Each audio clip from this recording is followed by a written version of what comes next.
ang iskinita, matinong dalaga, na tuwing gabi nababalot ng hiwaga. Napakadala sa pobla, kilala ng lahat. Ang Kalakos Kulbay, simbahan lang alam mo iha. Sa isip-isip ko delikado to, di ako pwedeng mahulog sa mga kagaya mo. Kaso napakadulas at bisa, tong si Miss Lisha, dinaan sa'kin dat sabay halik sa may balikat. Di mo naman malayan, di mo ba pansin na parang may mali na di ka naman ganyan. May mali na di mo ba makita? Oh, oh, oh no. Oh, oh no. Oh, oh no. May mali na, ba't di mo makita? Nagkalat ang resibo kung kani-kanino, talang na dikit, konting pag-ibig at bisyo. Di makapaniwala, halatang balisa, kahit napakakapal naman na magdamagang kita. Sa isip-isip ko delikado to, di ako pwedeng mahulog sa mga kagaya mo. Kaso napakadulas at bisa, atong si Miss Lisha, dinaan sa'kin dat sabay halik sa may balikan. Di mo naman umalayan, di mo ba pansin na parang may mali na di ko naman ganyan. May mali na di mo ba makita? Oh, oh, oh no. Oh, oh no. Oh, oh, no, no, no. May mali na, ba't di mo makita? Oh Miss Lisha, kala ko ba di na? Sabi mo sa'kin natuto ka na diba? Iba na naman kasama mo kanina. Ikaw bahala, sana magising ka. Sa isip-isip ko delikado to, di ako pwedeng mahulog sa mga kagaya mo.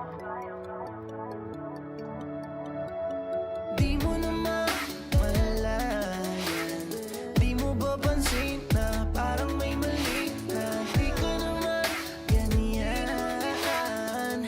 May mali na di mo ba makita? Oh Miss Lisha, kala ko ba di na? Sabi mo sa'kin natuto ka na diba?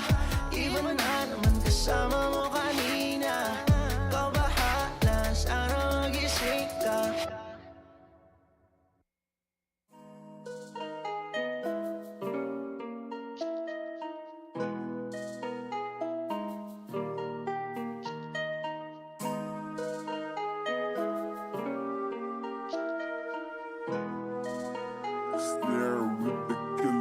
She hit me slow like tequila, I won't hit it till I need her. Oh Maria, mamacita, me bonita. She hit me slow like tequila, I won't hit it till I need her. Oh Maria, mamacita, me bonita. She won't ever let go, she won't ever let me know. Man, she kinda take it personal, she emotional, but I've been keeping my cool, lay low, say no. Well, I've been rolling on my own. Well, I've been keeping things off the tone, and my mood alone. Money over bitches on my headstone, Flatbush, let's go. You know we got tension and stress. Hablas demasiado like you're trying to impress. Tú es delicado, complicado, el diablo. Girl, you're gone through my head and you got me in a mess, Si dare con esta moniquita, en serie uno que se activa. Cásame se casa, laid back at my home. Espinado corazón de yo sea tu amor. She hit me slow like tequila, I won't hit it till I need her. Oh Maria, mamacita, me bonita. She hit me slow like tequila, I won't hit it till I need her. Oh Maria, mamacita, me bonita. I love it complex when you want. Perplex women, she the one that I condone. Safe sex, paychecks, love it cause you grown. Jojo, Dio, girl, you're the world though. Take it off and I'm in love with all these broken girls. Lovers in despair, fall a little deeper when they head. Solitaire pack, you a gamble, baby, take hard. Wild card, locked up, paranoia, trademark. I love is on the side of the spectrum. You got my instincts made ahead of a lector. A personality kinda eccentric. Pedal to the metal, watch it drop like it's Tetris. You're killing me, I need your energy like alchemy. Dulce, baby, daiquiri, crave for it like Burberry.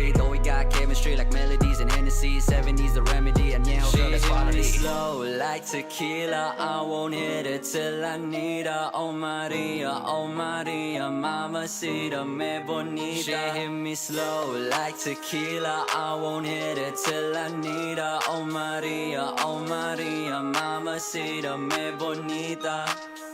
Me tienes de amor, ain't no stress on me. Don't let it get ahead and let the rest for me. Lately I've been drinking, stay hydrated. Tequila for the soul, man, tequila on the go.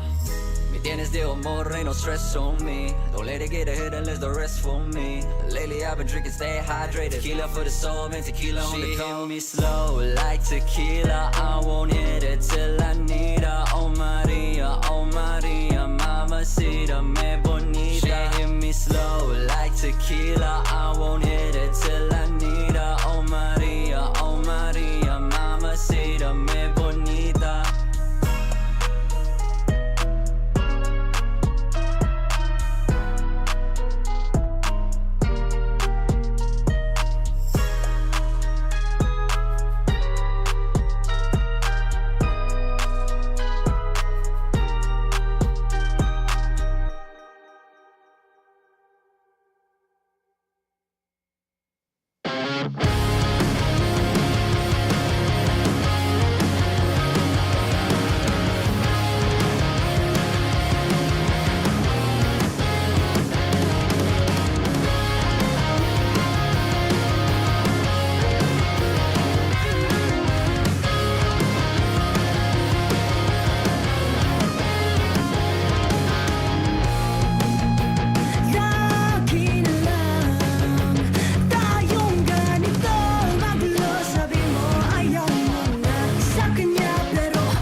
Ready? Go!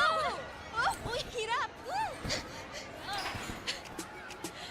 Game! Bouncing into new experiences may be challenging, Cute kaya, papost ko to. but it can lead to unexpected moments. Kaya go lang ng go with Go Plus 99's free vouchers and must-have data.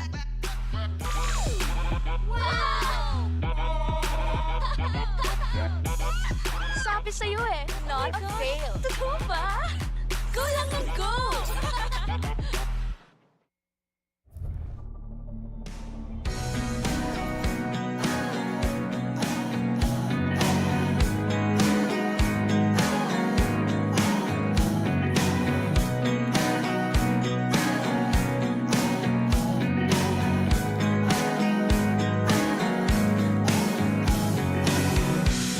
Kailan mo ba planong bumalik?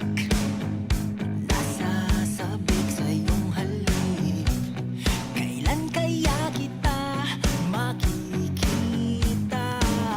Oras-oras nasa isip ka. Kahit sa pagpikit, palagi kang sumasaglit. Simple lang naman ang aking hiling.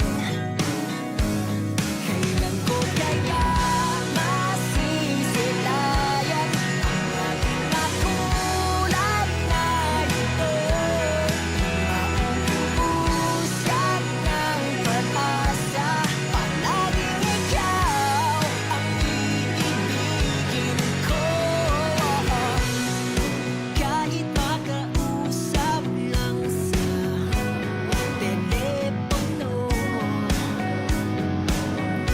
napapawi ang pagod ko. Buo pa ang araw ko. At kahit isang saglit, kahit 10 oras ng gabi, simple lang naman ang aking hiling. Kailan ko kaya masisilayan ang aking makulay na ito?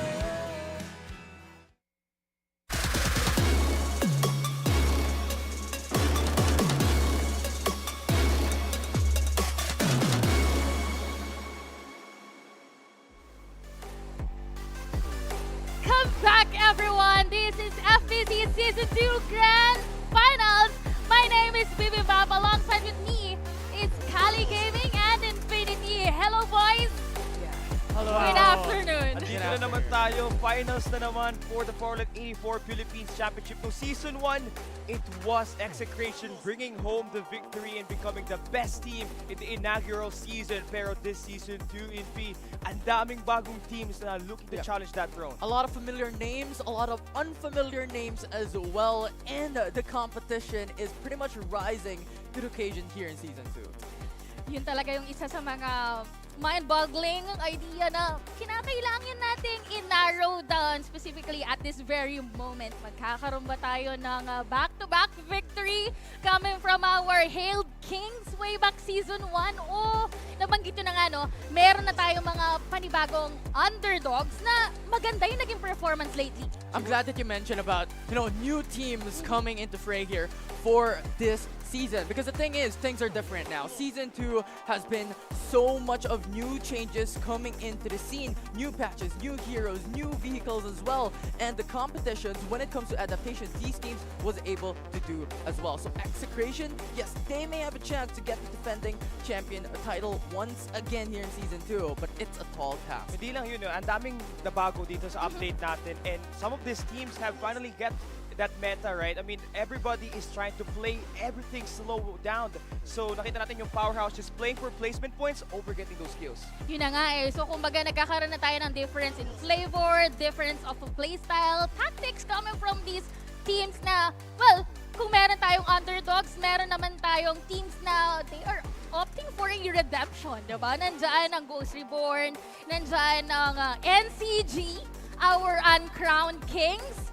Ito na ba yung oras? At speaking of oras, magkakaroon na ba ng oras ngayon ng Naos? Simulan muna natin sa NCG kasi itong team na to, they were projected as the #1 team sa Farlight 84 ACC Asia as well as the Farlight 84 Philippines Championship Season 1. Remember, starting nung knockouts, #1 team sila sa ating season, and then nung nag-grand finals, bigla silang nawala. Parang na-Thanos na Invi. Yeah, and the thing is, another team as well into consideration is Ghost Reborn. Ghost Reborn is bounty hunters coming through here in FPC. They're always aggressive, and yesterday, shockingly enough, bigla sila nag-slow down. So that is the thing, like what is these teams, or what are these teams going to do this time around, especially na finals day na natin? Ito na talaga kinakailangan nila ilabas yung kanilang mga tinatagong hindi lang basta kakulitan, pero yung dalawang buwan na pagsasama-sama natin. It all boils down to this very day na kung saan dapat hindi na po pwede magkamali eh. Yeah. We have kill points. We also have placement points na hindi na rin biro. Kaya nga nabanggit nyo kanina, even Powerhouse, they did settle for the placement points. Kung ikaw yung maging second, that's already 23 points. So, ang laking bagay na nun. Yeah. Kung titignan mo yung execution, no, nung first set nila, playing 4 kills, pero lagi sila na-i-intercept noon sa final circle. And although, yes, ang lakas ng kanilang power in terms of shooting everybody, especially pag squad fights, the way that they place themselves inside the circle is where they get kind of jammed in a little bit. Lagi silang napipinch ng mga kalaban na nasa kapila. Yeah, and dahil doon, di ba, ang daming teams na kasi na nagsistay for quite a bit in our games right now. Sobrang slow na ng pacing natin. We imagined yesterday, marami tayong matches, marami tayong series na 10 teams, over 10 teams ang natetira in that final zone. So that's something that we could expect later on. Well, speaking of execution, unfortunately, they weren't able to land being an outstanding survivor out of all those matches that we had. Imagine ilang maps yung nilaro nila. 6 na mapa, pero never silang naging nasa top 1 spot. At dahil doon, napunta lang sila sa middle range na out of the tallies that we had, 6th or 5th place sila nag-land. Yeah, insane, right? NCG pati execration, top 1 and top 2 sa Season 2 rankings dito sa FPC. They could not get anything working kasi nag-iba yung pacing ng laro natin. They were expecting these teams to not be prepared when they're going in those or early engaged in feed. Pero ito nga, nalaban itong mga underdog teams. Absolutely. And you know who's the team who was able to work things out? It's BuiltDiff. Yeah. BuiltDiff yesterday got so much victories, got so much games as well. They shined in Lambton yesterday in their respective group, got a back-to-back finish in a Group B, I believe, and then when it comes to the upper and lower matches, they were also able to snag a win. So that is a team to look out for. And alam ko, parang nagkaroon din tayo ng tally with their specific group. Sila yung nag-number 1. Yeah. And apart from BuiltDiff Mobile, we also have Phase 6-9 na napunta sila sa second place for their respective group. Yung pinabanggit natin kanina about the underdogs, it's more of them being consistent and racking up those points kasi with Phase 6-9, Toshiro specifically, kasi even way back knockouts, ang dami na nakukuha kill points. Yeah. And I'm glad that you mentioned about knockouts, right? Because Naos got that back-to-back-to-back finish in that stage. And that's the thing. We were looking at Naos to be really that stronghold teams coming here into the semi-finals. So still a lot of pressure on this team as well to really perform here in this finals day. Whew. Now, as though, dun sa ating top 15 tallies, napunta lang sila sa pang 13th sweet spot. So, dapat talaga dumating na yung oras for them to redeem themselves. Dahil, eto na, yung pinaka-araw na iniintay nating lahat, it's not about those 3 peats na nabanggit nga ni Infinity kanina, nakuha nila way back knockouts. Kasi ngayon, every win matters, every kill points matters. But speaking of Naos, yesterday we were able to witness na naglaro si Exos for Naos. Yeah, and I think yung presence siya actually kind of felt by the team, pero nakukulangan pa din ng esports, especially kapag nag-rotate na sila sa second or the third circle. Doon sila palagi nag-gatekeep, and kailangan mauna sila doon just find those eliminations early, get that early position, and also convert those gunfights when they're going in for those team Yeah, it's attacks. very important to be able to really have a safe rotation and actually get buildings immediately coming into those final zones. Nakita nga natin tong type of strategy coming into fruition time and time again, especially how Naos actually came to the front lines of this strategy as well. Come to the middle of the safe zone into maybe the second zone, third zone as well to really just have a stronghold into the middle and have that safety net for later on. Kumbaga, ang dami na nating mga teams na na-experience at nakasama way back knockouts, heading towards our semifinals yesterday. Pero eto kasi, yung ating top 4 teams na kung saan sila yung naging kind of consistent with their performances. Here are our top 4 teams. We have our defending champion, Execration. We also have SR Nakage, known as the Uncrowned Kings, as well as Ghost Reborn, our, what do you call them? The The bounty, bounty Bounty Hunters. So, Bounty Hunters, and of course, Naos. Kailan ba darating yung oras?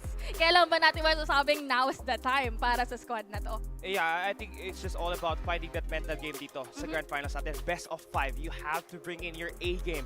One wrong mistake could lead to a huge fatal error that can cost you the championship dito sa Season 2. And yeah, just that can be said to all the teams that are playing here today. Remember, NCG, napakalakas nila ng open qualifiers ng Season 1 hanggang sa knockout stage and the semifinals. But when we entered the Grand Finals of Season 1, they placed 7th. They could not get a secure top 5 consistently on the 5 matches we had at Sunset City. Yeah, and everyone has to put their best foot forward, right? Yeah. Because last stages, it's the semifinals. It's the chance for them to gain points, to be able to qualify for the top 15 teams to come to today for day 2 of the LAN finals that we have. But right now, exclusively in this series alone, it's a battle of wits. It's a battle of that mental fortitude that we're talking about. We have 5 games today, 2 Lambton, 3 Sunset City. So it's really, really going to be exciting to watch out for these teams on how they can adapt to each and every single situation. And speaking of which, ito naman, ang ating top teams with the most numbers of kills per game. Nangunguna ang Execration with 11.56. And followed by MCG, Blackfire, Built-If Mobile, as you did mention earlier, meron tayong panibagong contender na kung saan ito yung mga ludi, yung mga idol natin na dating nagmula sa Ghost Reborn. And for the 5th place, NU Complex. Interesting to number 4, number 5. Simulan natin sa Build Different Mobile. Nung nilagay nila si Ludi coming in from Ghost Reborn sa roster nila, they matured and they improved drastically, especially on those rotations. Before, they were the ones gatekeep, pero sila ngayon na ang nag-gatekeep sa mga kalaban na nasa labas ng safe zone. And not to mention itong number 5 team natin, NUXL, out of nowhere, popped top yesterday. And they may not have the average placement compared to this teams like Execration and NCG, pero the amount of frags that they can get every time when they enter a map, somehow they just explode and get things done. Yeah, I like how you mentioned about frags as well, because this is one of the occasions where NUXL just came out of nowhere. Yeah. Coming into yesterday in Group A or Group B, they battled in Lambton and immediately they get 20 kills all of a sudden. Napag-usapan natin ito kanina na kung saan nasa Nova Energy Station sila nag-overstay and they are able to weed out 2 squads doon sa pagsistay na yun. So, hindi lang siya nagsistay dahil natatakot silang dumwelo, but rather, they are actually gatekeeping those squads from entering or having the safe zone for themselves. And of course, apart from the teams, ito rin naman yung ating mga top 5 highest win rate. So when it comes to win rate, ito talaga yung napupunta doon sa ating mga podium finish. Ang ganda na ang simula natin dito. No? Build Different Mobile, knockout stage. They did not have it easy. Pero nung simula, nung kahapon, yesterday, apakaganda ng performance nila. Out of the top teams that we expect that will dominate everything, sila lang ang nakakuha ng 3 victories. Yeah. And it's interesting kasi si Yatizi, sobrang consistent niya with that Cypher and the amount of timing that he has to pull in that EMP shock to get his teammates set up and get those attacks inside those buildings or out in the open. It's just super easy for his squads to finish things It up. was impressive. They were impeccable, right? Built Diff in yesterday in Group B battled up against the likes of NCG NCG, GSRI in Yeah. that specific group, and they snagged the win in Lambton and even Game 3 in Sunset City, and all of a sudden in Group D as well, they were able to secure a win, and that just brought them to a very good state, and I think that's a signal right now that they are not just about any team, they are built different. Literally living up to their name. Diba? Yeah. Ito yung isa sa mga teams na nakapag two-peat. Well, actually, sila lang Sila yata. lang. Sila lang Yeah, naka-repeat okay. So kahapon. thank you so much. No, sila lang yung nakapag two-peat out of every team na in-expect natin na po pwedeng mag-secure. And mind you, that is our semifinal. So, sobrang bigat nung pagkapanalo na yan. Imagine, meron agad sila na bag na 50 Yeah. points for being the top one.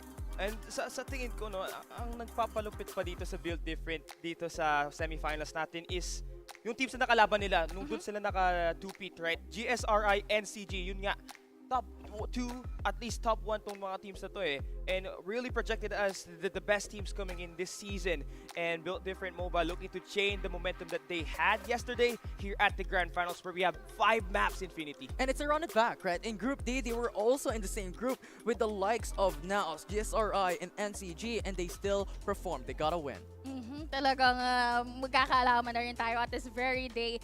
Kasi, you know, heading towards our grand finals, this could be the start of something new or maybe the redemption of our respective teams. At meron pa rin naman tayong sliver of hope para sa Execration dahil almost same story yung nangyari. Kasi nung season 1, I believe, nung semifinals, hindi rin sila sumabog agad. Nung grand finals sila sumabog na kung saan nakakuha sila ng 3 pagkapanalo. Pero syempre, kung meron tayong mga teams, meron din naman tayong mga players na naging pasabog yung kanilang mga performance.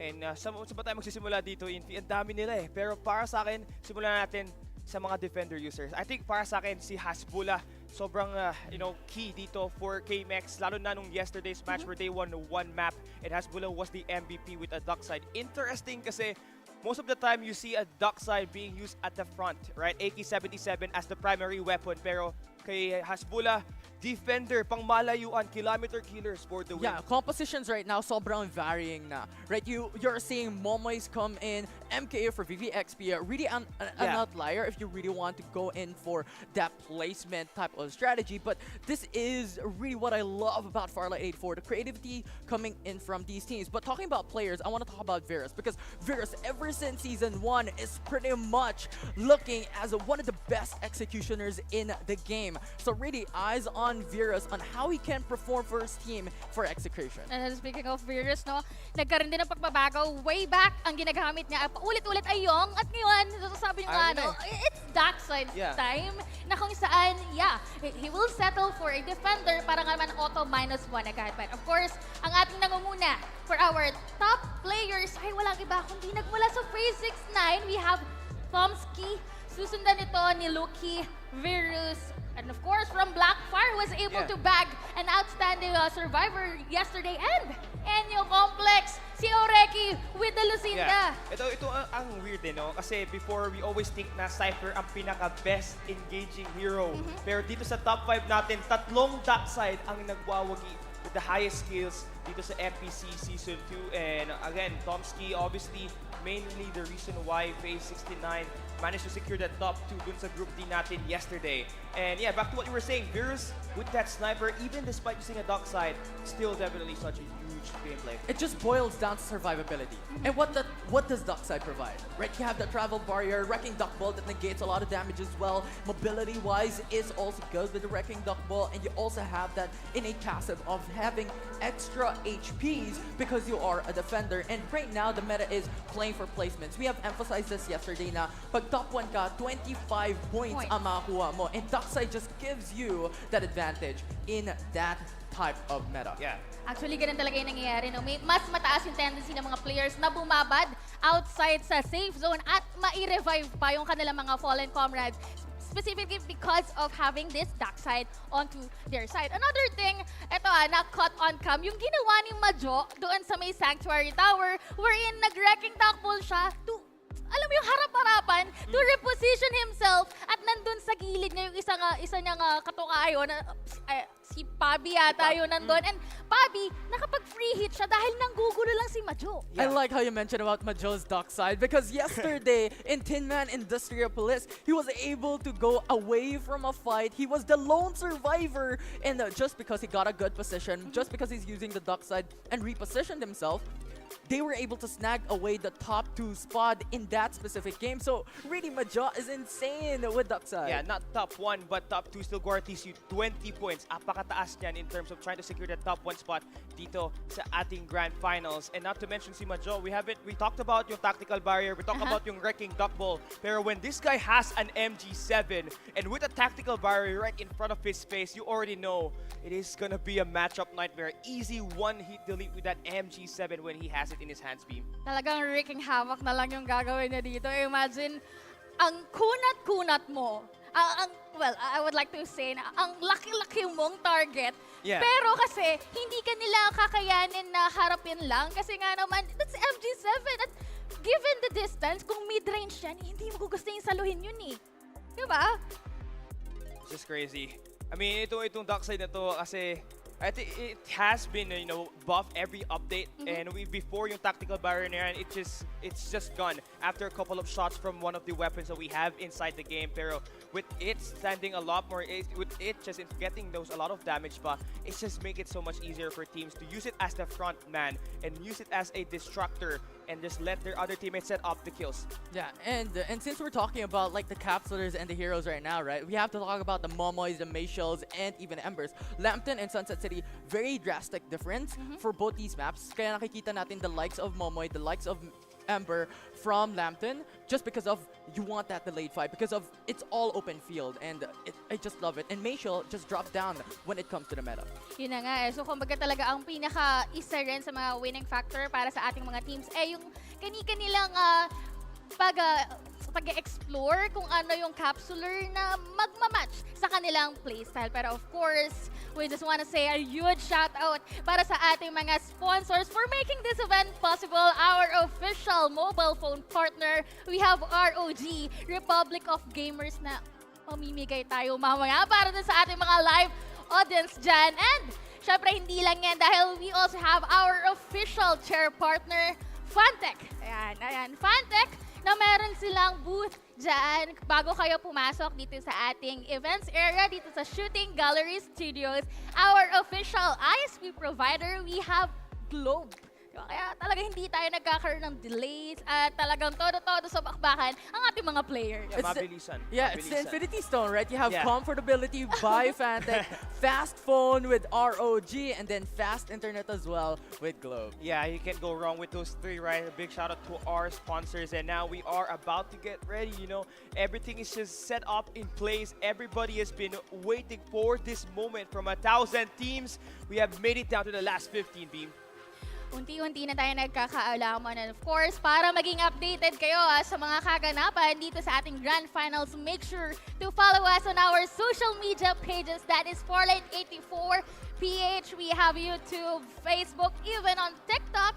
Plus, we also have our Instagram. So make sure to follow it para wala kayong ma-miss out. And also, we have our official Discord server in one of the links that's provided on our social media pages. Kung mayroon kayong issues or, want some suggestions of Farlight 84, make sure you drop in our official Farlight 84 Discord server to communicate with the developers as well as the community itself. Absolutely. Ang dami nating pamigay. And even Yeah. then, we also have TikTok drop integration Insane, right? already. So, ang dami pwede dito sa mga viewers na nanonood on the venue itself. May mga pamigay tayo, but even for the viewers watching at home as well. Talagang ikaw na lang mamimili kung saan yung cup of tea mo. Kasi yun talaga ang gusto i-cater ng Farlight 84 dito. And going back, we already made mention about the teams, about their composition, about the capsulers that they want to pick. Pero, sino nga ba ang ating most picked hero na merong mataas na win rate? I want to see that Bob Matt already. Kasi I think it's self-explanatory. Kung sa PC division, may Magi tayo, which is always a big pick. The better your Magi user is, the higher the chances of winning. But dito sa mobile division, sobrang iba ng playstyle. The teams often go for a more team-oriented approach, Infinity. Yeah, more towards the utility side of things. Because Yeah. PC Division is a whole other ball game. You have the aim game, which Yeah. really is the current meta in that division. But here in mobile divisions, it's all about the utility, all about that information, and that is the reason why we see the likes of Young, we see the likes of Cypher, Lucinda's come into fray. Alam mo, ang pinaka-gusto ko rin i-add up dyan kasi ito yung isa sa mga capsulers na parang once ko lang nakita para sa ating PC division, and that's going to be the Machel na medyo mababa ang picking rate for the PC. But going back, we are talking about the mobile na nangunguna. Ang isang yung, and look at the victory rate, 100%, never pumalya. Yeah, it's insane how Young, because it's all about that information, right? We have to call back one of the interviews we've had with Execution over the past few months, over the past few seasons, that information will be key. So Young, who is better to give information for the team but Young? But I want to talk about Machel as well. Pick rate 37.13%. The meta right now, Machel's pretty much non-existent considering like other teams' comfortability onto this hero.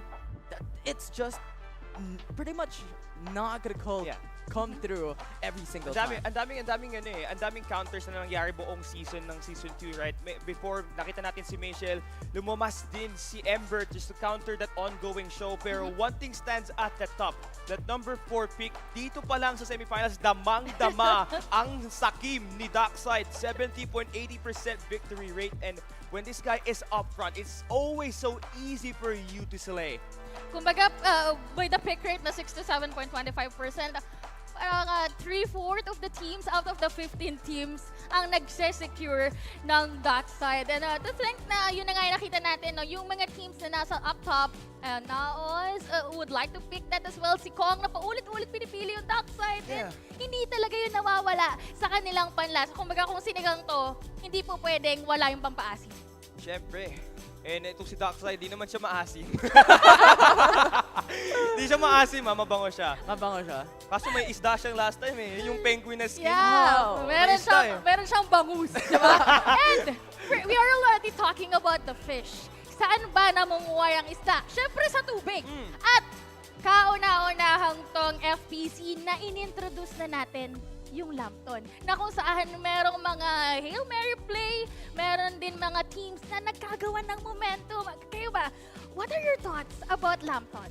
It's all about open fields. So ngayon, if Sunset City nakita natin, all about that utility, sobrang close na mga labanan, and when it comes to that final zone, mga natitira, what, 10 teams? Like, sobrang dami. But dito sa Lambton, sobrang open field kasi niya, ang daming pwedeng maging sniper shots from far away, and pretty much, itong mga teams na maglalaro sa mapa na to has to be wary and has to be cautious of their surroundings in this map. Yeah, that's why a team like KMX, who we knew has been able to dominate itong Lambton map nung naglaro sila kahapon, na-utilize nila yung sinabi mo, Infi. Sniper, defender plays coming in from Hasbula and Calix, that sniper duo with an 8x or a 4x scope, they were able to get that slay. But one thing more than likely that we knew for Lambton, it's going to be a slower pace compared sa Sunset City kasi nga ang daming places na pwede kang mapatay dito sa mga buildings inside. So I think Momoy could potentially be a great pick here if you're in play Lambton. Especially yung shields na po pwedeng ibigay ng Momoy. Plus the passive,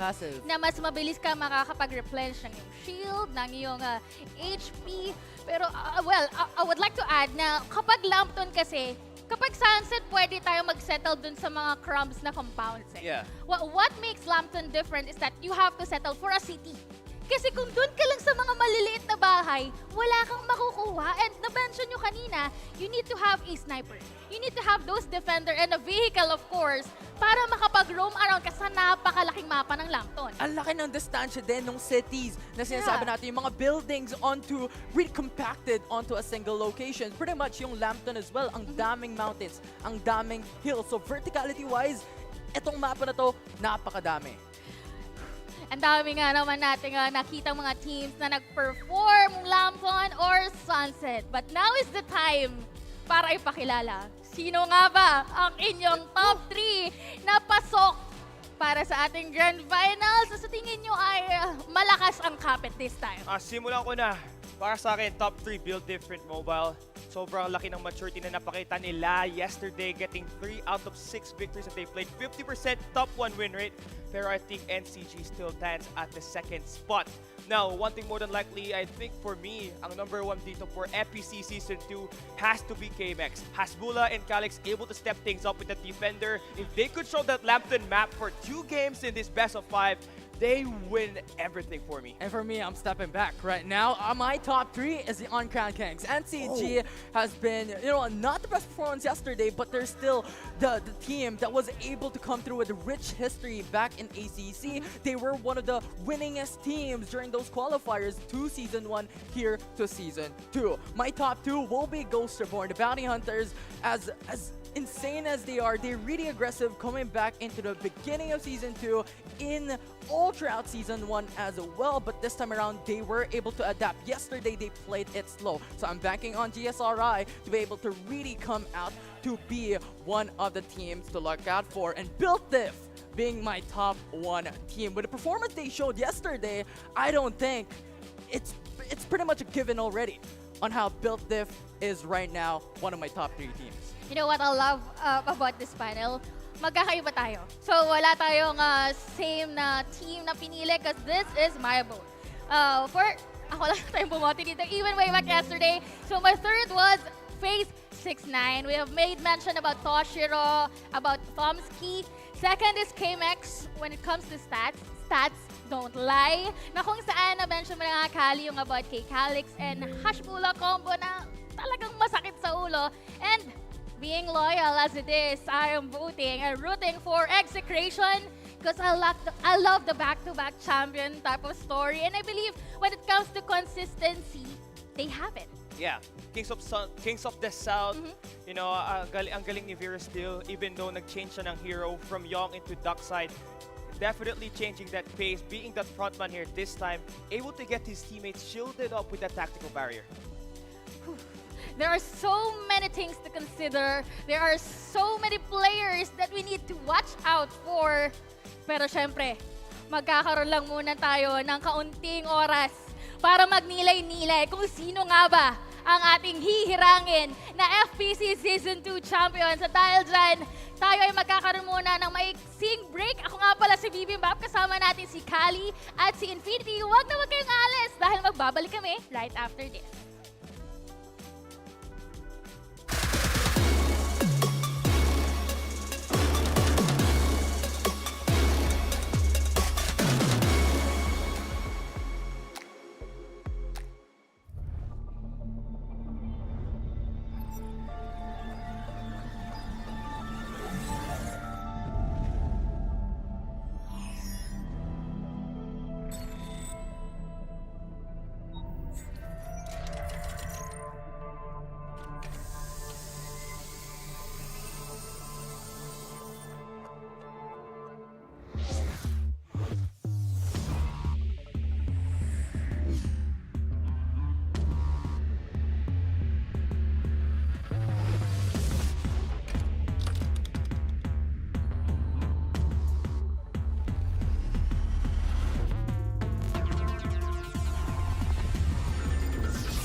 Ready? Go!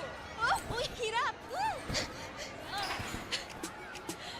Game! Bouncing into new experiences may be challenging, Cute kaya, papost ko to. but it can lead to unexpected moments. Kaya go lang ng go with Go Plus 99's free vouchers and must-have data.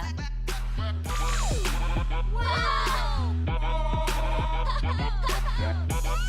Sabi sa'yo eh, not a fail. Totoo ba? Go lang ng go!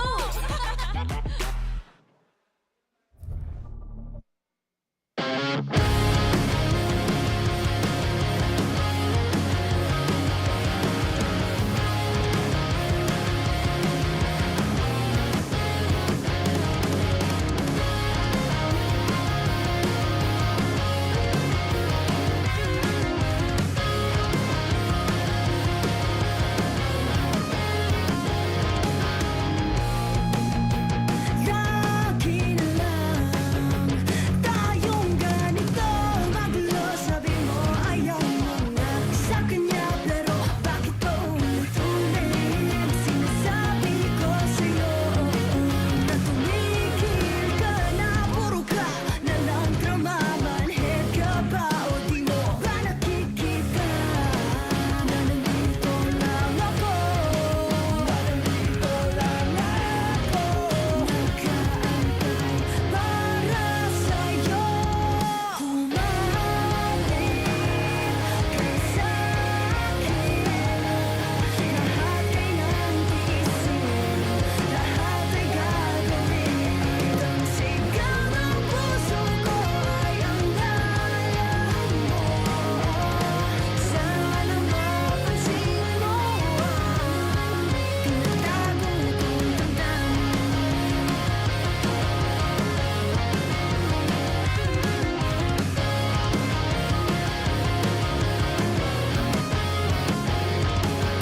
Kahit kailan di ko maintindihan ang iyong galaw, ang iyong tingin. Ayoko masaktan, ayoko mawala ka, pero di ko na ata kaya to. Lagi namang nasa isip mo dalang panaginip, kakasakaling napansin. Kaibigan man ba o di nawala, di ko na ata kaya to.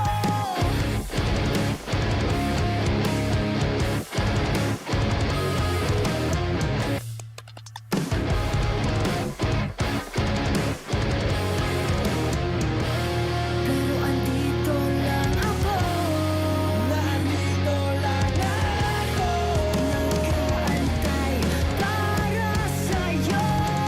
Kumapit ka sa'kin, lahat ay nantiisin, lahat ay gagawin. Ang sigaw ng puso ko ay ang ngalan mo. Sana mapansin mo ang tinatago kong damdamin.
Ladies and gentlemen, welcome to the FPC Season 2 Grand Finals. Here to perform for us this afternoon, please put your hands together for Trev!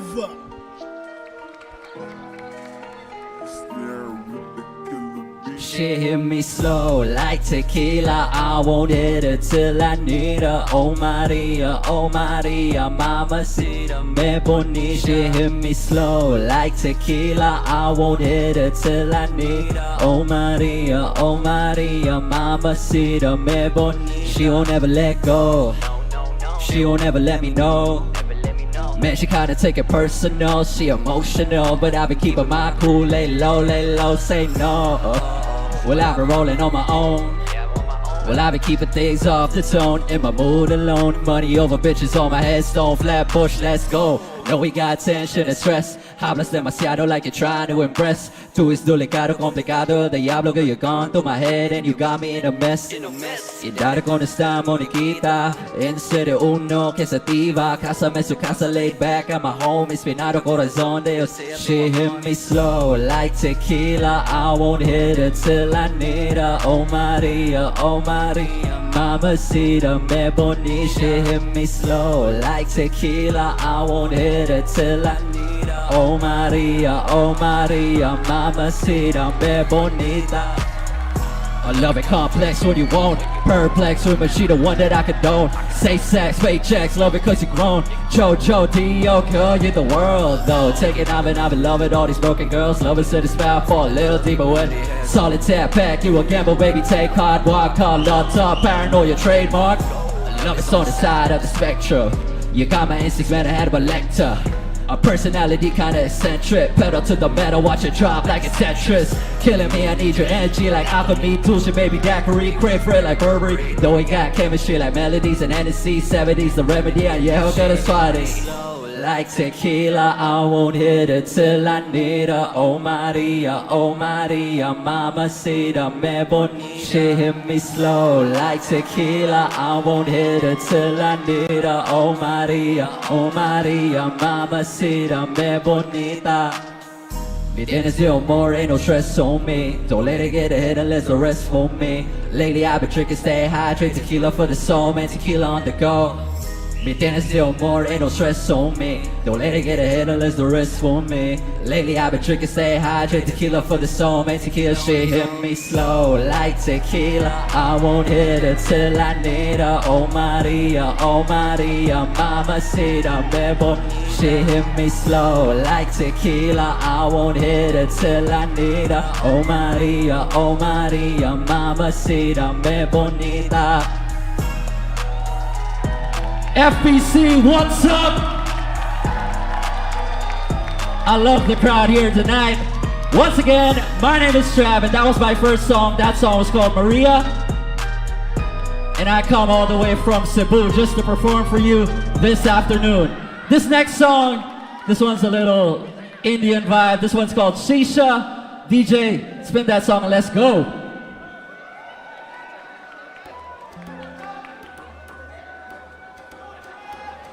Got that tropical punch when I flow like this. Got a dynasty like God is to read right. And my blood Pakistan, that's what bitches like this. Suited up, James Bond, need a woman sidekick. Whoa, she be blowing kisses on me like a shisha. From the east like a chic, I got that income. Arab money all on me, I got that green thumb. I don't really wanna dance with Segura. You know how to speak when I'm on the hottest beat. I can speak 2 times bilingual energy. Way I move got me stunning on my enemies. Empire by the legacy for centuries. Got a lifestyle, put it out on lifestyle. I don't have to smile, but you know I'm iced out. I got an entourage cause they know I touchdown. She got a man now, tell the baby pipe. Yeah, your girl goes me her BB, granted wishes like a genie. Like I'm Sim, just like a Guinea, and a fed just like but yeah, she's gorgeous and she freaky. I'm Gonzalez, so it's speedy. You can copy like Hoodie, so I lick it, call it sneaky. Got that tropical punch when I flow like this. Got a dynasty like hard, it's to rewrite this. And my blood Pakistan, that's what bitches like this. Suited up, James Bond, need a woman sidekick. Whoa, she be blowing kisses on me like a shisha. From the east like a chic, I got the income. Arab money all on me, I got that green thumb. I don't really wanna dance with Segura. Slum dog, on my way to be a millionaire. Not Tagalog from the south and know my breed is rare. Song catalog, been produced by Pootie. Shout out Roger Makarov, other rappers better set the press.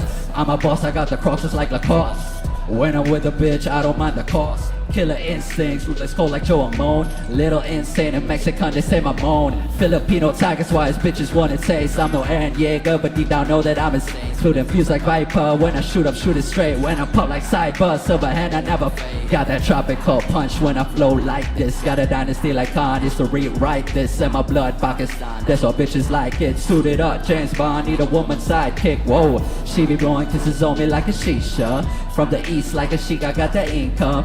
Arab money all on me, I got that green thumb. I don't really wanna dance with Segura.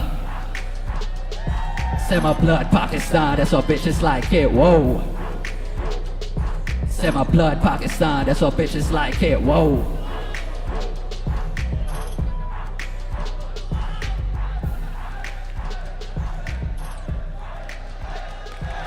FPC, I want to hear you scream one more time. Can I hear that from you? Once again, my name is Trav, and you can catch me on Instagram. It's at Trevor Sedoriosa. Just look for me on Instagram if you want to hear my other songs as well. This next song, this one's what you've all been waiting for. This one's called Phenomenon, and this one is the theme song for tonight's FPC. So, DJ, spin that song, and let's go.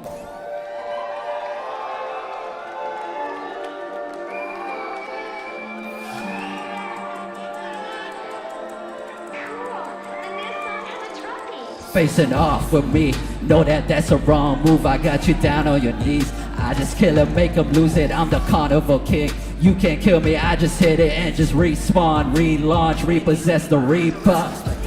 Know that all my enemies and graves are having going insane. I got a stellar wind behind me, I just glow like champagne. And your girl a fan of me, excuse me for the pain, man, it looks so easy. I'm on TV, I'm like, hey, watch me eat the competition like a remix to Ignition. And that and that Ember for that vision. And that vision, ain't got that position. You don't wanna mess with me, you just stop, look and listen. Cause I'm coming up the underdog, throne of the world, you know baby that I want it all. Every day I hustle grind, I'm building up a stamina. You know that I'm up next, the next phenomenon. Eyes on the prize, I won't stop, it's just the underdog. Diamonds and pearls for you baby, know I want it all. Every day I hustle grind, I'm building up a stamina. You know that I'm up next, the next phenomenon. You know that I'm up next. You know that I'm up next, the next phenomenon. You know that I'm up next, the next phenomenon. You know that I'm up and up next, the next phenomenon. I don't need no entourage, kaya rabi sagisa. Wanna take a shot at me, tol idisa, then aiming up. Hilas nakaatbang, pero know that I am number one. Taking over cities, yeah, from CDO to Manila. Bisagong sao ni mo di ka kapalag. You want no challenge like Saitama, I don't need another punch. Always land on number 9, always win like Baccarat. Bahalag Pia or the underdog. I'm phenomenal, watch me rise. Cause I'm coming up the underdog, throne of the world, you know baby that I want it all. Every day I hustle grind, I'm building up a stamina. You know that I'm coming up next, the next phenomenon. Eyes on the prize, I won't stop, it's just the underdog. Diamonds and pearls for you baby, know I want it all. Every day I hustle grind, I'm building up a stamina. You know that I'm up next, the next phenomenon. You know that I'm up next, the next phenomenon. You know that I'm up next, the next phenomenon. You know that I'm up next, the next phenomenon. You know that I'm coming up next, the next phenomenon. That song was called Phenomenon, and that song is the theme song for tonight's FPC2. Once again, my name is Trev. Thank you for having me here on the stage, and good luck to all the teams. I wish you all the best.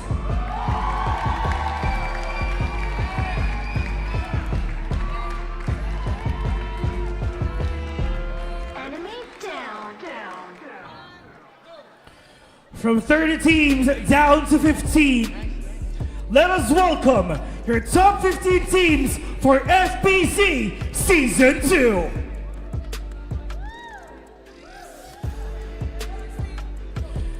First team, we have Latest Esports.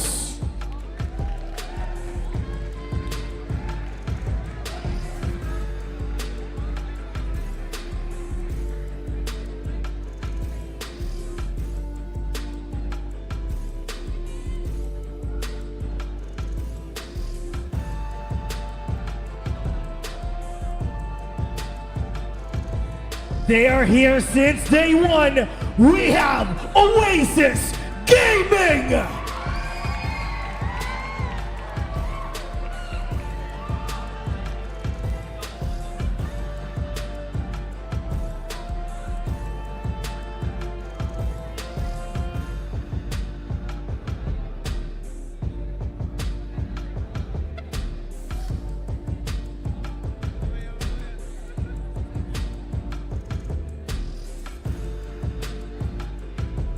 Soaring high, we have Naos Esports!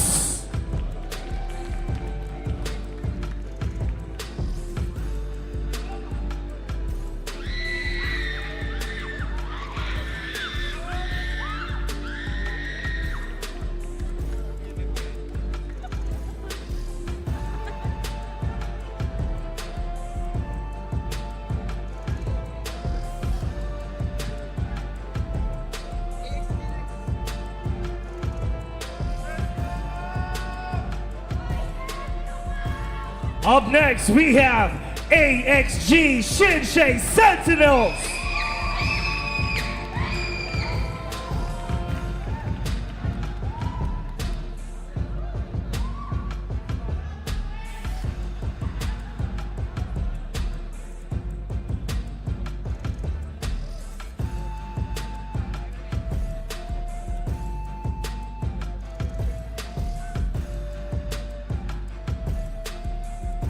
Up next, Euphoria Team 2!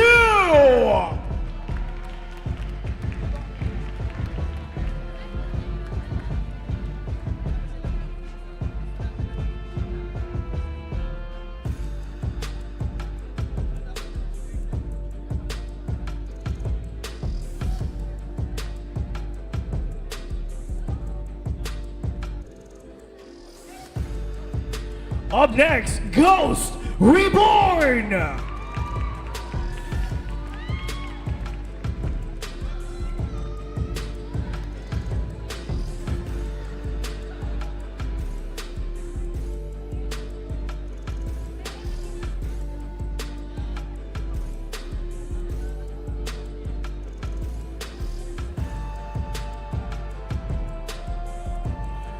Up next, Hefty Kings Main!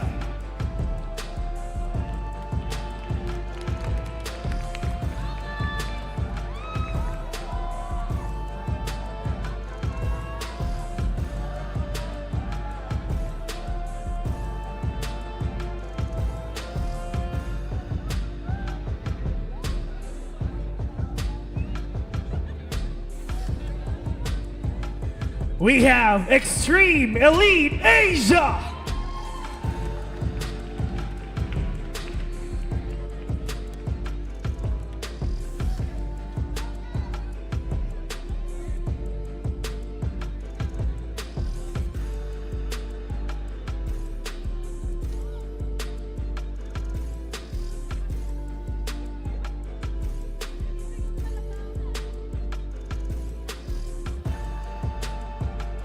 Up next, Team FaZe!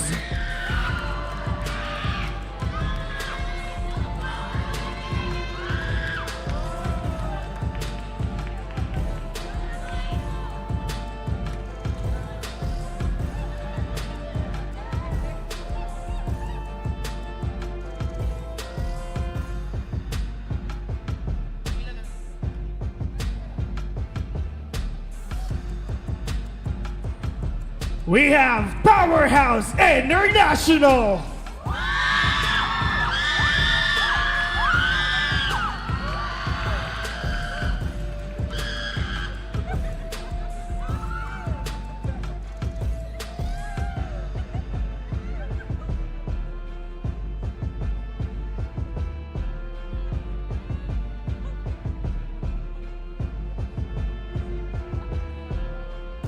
Up next, the reigning, defending champions of FPC Season 1. Let's give it up for Execration!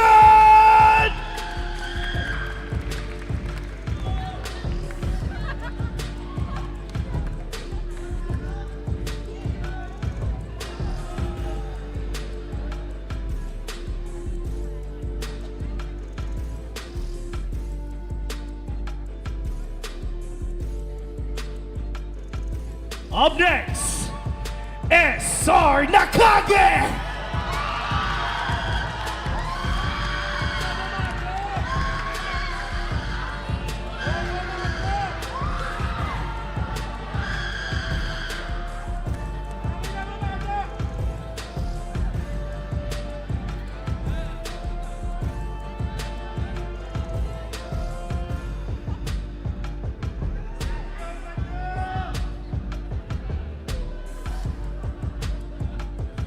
Next team, we have Cloud Avenue Game.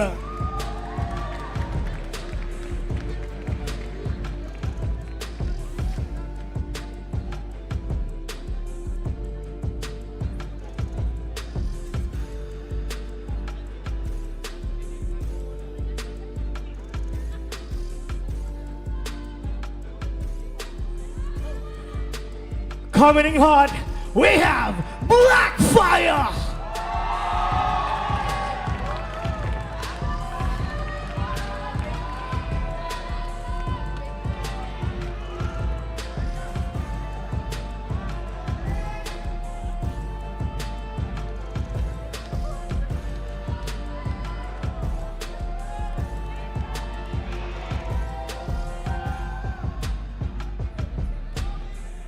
Last but not the least, the top one team yesterday, we have Built Different Mobile.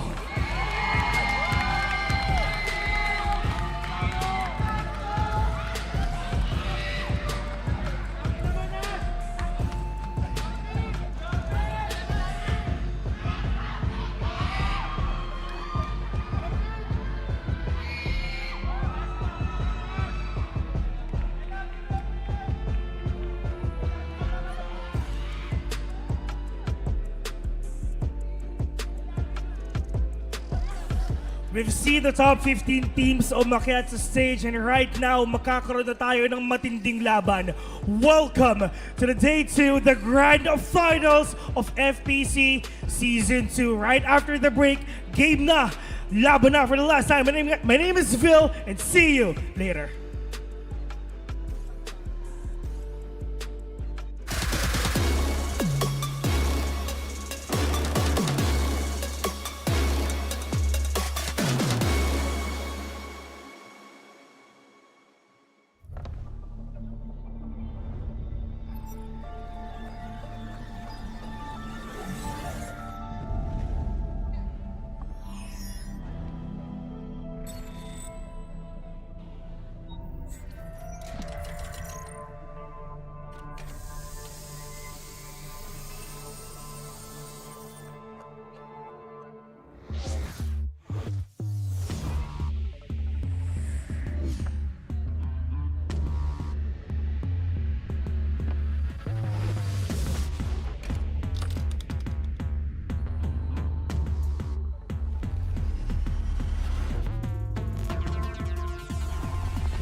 Yes, po. Yes, po.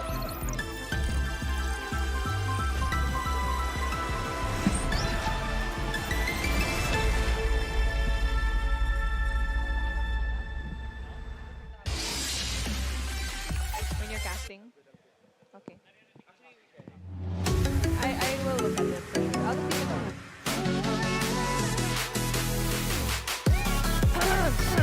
Mic test, 1, 2, 1, 2. Welcome back to the Farlight 84 Philippines Championship Season 2. And we're going to be crowned champions.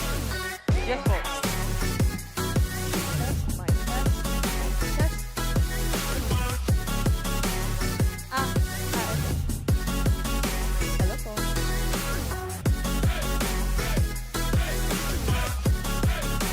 Yes. May tatuhan po, no? Sige po.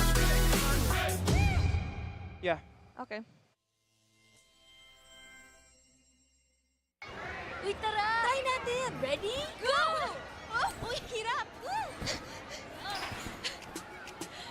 Game! Bouncing into new experiences may be challenging, Cute kaya! Papost ko to! but it can lead to unexpected moments. Kaya go lang ng go with Go Plus 99's free vouchers and must-have data. Wow! Sabi sa'yo eh, not a fail. Totoo ba? Go lang ng go!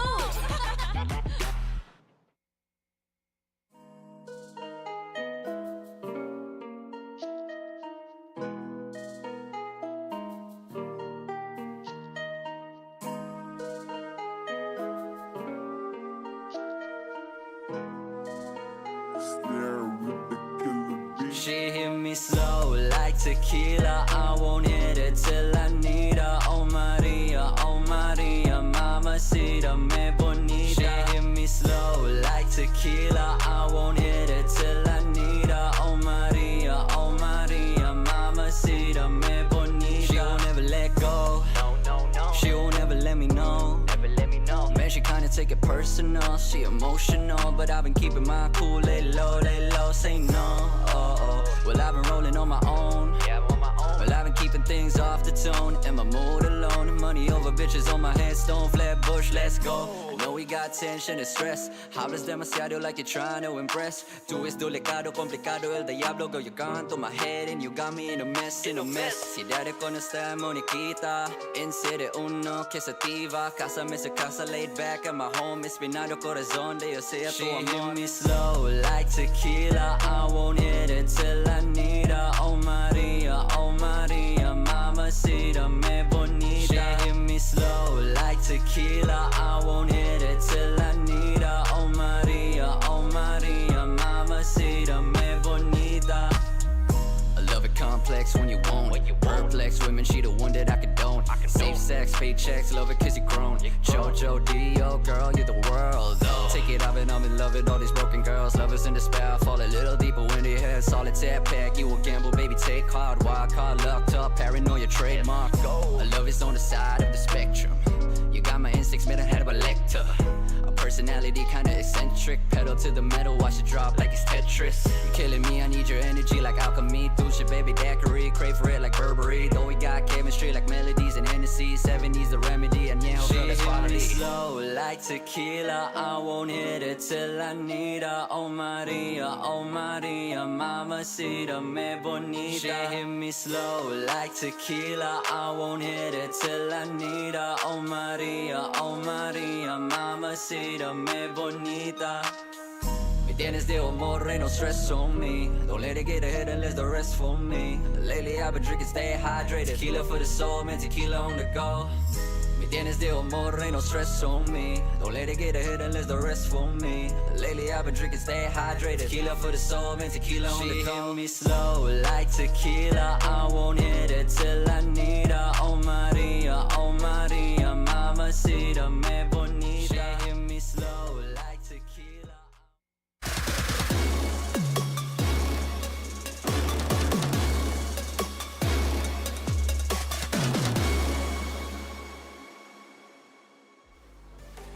Back here on stage, welcome to the grand finals of the Farlight 84 Philippine Championships. My name is Vil and I'll be your host for today. And today is a very, very special day for our viewers, for our players, for everyone na nanonood on stream dahil ngayon malalaman na natin kung magkakaroon ba tayo ng back-to-back champion or meron na tayong bagong kampiyon na makakakuha ng ating trophy.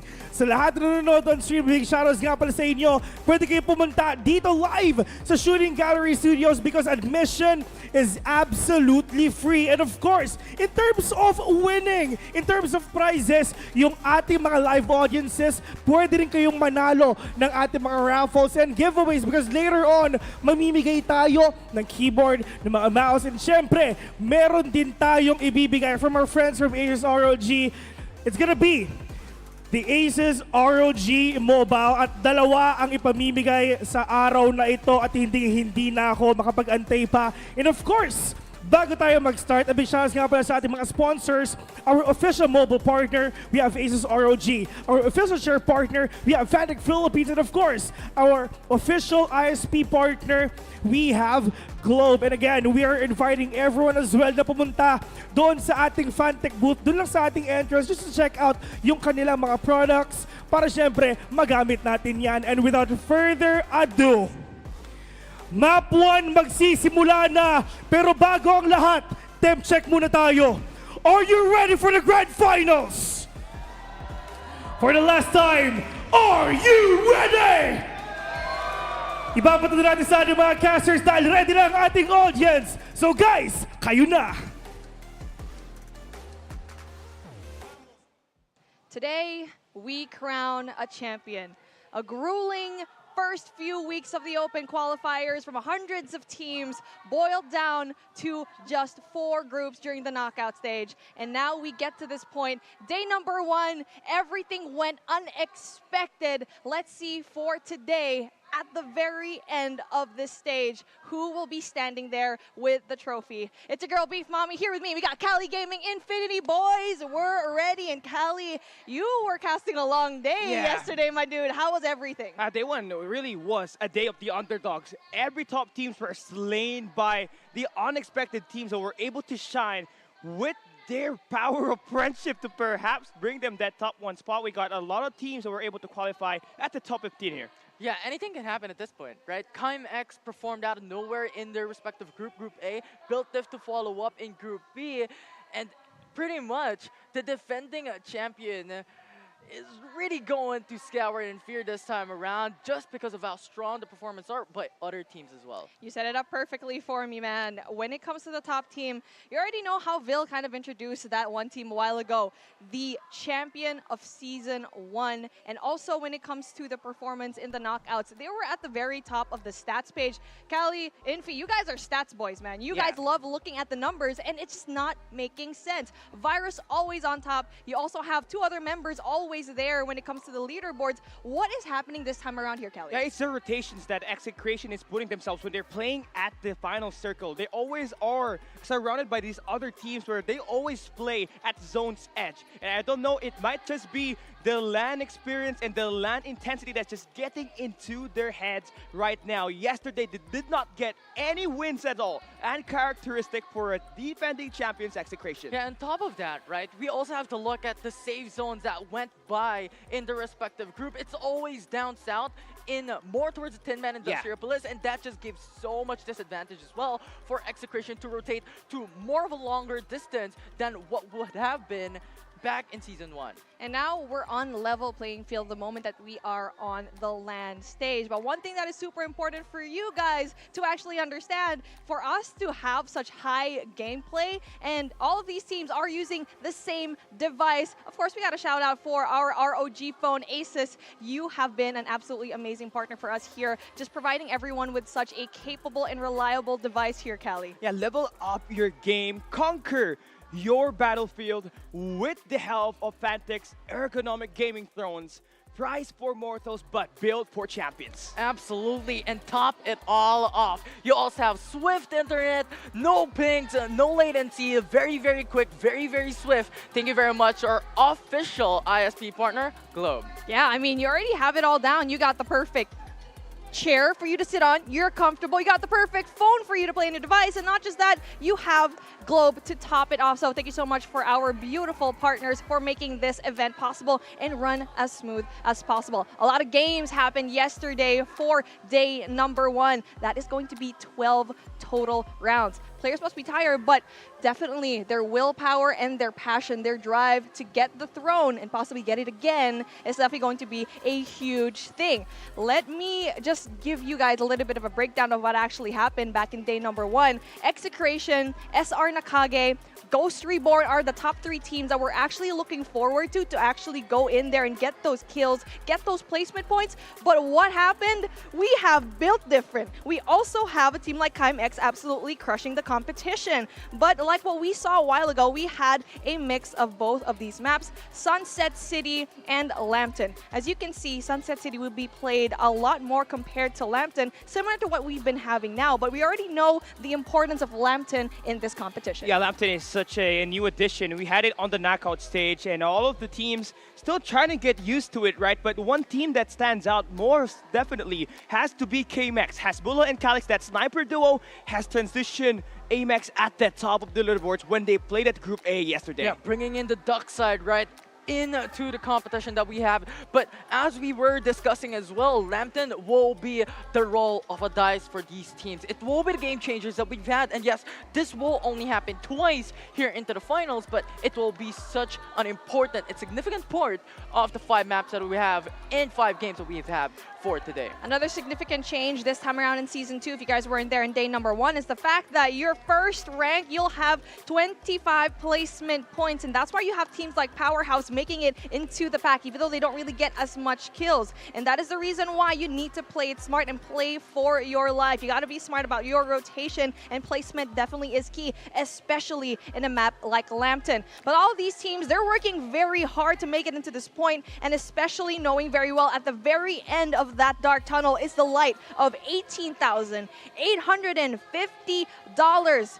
You gotta calculate that. I don't know how much that is in peso, but I think that's like $1 million pesos almost. So that's definitely going to be a huge prize pool for all of these teams to go and get. That is the lion's share here for PC and mobile as well. If you combine all of that, that is $3,700. And speaking of, you can see it over there, perfect right there for the transition, the prize pool that everyone's actually trying to covet. But honestly, for me though, I'm not usually about the money. I'm here for the pride, Callie. Yeah, I'm looking for that second season throne, right? We saw Execration did that in the inaugural season. They were pretty much expected to win it. Along with SR Nakage, was they're the only 2 teams that have made such a significant impact on that season. But here, this time, a lot more teams have improved drastically, even contending those top squads, and have managed to put in a lot of attacks. And you called it, right? Grand finals teams that we've had, and coming right out of the gate, it's Built Diff on top of it all with their 3-game finish yesterday. They're looking and they're poised to really just snatch away the throne here today. And take a look at all of these teams. Did you expect all of these teams to actually participate here? Yesterday we had 30 and now we only have 15. Yes, we are looking at NCG, Naos Oasis. Also, of course, don't forget Execration. You already know all of these teams are going to be here alongside Ghost Reborn and Chimex. But we're looking at the people who are actually getting it to the very end, being so consistent. For Group A, we saw Chimex absolutely deliver. And also on the other side, the #1 team that actually ended day #1, we had Built Diff. Talk to me about Built Diff, man, because you were casting their final games yesterday for them to climb up from the middle of the pack all the way upwards. Yeah, all the weakness that they had on Season 1 gradually was fixed when they added Ludi on the knockout stage. When they entered semifinals yesterday, everything was just on point. Everything was just lined up basically for this squad. They had that early movers advantage when they're playing at the circle, which gave them an opportunity to push through and go for that gatekeeping situation, which in fact made them the best team in eliminating every squad out there. It was insane. It was impeccable as well. This organization started it off in the PC division, having easy swipe, having easy wipe as well. But right now, actually acquiring a mobile division, they came out of nowhere and now they are on the top 1 spot right now based from the semifinals points. And the points do definitely matter. And we're looking at the different play styles actually being considered. Yeah. Are you going to be aggressive? Are you going to be passive? Like what I already mentioned a while ago, teams like Powerhouse are actually taking advantage of this type of situation where they are just slowly and quietly getting and rising up the ranks. And unfortunately, there are some teams that I thought was actually going to make it, like NU Complex. They did a pretty phenomenal job at that. But before we actually go into the amazing gameplay that all these teams actually have, let's go head to head.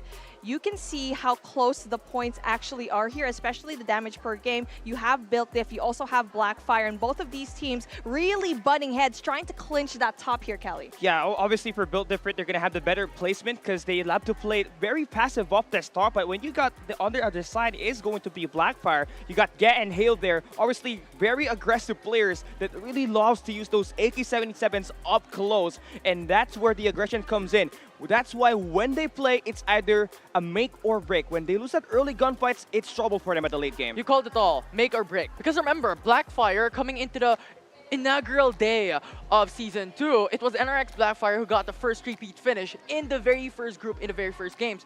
And after that, they underperformed. And right now, they came once again out of their depths, out of their losses in the past weeks, right now on top. Seems like they're finally finding their rhythm, right? So one thing that actually I'm very interested at, and this is what kind of illuminated for me in this head-to-head. Look at the amount of heroes used for build diff. 8 different heroes. And even though, yes, the stats might favor Blackfire a little bit more with just more average placement and also the kills for game, I mean, average placement, they're a little bit higher, but having 8 unique heroes means very well that, one, you're good at Lambton, you're good at Sunset City, just because you are prepared. And by the way, this is the only team that has won 2 maps in a row. So both maps different as well. So that's definitely one thing that you can consider, knowing very well that they have adjusted very well to a map like Lambton. Yeah, it just shows that they're open to trying things out, right? Especially with these heroes. And on a map like Lambton where everything gets slowed down, having a Momoy around is super beneficial, especially when you get taken down at that early game. The Hoarder Drop ultimate skill that she provides just gives you so many armors every time it gets activated. So high understanding. When it comes to the maps they've had, Sunset City and even Lambton, right?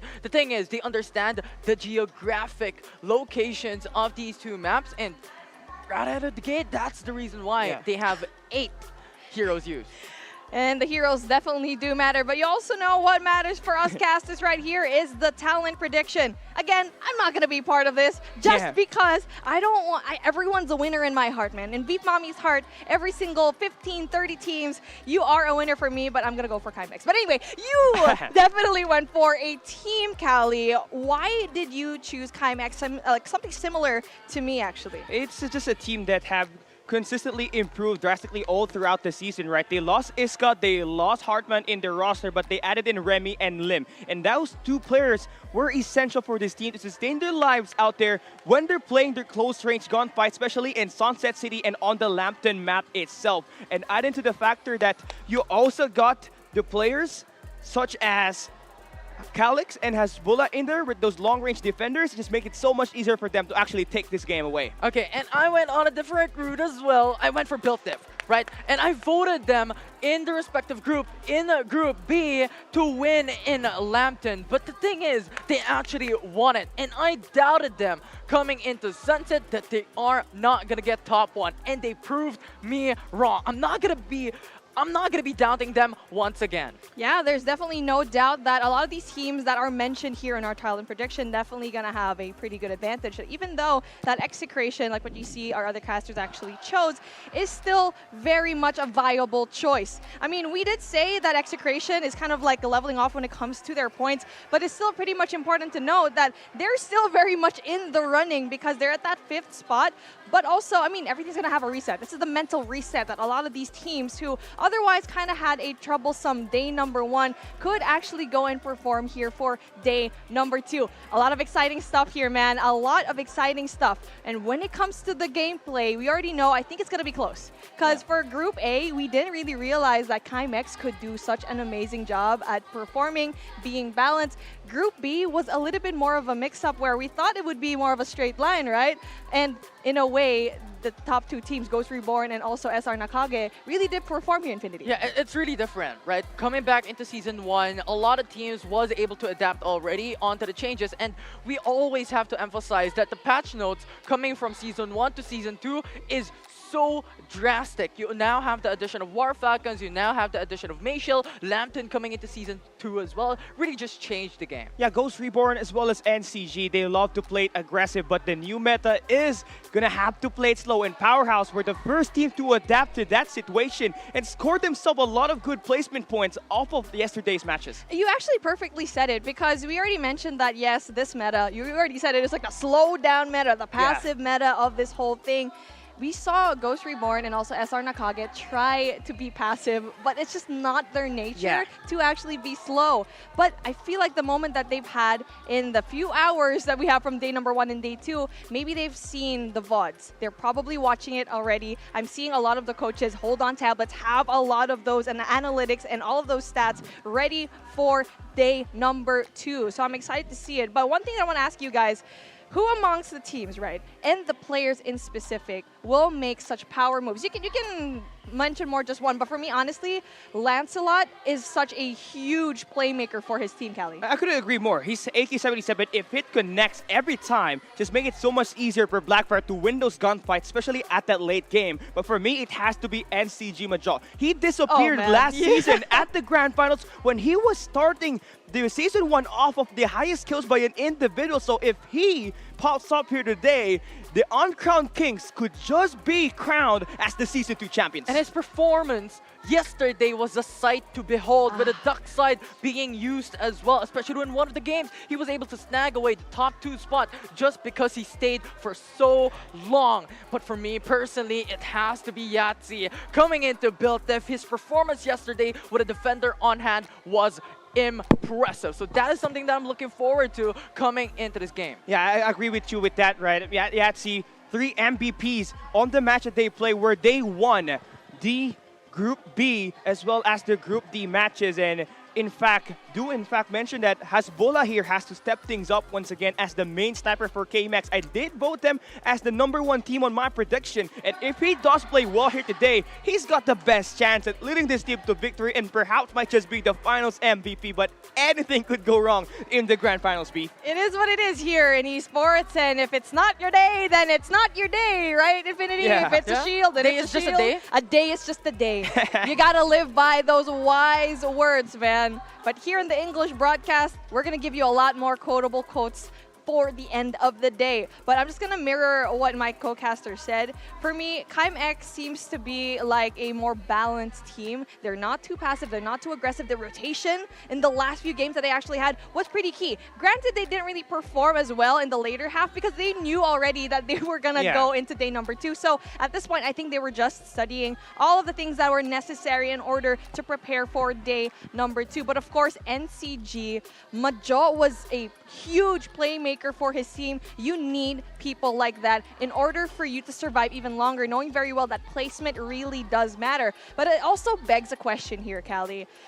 How come their middle game is just not as strong? They're going up against 1v1s already, rotating to the next. So what they're doing is they're going outside of the zone, going in for the revive. Otherwise, they should be just a 4-stack in the last circle. Yeah, it's just interesting because NCG, this was definitely not what we saw from them when they're playing the open qualifiers and the knockout stage. And I think it has to be Rovik's decision here as a coach. From a player helping into that coach position, he is designated to be the team's strategist when it comes to going for that rotation, right? And I think it's just falling behind. That was not their characteristic to just keep themselves at zone's edge. They got to play for that placement points, and they have to slow it down here today. Yeah, and NCG, when it comes to their improvement in Season 1, it's outright super amazing to watch out. Because the thing is, their rotations right now, how they rotate, how they change their pacing, how they change their movements into the matchup is really adaptive. Their adaptive sense coming into these games are something to really be scared for when it comes to the teams that are included here in Top 15. Top 15 right there on your screen. They're just trying to get ready before our first battle. And like what we already saw, KMX did a phenomenal job at their opening gunfights. Not getting the #1 spot, but getting enough kills and placement points to contest that #1.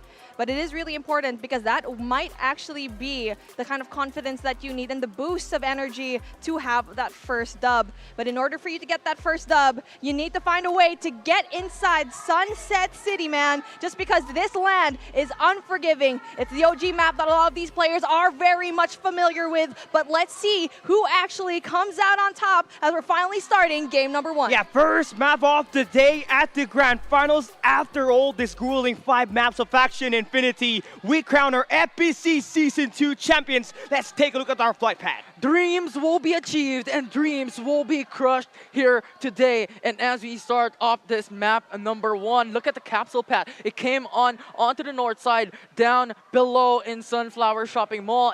Very, very different from what we have seen yesterday, and it's leaning more towards the east side of the map. And now this gives advantage for the like of Naos to gain access to Power 3 Station immediately. This is going to be quite tough now for Powerhouse because they always love dropping by the construction site. Now, it's not going to be a high tier spot, so they're going to have to make the rotation transitions over to the Batcave right after this. And remember, they were the team that loves to play with placement points, but on your screen is the Kings of the Tinman and the Stranapolis. It is going to be built different mobile, and they are going to be just looting everybody up while we got Latest and Seiya going at it here early at Riverview Park. Yeah, there's so much teams now contesting Ghost Reborn as well. And I want to touch up onto Ghost Reborn just because they changed up their drop points. Yes, it's still near Riverview Park, but they're not dropping exactly onto this POI. They're now dropping more towards the pit stop wherein they wanted vehicles, they wanted that initial weapons that they're able to get before they come through to Riverview Park. It also stops them from getting ganked on multiple angles in that Riverview Park because we know that it is open in the Sanctuary players, it is open in the teams holding down the Tinman and Industrionopolis, so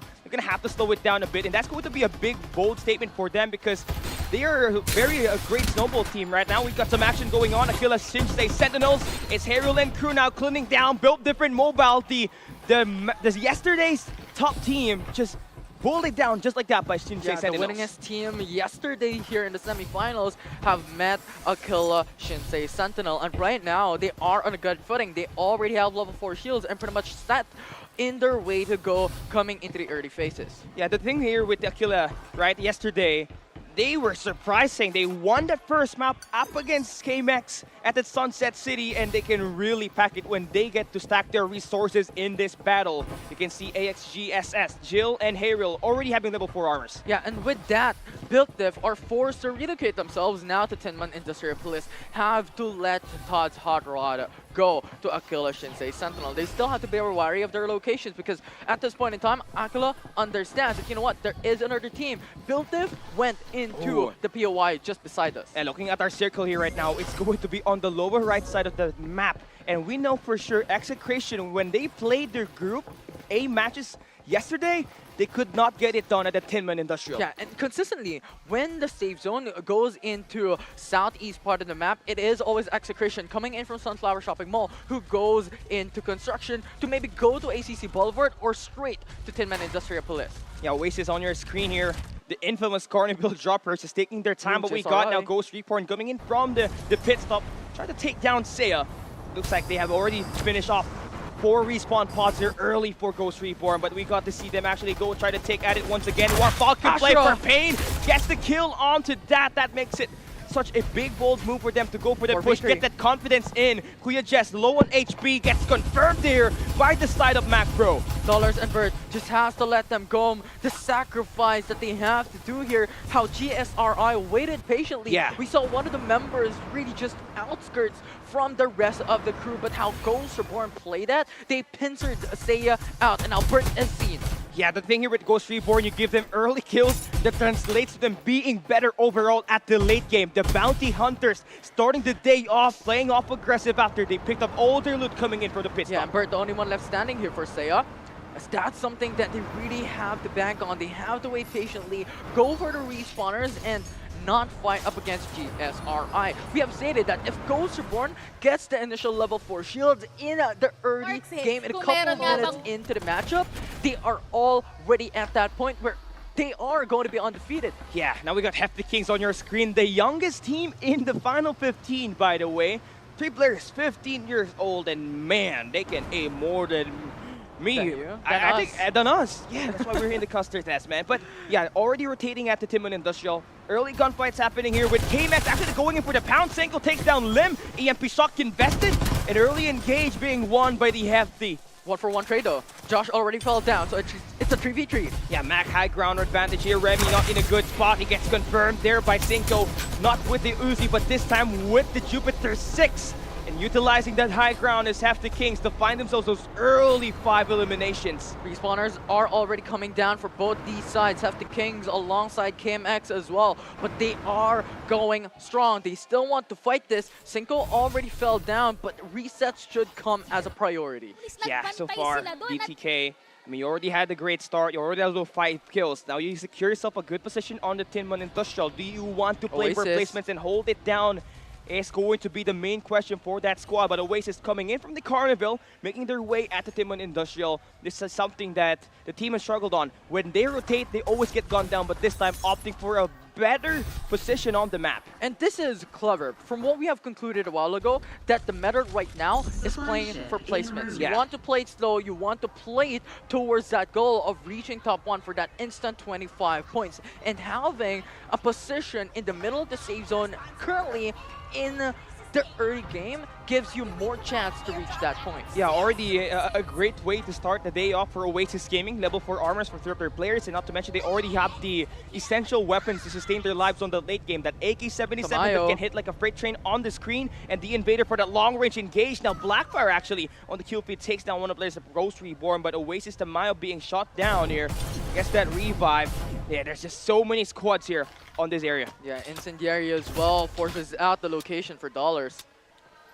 And he just fell down. That is really clever here for Hefty King's main. But nevertheless, there's just so much bodies already falling down in the kill feed. Yeah, just a bit of a slower pace for every team on the Team Industrial. But on the other side of the map, where we see on this Smiley Island, we see some investments coming through. And yeah, there's just an EMP Shock just invested there, and EUPH players will have one of their players getting eliminated. Yeah, right now, this is actually an interesting sight to see, right? Oasis has 3 level 4 shields already. Tamayo only has level 3 shields, and I think that's given the fact that he's just so defensive. Blackfire. Yeah, that was a nice shot here. Aquila now going in for that third party. They got the high ground, and they are just confirming every squad out there. 8 kills for them, level 4 armors, and they are just trying to destroy Blackfire, the second best team of yesterday's matches. Full respawn elimination there for AXGSS towards Blackfire, forcing out the respawners already. Aquila, Shinsei, Sentinel might just be pretty much the Kingslayers yesterday, wherein a Blackfire fell down to their knees against this team along with Built Diff. Yeah, it's like a deja vu, right? Aquila again, now starting the day off yesterday, took map number 1 up against K-Mex. And they definitely can bag it in terms of fighting those eliminations, and nice timing for them to put Gale on the front with the duck side, investing the tactical barrier and using that absolute gravity to just pin down those players at the cliff side. Yeah, and Euphoria right now playing on Zone Edge doesn't want to fight up against other teams coming through into this game. With Blackfire being eliminated by AXGSS, they have to change their position, go back into Riverview Park, and scour for loot. Get the spoils of war coming into this game. Yeah, now esports, they are by the bridge side. You know, they don't have a good position, so they try to slow things down a bit. I mean, they are part of that circle, but they want to play for that buildings, and they have to use that contact to actually bully some of these players, and that has to be dressed to kill Hefty King's main. And will be part of this area's nice shots coming in for Josh with the bar 95, but now they get scanned, and the push goes now. Josh is seen now as they're slowly creeping themselves in, actually swiftly going in. Yeah, now they have the high ground, they coordinate to bully these players down, and they also have the help of Hefty King's main on the long range. And that's just a nice play for placement here. Doesn't even have to engage here, Infinity. Yeah, Bear Swift were clean as well. Because if they stayed onto the bridge, it's pretty much a funnel wherein a lot of these teams could gatekeep them to go into Tinman Industrial Place. So very interesting move that they did there, which is the best thing that they could do into that situation, is to really rush through and get a building for themselves. Yeah, 4 squads at Tinman Industrial, and surrounding that is going to be NCG and Squad 13 on the trailer parks.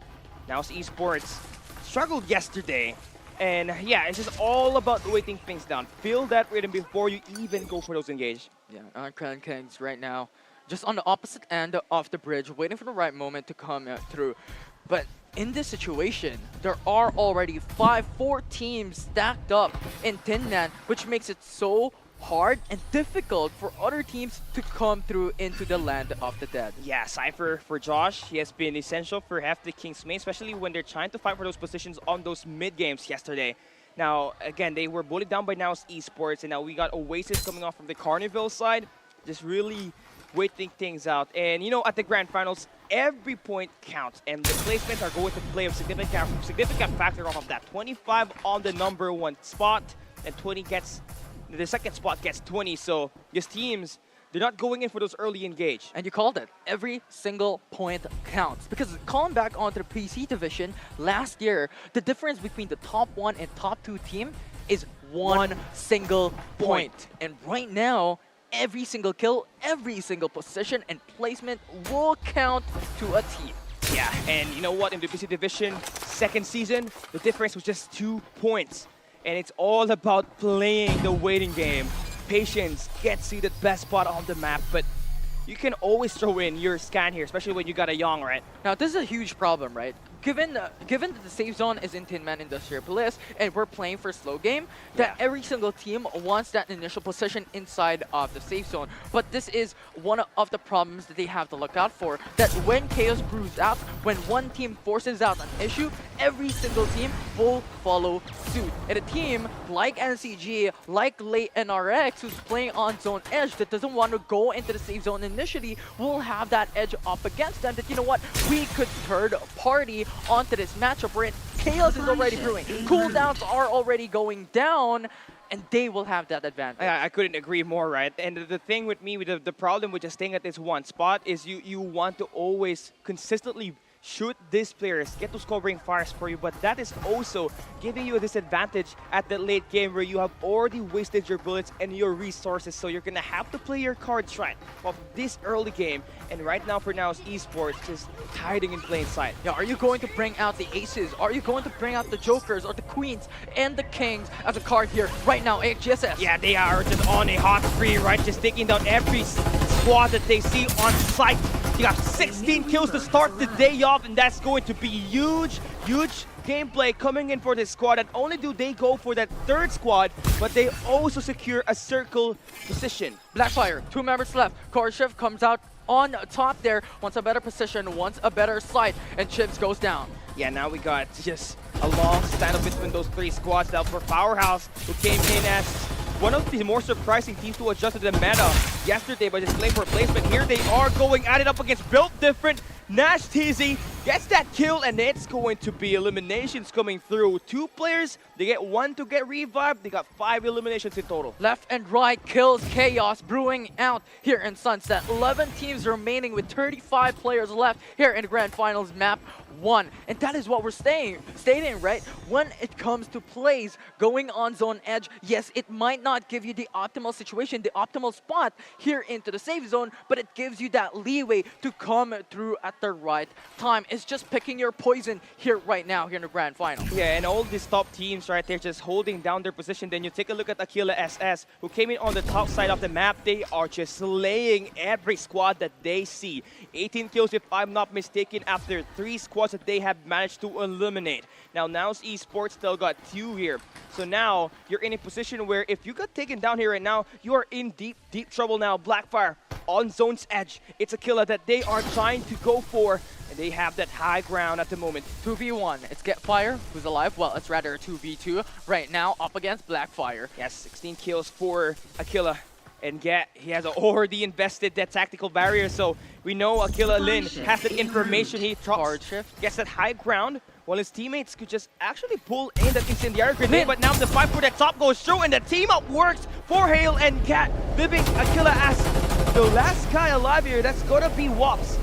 Wops up against Get and Hale. A 2v1 situation is not optimal. Now he's getting pushed. Yeah, this guy is facing elimination, and Wops, the top Reaper, is down. Aquila, strong start, but they end up at the 10th placement. The team that beat Built Diff and even Blackfire has fallen to the knees of Blackfire. And right now, Tin Man, that's 5 squads that we're talking about, with NCG just on the outskirts, on the bridge, with DTKX1 having sights on them. Yeah, this is not exactly a good spot if you're NCG, but you at least have Rocket Tarantulas to supply you those long-range artillery. You don't have to waste your weapon bullets. You just use that weapon at the missiles to actually rain down upon areas of this map. But now DTK, yeah, they're just going for those covering fires. Yeah, and the thing is, those vehicles gives them extra sustainability. Kong, yeah, almost down there. And yeah, he has to play it slow here. Gets that revive, but NCG securing the cliffside. They have 3 kills and vehicles to work with, but on the other side, on the bridge, it's going to be Blackfire, who's got those long-range weapons that potentially could take down NCG. Yeah, there. but Blackfire should not engage. The thing is, there are only 2 members left. If NCG gets a hold of the information that Blackfire is on the other bridge, they can push them out. Remember, NCG's location is not seen by the likes of Naus, by the likes of Squad 9, and the people who are in Tin Man Industrial Police. But Madmars already go down. Yeah, overpicking there is Mad Mars. This is typically not what you want to go through up against Ge, who we know is one of the best marksmen out there in the game right now. And you can see the difference between the open qualifiers, the knockout stage in this grand finals. The teams are playing it slow. On the final 2 circles that we're about to approach, there's still 9 squads remaining. And that's what we're talking about. If NCG gets a hold of the information of where Blackfire is, they can answer back with those defender shots. They still have enough time to go in for the revive. You still have 30 seconds, but 25 seconds left. Yeah. Remember, we still have 9 squads remaining. Yeah, 15 seconds for one of their teammates from NCG to actually get revived back.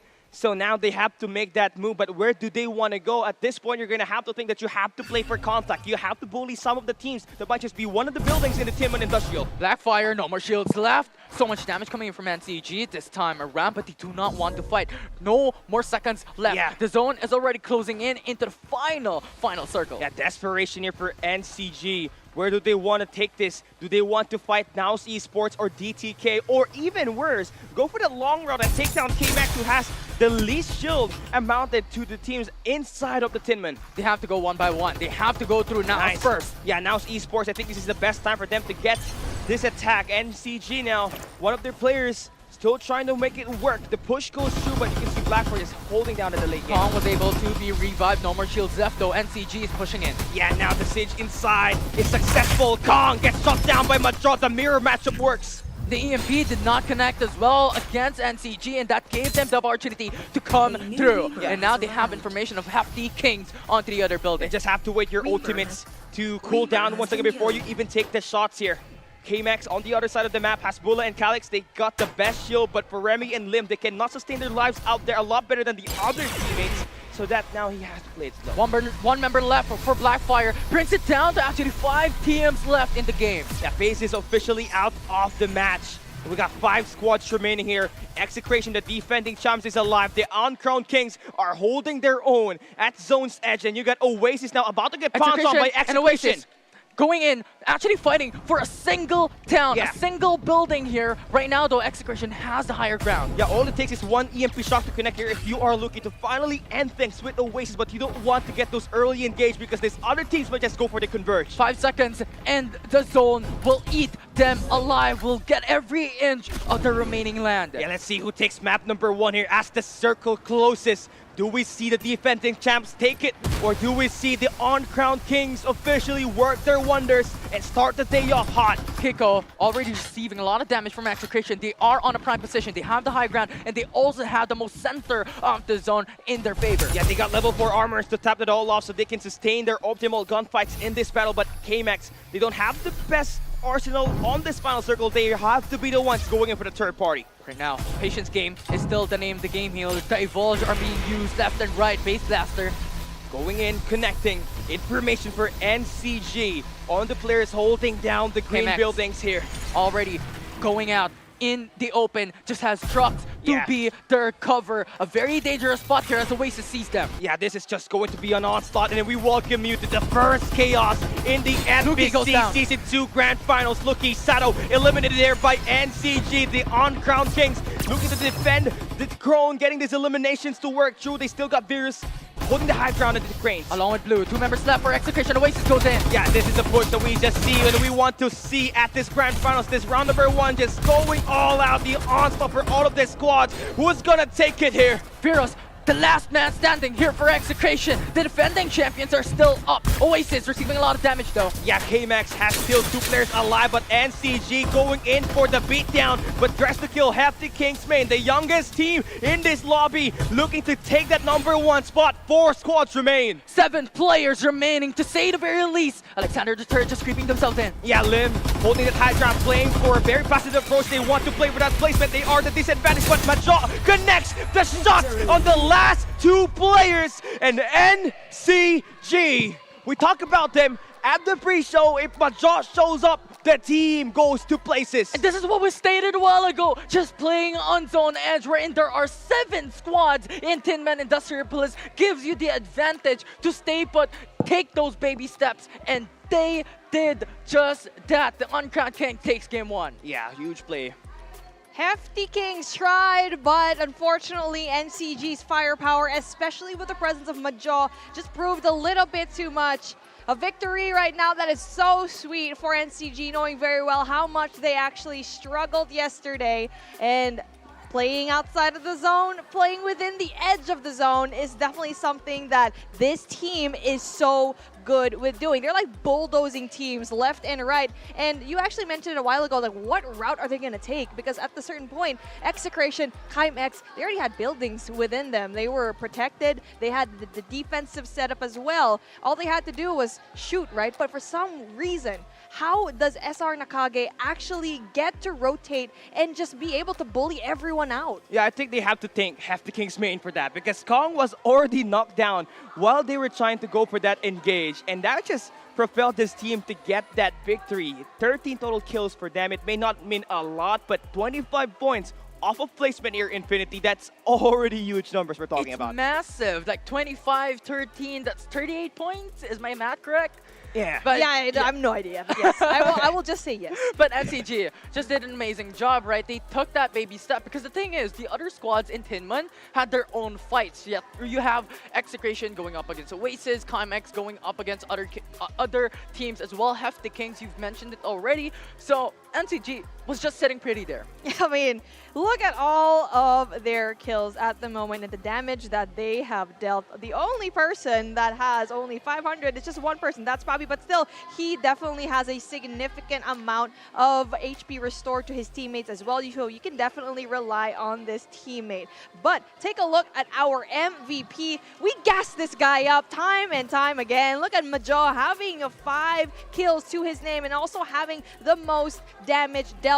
Cali, this man may single-handedly actually lead his team to success, and we've seen how he can clutch up certain situations and how he can be a playmaker. Yeah, he's the most experienced in this squad itself, right? Have always been a veteran in the esports scene, and Majok claiming this MVP truly speaks a lot on what NCG can put up at the coming games ahead, man. Dark side, baby. It's Majo who's using it. And something very interesting that I really want to touch up onto these stats that we're looking at as well is damage taken. I think that is one of the most significant parts to take away, that they only received a couple of hundreds damage all throughout that matchup, which just means how patient they play, how slow they execute. And that's one thing that we needed this team to do, right? Is to slow things down, learn from the teams that are actually getting high placement points. And that's the reason why they are actually here. As you can see on your board right now, NCG going to be getting your first spot. Right beside him, the boys, the kids of the whole competition, the youngins quite literally destroying a lot.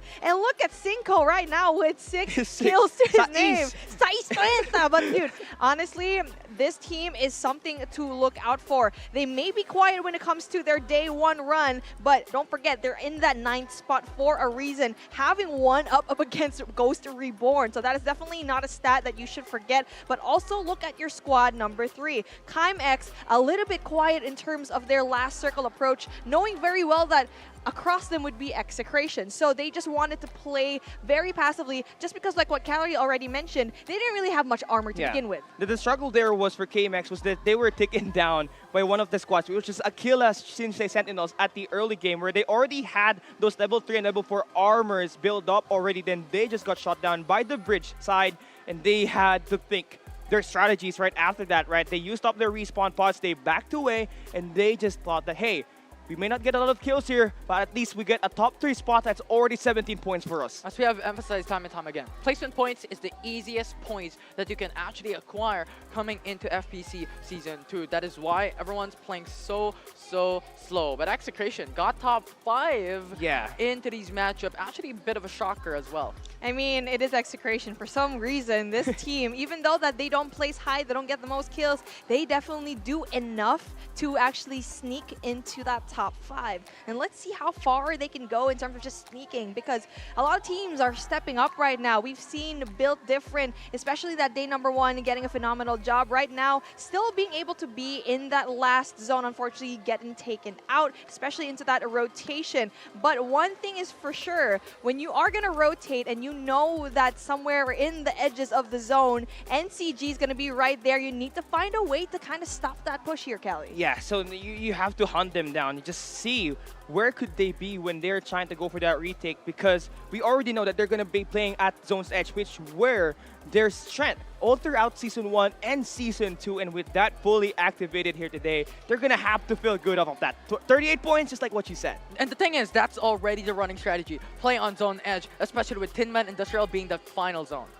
And when it comes to the final zone, definitely NCG was able to take advantage of that. Majo being the playmaker time and time again. And even though that this team doesn't get the dub, you already know that this man can do it single-handedly and get as much placement points as we can get. But here's the thing though, it's not just him. Everyone else in his team is actually stepping up, and that's what we really like to see. So now that we're gonna get that total damage of 1,607, that's definitely going to be an official statement that NCG is here to stay, and 38 points going to be for their total overall. But hey, you shouldn't be comfortable with that because right below you got DTK. Yeah, and just like that, you know, after really struggling to close things out, they still are in the striking distance up against NCG. But one thing more than likely that we expect is XGSS to be part of that top 5 at least because of the amount of kills that they got of this map number 1. Remember, they were the ones that took down Blackfire. They took down, you know, a lot of the strong teams off the start, which is insane because they were able to poison them from getting at least a top 3 placement here in map 1. Became the knife in the back for the strongest teams coming into game number 1. But what I'm fearful for, looking at these grand final scoreboard coming from map 1, is that top 3 to top 6 yeah. Super close. 21, 21, 20, 19. Only a difference between 1 point and 2 points across these 4 or 5 teams. And also what's interesting is take a look at your number 7 spot. That's Execration. But the thing is, they only had 3 kills. And even though they were placed into the 5th spot, it's just not enough for them to gather as much points. Take a look at Blackfire. They were able to get that placement point that wasn't too high, but look at the kill count that this team has. So even though that we say that it is still very much important to place high, you also need to balance out the kills. And you talk about these kills, right? And look at GSRI. The Bounty Hunters down on top 13. The first team who gets eliminated with only 4 kills to their name is one of the most surprising things from game 1. Most definitely, man. And I think like for me, for Execration, they had 2 maps yesterday where it ended into a Tin Man Industrianopolis final circle. And they had a late rotation and they could not get the job done. But here today, they opted for a more passive approach, get those early rotation, but still ended up underperforming here. And now that is definitely a statement. NCG erases any doubts of everyone coming into day number 2. And if it is a day for you to step up, it is today. Just because it is Judgment Day. At the very end of this, we only have 5 rounds and now only 4. NCG makes a statement with that 38 points already to his name, to their name, especially with Majo leading the pack. But how about you guys at home? Let us know who your favorite team is among all of the 15 here, or even if they exited yesterday, show your support here for Farlight 84. Look at our socials. We have our YouTube. We got everything, actually. We got Instagram, Facebook. We also have TikTok if you want to watch our short form videos. We got everything for you. I personally watch a lot of the YouTube videos every time that there's going to be an update, especially when we're going into our new season, and definitely going to be very good for the esports season right here. But speaking of, here in our stage, we're definitely not alone, and I'm very thankful for every single partner that we have, especially Aces ROG. We are definitely built different, pun very much intended. If you want to have a perfect game, if you want to have a device that'll last you a long time and also give you as much skill, especially for someone like me who's not really that good in the game, man. I mean, a good size in the screen and also that max FPS that gives you that insane advantage when you're going up against players up close in a long range battle. But with this, you also have the max comfort from your chair coming in from Fantech, which will enhance your gameplay. Don't forget the LED, man. Yeah, the plus RGB. I mean, the plus 10 assists, and I wish this one had an LED too at some point. Absolutely. But you know what? With high performance, you also have high fresh rate coming from the ROG phones. But to top it all off on the 3 musketeers of a perfect gameplay, fast internet. Thank you very much to our official ISP partner, Globe Telecom. Yeah, that's 3 for 3, man. You got top out of top brands going to be represented representing us here in Farlight 84. Man, we are lucky to actually have our partners to make this event possible. But yeah, with that, you have really good sponsors, really good partners, really good casters, and really good players that know how to step it up. Not just that, if you guys were watching a while ago in our pre-show, Trev was performing the house down. Yeah. We were vibing, and at a certain point, I was like, wait, hold on. I'm going to cast. I'm going to host, actually. Yeah. Let me go back here a second. But definitely follow everyone in this page as well. So with that being considered, any thoughts with that game number 1 here so far to open the day? I think that's exactly what we want to see for NCG, right? The Uncrowned Kings finally able to see their true strength right in time to start the Grand Finals. But I'm looking forward to K-Max here, man. Yeah, I'm looking forward to other teams as well. Built-If underperformed coming to that game 1. They got eliminated early on, so how can they perform, especially that we're having Lambton in the next map? Speaking of performance, game number 2 is going to be right there on the horizon. NCG definitely proved everyone wrong, knowing very well that they struggled in day number 1, but they definitely impressed here for day number 2 here in game 1. But the question remains, will they be consistent across all 5 games, or will there be someone that'll try to stop that momentum? Of course, we'll have the answers later on, but for now, we're going to take a quick short break. Bye.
Bouncing into new experiences may be challenging, Cute kaya, papost ko to. but it can lead to unexpected moments. Kaya go lang ng go with Go Plus 99's free vouchers and must-have data. Wow! Sabi sa'yo eh, not a fail. Totoo ba? Go lang ng go!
Uy, tara! Try natin! Ready? Go! Oh, uy, hirap!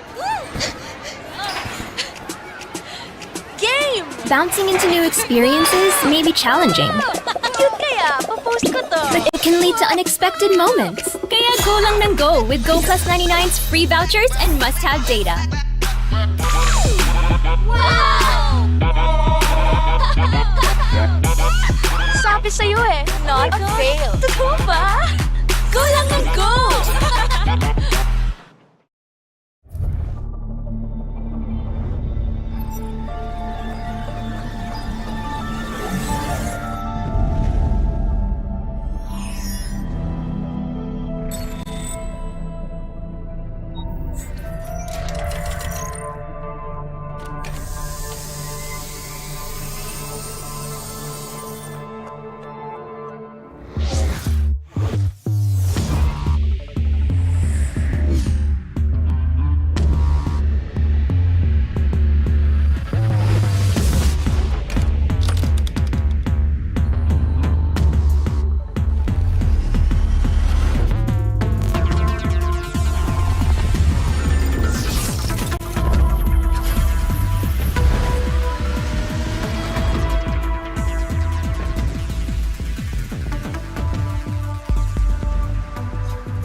Bouncing into new experiences may be challenging, Cute kaya, papost ko to. but it can lead to unexpected moments. Kaya go lang ng go with Go Plus 99's free vouchers and must-have data.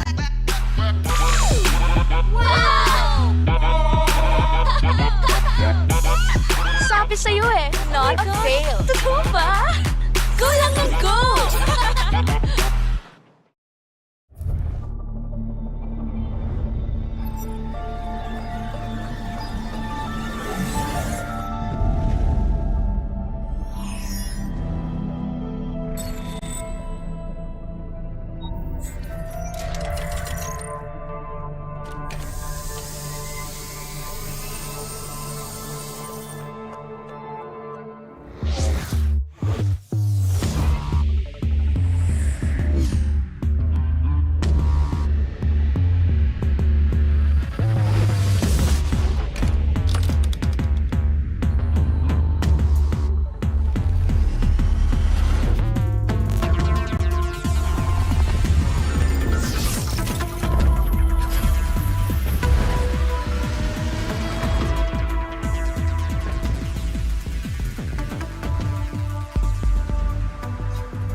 Uy, tara! Try natin! Ready? Go!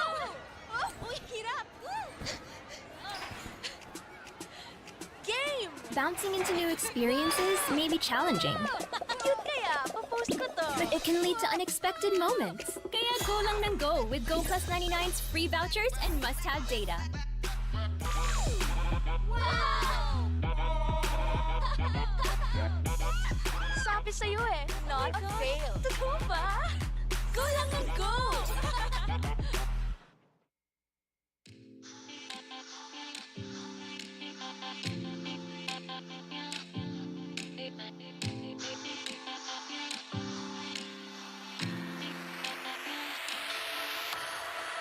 Nagising araw ay ngumingiti, katuwa'y mabigat di makabangon.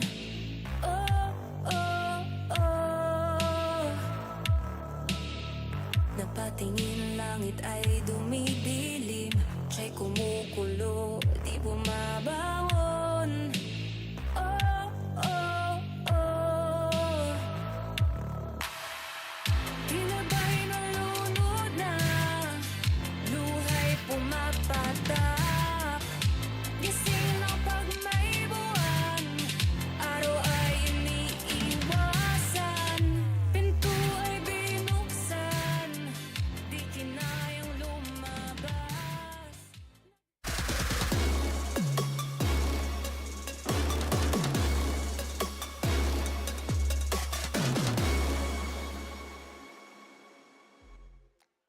It's day number 2 here in the Farlight 84 Philippines Championship. Game number 1 was taken by NCG, something that they were definitely looking forward to the entire weekend. It's your girl Beef Mommy here with me. We got Callie, we got Infy. Yo boys, that was a really hot start from this team, but this time around we have a different map that a lot of these teams kind of struggle to kind of go up against. Yeah, different map means there's a Lambton map getting played and also a better team that we're looking forward to seeing here in this game. But one thing more than likely for NCG, they did not have any win yesterday, but this grand finals, they start the day off with a map 1 victory. Yeah, Lambton and Sunset, very, very different apart from each other. And I feel like there are teams who will be stronger than the rest here in Lambton. Let's see who's going to be the strongest team by the very end of the day. But we want to know your thoughts. Who is going to be your number 1 team? Who are your favorites? We have our social media right there. YouTube, Instagram, Facebook, and TikTok right there for the taking. We are going to be live for the entirety of the day. If you didn't get to see day number 1, make sure to open the tab. You know you have multiple tabs open. Also with our different social media pages. We're going to see you right there. I'm looking at you, everyone at home, but if you're not going to watch at home, might as well watch over here in person. We have a lot of freebies in store, especially from our friends in Fantech and also Asus ROG. We're gonna be giving away 2 phones for today. I know you guys are surprised. You thought it was going to be 1. No. It's going to be 2 phones. Imagine you can have a phone like what I have in my hands right there. It's beautiful. It's really nice right here. But before we actually start when it comes to the gameplay and the prowess that you can have in this phone, let's talk about the top teams that you guys think are going to be right here in this competition. Lambton, like what we say, it's going to be a very interesting map. It has to start with KMX and the team's capability when they're playing that long-range engagement. The defenders from the sniper duos, Hasbullah and Calix, has been phenomenal so far, and we saw a glimpse of that when they played at Group A yesterday, where they won the map with amazing finish, scoring tons of kills there. Infinity. KMX might have a win in Lambton, but another team as well who is consistent in Lambton is BuiltDiff. I'm looking at BuiltDiff to perform here this time around here in Game 2 and even later on for Game 4, as we have 2 Lambton maps here right now for the grand final. So BuiltDiff.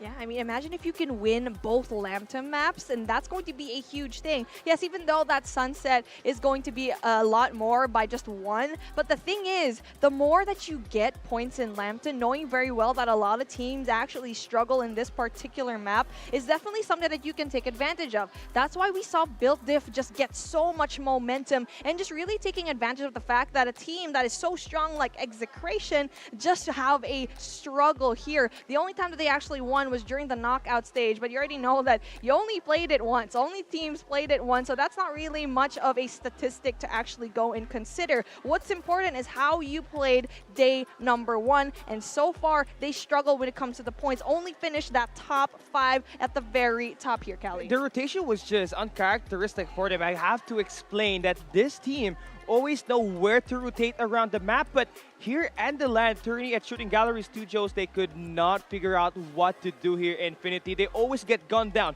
out in the open, which is unheard of for a team like them because they always utilize those vehicles to travel those long distances. Absolutely. Vehicles right now is a huge part of what makes Farlight 84 Philippines Championship. The utilization of the likes of Warflag right now is super strong, getting information up on top with that huge verticality and of course that massive amount of damage. And yeah, you guys are talking about strats here, and when it comes to a map like Lambton, knowing very well that you have that verticality, you have the mountains, but in between them there's a lot of open spaces that you can try to get those gunfights, get those kills, but at the same time not get in the crossfire of all those raining bullets inside of the game. So that's one thing that they should do. What do you think are the different strategies? Because yesterday we were talking about, all right, maybe that early rotation into Lambton might actually prove beneficial. But for me, honestly, it has to be fighting at high ground. We saw it yesterday back in Group D where many players were eyeing out for that Nova Energy Station, where we saw Stream Raider 717 hold the highest spot on the map that guaranteed them so many information on the other teams that are going to be around the map and pair that up with the defender that they had yesterday. They were racking up a lot of kills. To add to that, one of the most important part as well to look at here in Lambton is getting that prime position early on, getting a part of the safe zone very early on into a game. If you're looking at it, this is the reason why Built Diff won in one of their games in Group B. They got that prime position, they got the high ground on top of it, that's why they got top 1. You saw struggles for the top teams right now, but something's different in the air today. Can you smell it, casters? Yeah. Especially that win with NCG, knowing very well that they struggled, absolutely struggled this time around. And I am expecting the top teams coming into this finals, this grand championship, to finally get it together for day number 2, because it's back against the wall. Every single game counts. I know we say when it comes to the half point, maybe that's when we'll see teams like show up, but no, you see how points can be so close, especially seeing that Group B where things went down tooth and nail. And that's why we saw teams like Burger Kim Squad and NU Complex say goodbye just because they could barely even make it into today. It was such an unfortunate stop, especially for Burger King Squad, because their rotations are great, but the teams they meet up is just unfair. Oasis, NCG, how could you stand your ground up there, especially when you're the ones being gatekept? It's too strong. It was just a really unfortunate storyline. At this point in time, we're talking about the best of the best teams remaining here in FPC, and these teams really have to put not just their best, but their bestest coming in to these matches. And well, another team that we kind of failed to mention going into who's going to actually be out on top here, who's most likely, because we already said that's Chimex, that's Built Different, but let's take a look at Euphoria and FaZe. They both won one Lambton game, and that's just something that we really need to see from all of these teams as well, is to be consistent and to also take advantage of the fact that some teams really struggle here. Honestly, for me, Sunset City, since they're so used to this map, they already have different strategies. It's just a matter of which team is going to come up with the strategy at the fastest pace. Yeah, we are still looking for the meta right now for the Lambton map. So far, it's just been the defenders and fighting those high grounds. But for sure, as the game progresses and we see more repetitions from all these teams when they play this Lambton City, we see more attacks going Yeah, it just started on the knockout stages. So definitely these teams still needs time to be able to adapt to it, right? You have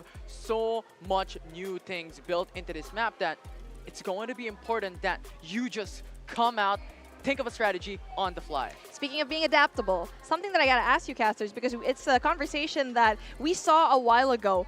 The difference in terms of the capsulars being used per map. Sunset City, they already have a certain strategy to use there, but Lambton could be a different approach. Momoy seems to be something that a character that you always bring up in the process. How does this capsular make a big difference in terms of team composition? The teams are always playing for placement points, especially here at the Grand Finals. Now you have to play it slow, and when you play slow, you lose the chance to get more loot up against other squads and the areas that you want to go through in the Lambton map itself. Now with the Hoarder Drop ultimate skill coming in from Momo, you can just call it in and you're guaranteed attachments that can give you a 4x or an 8x scope for your sniper and also give you that shield every time it gets dropped. To add to that, one of the strongest power that a Momoy has is its passive. Yeah. Faster regeneration when it comes to HP and faster regeneration of shields. Now, you already brought it up. The regen, the health really does matter. So does a capsular like Sienna could be used here? Because we've seen her already being played in day number 1. What are your thoughts about using this? Especially, we saw a huge play in the final circle. I think it was day number 1, where we saw the Medi-X being used really well. Now, there's a tons of potential for Asayana to be utilized here, but you have to feed her all the player XPs absolutely, to make sure that the regeneration and the duration of the cooldowns of its tactical and its ultimate gets reduced down. But if does not that happen, you're gonna get punished because she is not battle ready when it comes to going in for the gunfight. It's just a lot that Sienna has taken. In comparison to Momoy, it's just all about that regeneration and even that ammunition or weaponry that you're able to really take out from her. That's what makes her so strong. And the thing about Sienna is that she may have the sustainability when it comes to HP. She may have that sustainability with that revives, but what you really want for with that Momoy is that shield regeneration as well, because it's so much faster, and once again, utility game. That's really fair because honestly, in the early game, Sienna is not going to be too much of an advantage just because you can go and respawn, right? She is most important into the late game where you're going to run out of respawns. You're going to take so much damage, and especially if you don't really have the armor to play with, you definitely can use this. But again, I feel like it could be a little bit too complicated for now. It really just takes a really specific type of composition for this particular capsular to actually work. And that is a lot of things up in the air for Lambton, which I think becomes really interesting and exciting because it's something different. Because if we're going to be playing the same map every single season, yes, it's entertaining, but we want to shake things up. And maybe in Season 3, we're going to have a third map, right, Kelly? Oh my god, the new map? I'm not even going to talk about it. We'll let the devs know more about that because the map is so big. Zip lines are going to be part of the show. And yeah, I'm looking forward to it, but for now, it has to be Lambton because we need to see more repetitions on this map. There's tons of potential in this game, and it opens things up for underdog teams to actually make up for their, underperforming Sunset City maps here in Infinity. Yeah, it may not be a priority right now in Lambton, but I want to see more of Embers. Because Embers gives you the vision erosion, that gives you that huge dome to be able to switch it up. Go to different routes, go to different paths, and come back to safety, wherein those snipers are shooting down and beaming you down. Exactly. That is one capsular that was really looking forward to the most going into Season 2. Ember being used. We already talked about this, right? Yeah. When I was prepping for this whole tournament, we were just like, hey, Ember seems to be like a very viable person to actually have in your squad. The utilization of smoke, especially when you're going to go and rotate into such a wide alley, knowing very well that you won't really have that cover, could actually provide that for you. And again, his ult Vision Erosion definitely going to be his domain expansion that everyone else is going to have a difficult time going and escaping. Yoyoeki Tenkai for them anime fans. What I mean? I mean, if you see his suit, man, I mean, if you don't get the reference. After this finals, man, I'm about to explode because of the action here. Oh no God, pun intended. please don't do that. No spoilers alert. It was a spoiler alert, but man, okay. My heart. Let's talk about the vision erosion, right? I mean, it's a great way for you to shield yourself when you're out in the open, especially when there are snipers nearby. But popping in that vision erosion, getting those armors restored and your health regenerated, that's such a big boost to increase your survivability in there. And another reason why Ember is not that viable in Sunset, because it's always that close quarter combat. And it always gets denied with one EMP, Vision Erosion is gone. The thing about Lambton is if you play the Vision Erosion right in a very long distance, those EMPs not going to connect. So it is so much more viable to be played in Lambton. And especially with a map like Lambton, I'm really hoping that later on we actually get to play this map a lot more. And knowing that if we are going to have that third map, we're going to have 3 different types of gameplay all year round. Wow. So that is definitely interesting to consider. And we are definitely a young esport. So, I mean, look at all of those hashtags. Hashtag build diff on top. Follow them on their Facebook. And wow, this definitely going to be an interesting day. Just because you can see every single one of their supporters going to be right there on your screen. Our studio is full. Our hearts are full. And look at the fans. Their excitement is definitely off the roof. Yeah, oh man, looking at the scene right now, everybody is standing, so that means there has to be, the seats has to be full, right? They have been waiting for this moment to see a champion be crowned today at the Mobile Finals. Yeah, and I love the energy as well. You're looking at these players, you're looking at the fans a while ago when the cameras panned out to them, they were dancing, they were actually hyping, and they're actually happy as well, roaring their own teams. And I love that, the excitement of the crowd in the venue here. Yeah, we feel you in the community right here in the venue. We also feel you at home. As you can see, the comment section definitely going to be running wild, and every single one of you guys at home can still try to make it here. You have a few hours left. We're only about to start day number 2 here. We're early. We're up early. Game number 2 going to be up in the horizon in a little bit. But like what I mentioned before, it is 5 games in total. Number 1, NCG got a really great run, even though that they were trying to catch up. It looking like Sunset City, edge of the zone, is going to be what's most important. But now we're going into game number 2, like what we already have been talking about and analyzing. It is so different compared to the first map that they've played, and it really is interesting how all of these teams are going to be playing this. Yeah, now, a lot of these teams we've been talking about are just being favored as the go-to team when we're playing that Lambton map. But, a team like Execration could, be needing a great map at Lambton, right? A big top 3 placement for them, get that 17 points at least, will help them drastically climb the leaderboard when we head into map number 3. But, they're at the number 7 spot. They did have 11 points off of placement and only 3 total kills. And right now, something needs to change for Execration to defend that title. Something has to be done, but Execration is not a stranger onto Lambton as well. Yesterday, in their respective group, they were able to get a good position initially onto that safe zone. Unfortunately, Builtif was there, Naos was there, and after that, it was just Builtif just sliding them left and right, and Execration did not have a chance to excel in that final zone, in that final engage. Yeah, they were in the fortress, man. I mean, they were beside it. They weren't actually in it. Probably was going to be the biggest mistake during that particular time because they were eventually sandwiched by 2 top teams, and at the very end, they did not know where to go. So it's really just micro decisions like that is what really matters. And now we're talking about top teams that are going to make it into a really powerful position into our late stages here. We were mentioning Execration, KimX, Builtif, Euphoria, FaZe, but one team that hasn't really clinched a throne here in Lambton but has been oh so close. You also have Blackfire right there on the horizon. NCG always becoming that 2nd spot, and it's just it really hurts being in the silver medal because you're so close into getting that spot, but you're also getting enough kills. But in this point, in this time around, you need to be picture perfect because it can be the difference of you winning the championship, 1 point in between you. And the thing with that, right, if you talk about the PC division at Season 1, it was only a 1-point difference between Dream Team as well as Modern Lethal. And on the PC division, Dash and Burger King was able to cast it, right, on that 5 maps of action.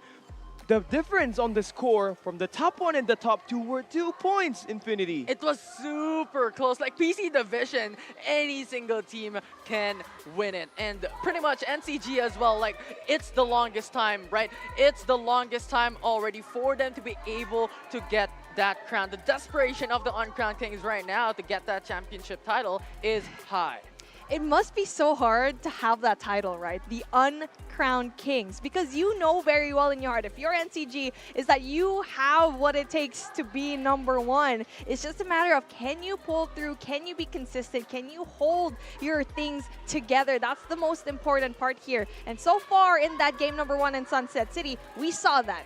Let's see. I feel like if they actually win this game number 2, that is a huge statement, knowing very well that they can perform in Sunset and Lambton at the same time. So all the top teams need to kind of figure out this crew because they're actually pretty good at Lambton. Yeah, I mean, it is going to be an understatement that they're good, right? They can potentially become a great threat here, and you don't want this team to actually snowball when they are given the chance to. You already gave them that map number 1 where they scored 38 points, combining that kills and the total placement. Now, what they're aiming for is finding that sniper presence. Kiko has not been hitting his shots lately, especially yesterday, and that's why their placement points on Lambton is just kind of behind up against this underdog squad who kept taking everything in that map. Especially considering the attribute of the map is all about that aim game all throughout.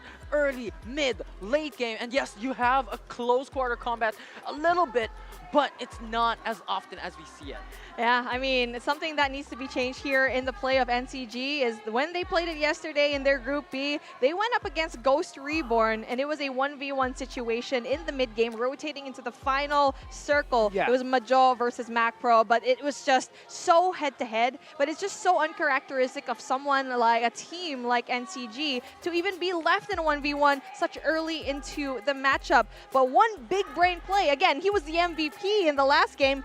They need to play around this dude because he can basically carry his entire team all alone at the very end. But one thing that they did perfect is the fact that they were still 4 in the last circle. Yeah, I couldn't agree more. Right? There's definitely potential in there, but one thing stands. Ghost Reborn can always be defeated. NCG can always be defeated by Ghost Reborn. Well, what a statement. It has been a statement in ACC and FPC Season 1, right? The rivalry continues, but after the Map 1 start here today by NCG, you can definitely tell that they're mentally ready to not disappear here anymore. They want that crown bad. Yeah, there's so many coin flips that we can talk about. We can take days and days till end here coming into the teams right now. But just looking back, calling back into game number 1 that we've had for Grand Finals, Ghost Reborn is the first team who got eliminated. And I don't know where they're going to stand at the end of the day. They need to put their head in the game. It just feels like yesterday's losses kind of affected them going into day number 2.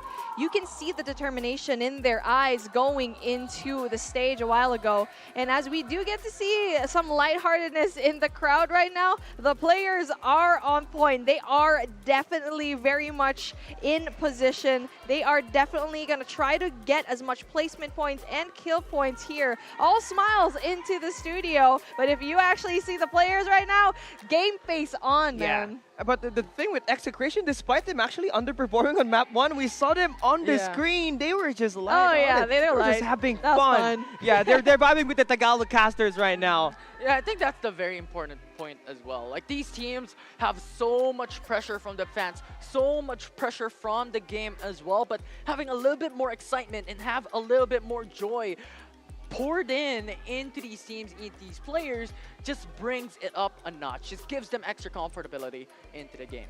It's definitely going to be very interesting how all of these players actually are able to handle that pressure. Because at the very end of the day, we love playing this game. I mean, there's a reason why we're casting it. There's a reason why I'm hosting it. Is because we saw something special in here. And we feel it inside of the studio. We feel you in the comment section. And speaking of, oh my God! Oh gosh! It's Mr. T! Oh my gosh, it's Mr. T!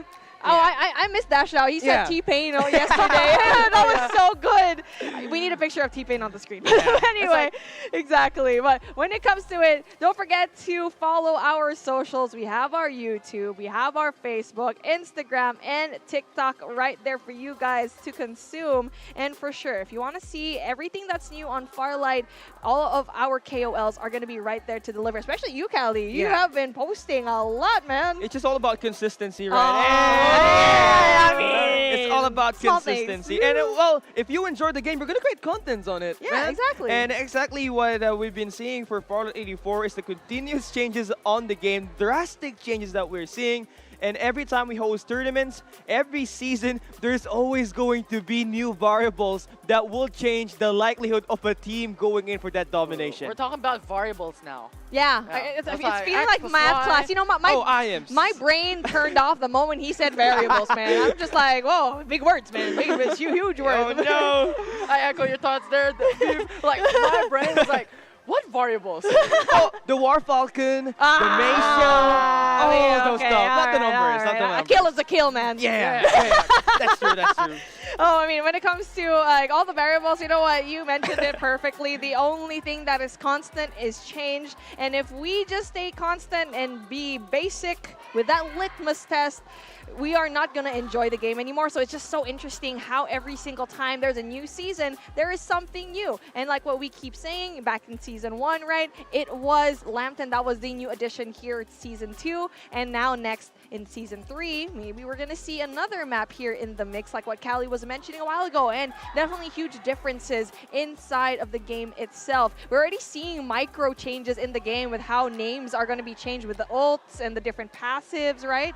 Yeah, obviously, and this next update is about to change Farlight 84 forever. But yeah, we are going to talk about the new season, the current season that we have in here right now, right? I mean, looking at it, there's just so many giggles in our viewers right now. Yeah, and meta is always evolving, right? Going Yeah. back into like ACC, it was very straightforward. Ember, Cypher, Lucinda, and one more hero that is a bit more flexible. Going to Season 1, it's more of Cypher, Lucinda, Yongs, and Sunils coming in as well. But right now, where is Embers? Where is, or where are the Sunils of FPC? You know, that's one thing that I'm so surprised. I know we saw how much Yongs are being used because it's important. Yeah, I mean, just like he's a scout, he'll give you that information. That's definitely going to be important.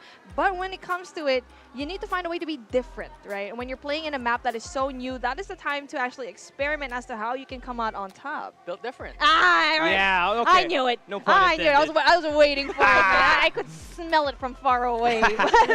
When it comes to being built different, let's see if built diff could actually make the biggest difference here. Because a while ago, there was a little bit of struggle. Even though they're in the middle of the pack, they were able to reach the zone. You need to be #1 to actually get into the top spot to clinch that crown of being Season 2 champs. Yeah, right now what they have to avoid is just getting eliminated early. When they got taken down by AXG, they did not have an easy time trying to get right back into it. Yeah, Aquila, Shinsei, Sentinel. I mean, this is the occasions we're in. Anything can happen, right? You just have to avoid those risks and have better trades, better benefits when it comes to these fights, when it comes to your rotations. And let's see what is going to happen here for game #2. Will Chimex clinch another game #2 win in Lambton? Or can NCG do the same what they did in Sunset City? All the answers are going to be right next because we're going to be taking a little bit of a break. We'll see you in a little bit, guys.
Uy, tara! Try natin! Ready? Go!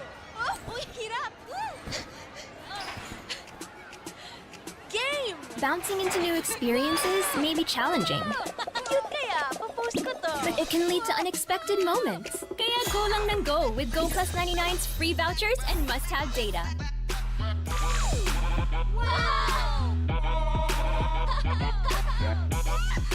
Sabi sa'yo eh, not fail. Totoo ba? Go lang ng go!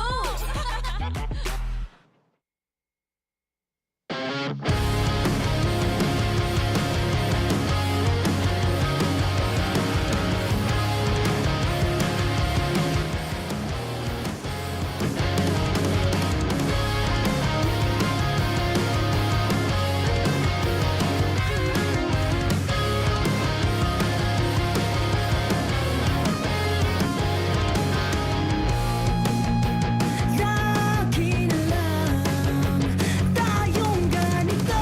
Magulo, sabi mo ayaw mo na sa kanya, pero bakit ko umutulit? Sinasabi ko sa'yo na tumigil ka na. Puro ka na lang drama. Manhid ka ba o di mo ba nakikita na nandito lang ako?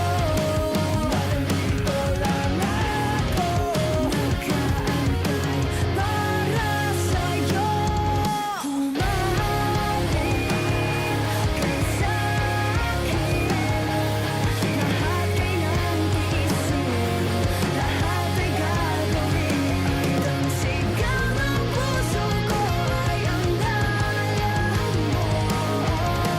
Sana mapansin mo ang tinatago kong damdamin.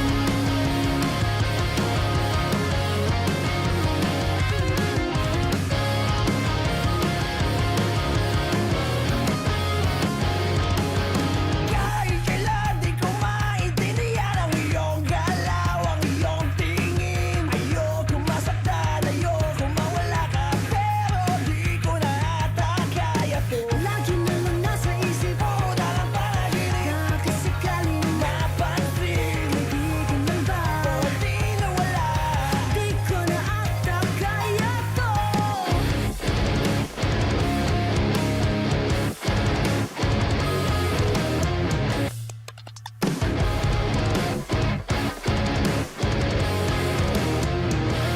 Pero andito lang ako. Nandito lang ako. Nakaantay para sa'yo. Humalik ka sa'kin. Lahat ay nag-iisip, lahat ay gagawin. Ang sigaw ng puso ko ay ang alam mo. Sana mapansin mo ang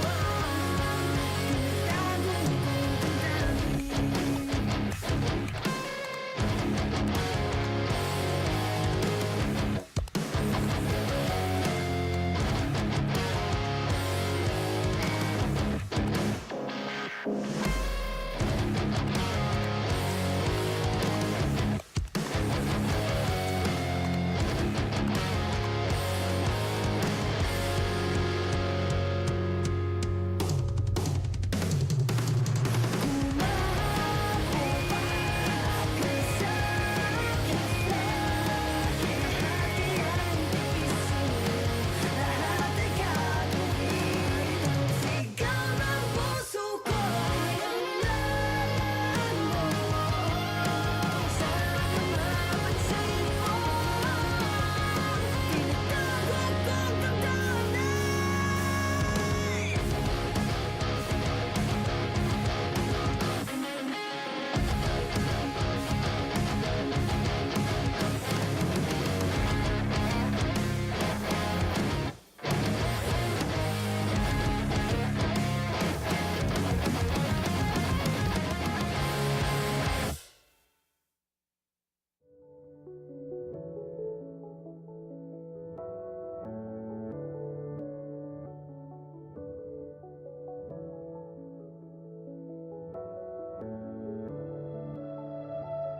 Batang iskinita, matinong dalaga, na tuwing gabi nang babalot ng hiwaga. Napakadalas sa pobla, kilala ng lahat. Ang Palakos Kulbay, simbahan lang alam mo Sa isip-isip ko delikado to. Di ako pwedeng mahulog sa mga kagaya mo. Kaso napakadulas at bisa tong si Miss Leisha. Dinaan sa'kin dat sabay halik sa may balikan. Di mo naman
Uy, tara! Try natin! Ready? Go!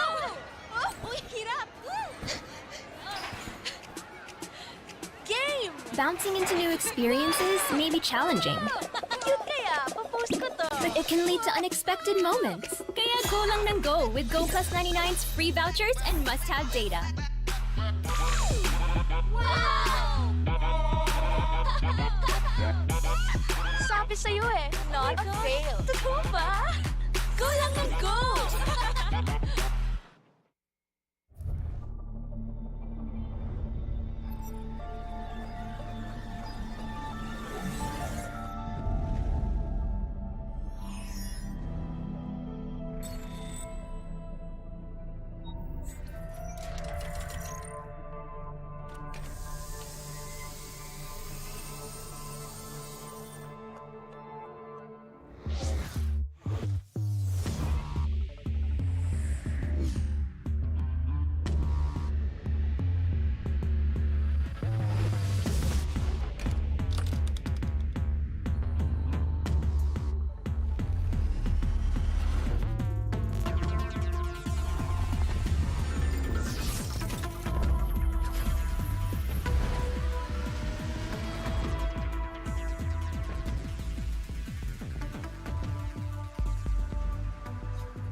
Uy, tara! Try natin! Ready? Go!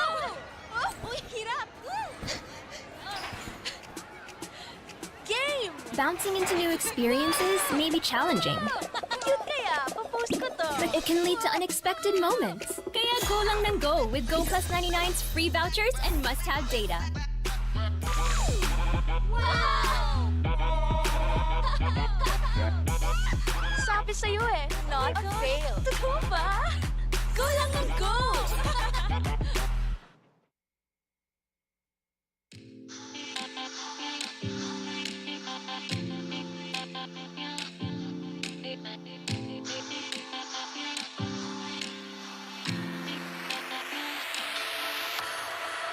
Nagising araw ay ngumingiti, katuwa'y mabigat di makabangon. Oh, oh, oh. Napatingin langit ay dumidilim, siya'y kumukulo, di bumabangon. Oh, oh, oh. Tila ba'y nalunod na, luhay pumapatak.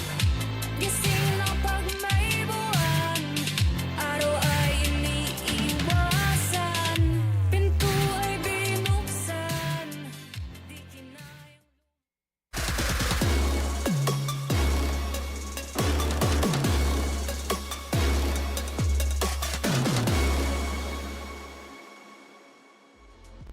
It's game number 2 here in FPC Season 2 for Farlight 84. My goodness, this has been quite a day so far, and we only had one game. And of course, it's not just me on the desk, it's Beef Mommy, but of course, I got my casters with me, Callie and Infinity, spitting fire on the mic as our casters, but right now, their mouths are quite literally on fire. We had a long. We said there was a 5-minute break, right? But it said it was 2 minutes, so we had to quickly grab one chicken, and that chicken turned out to be A great. spicy, A spicy chicken that has what?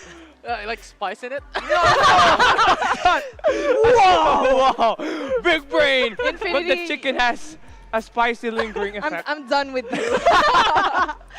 No, for real, you gotta thank Adrian for that. I mean, Yeah. he gives us the food, but then in return, we also have the spice. But you know what else is gonna be spicy? The game is definitely going to be spicy because it is Lambton. This map is unforgiving. If you are at your POIs, right, you have those buildings, you have that cover, but the moment that you go in, rotate into the zone, it's just absolute chaos because of how flat and basically buildingless everything is. Yeah, finding the terrain, especially when you're determining where the circle might just end up in, is going to be such a huge, essential thing for every squad right here. Because as soon as you see them actually heading on towards the top right side, you would need to take care of those buildings. But we enter that lower half of the map is where you need to get yourself those high grounds. So you have to change your playstyle depending on where the circle will end. And I like how you mentioned about finding your spot and finding the high ground that you want. And now they're not excelling per se coming into the past few days, or well, the past day that we've had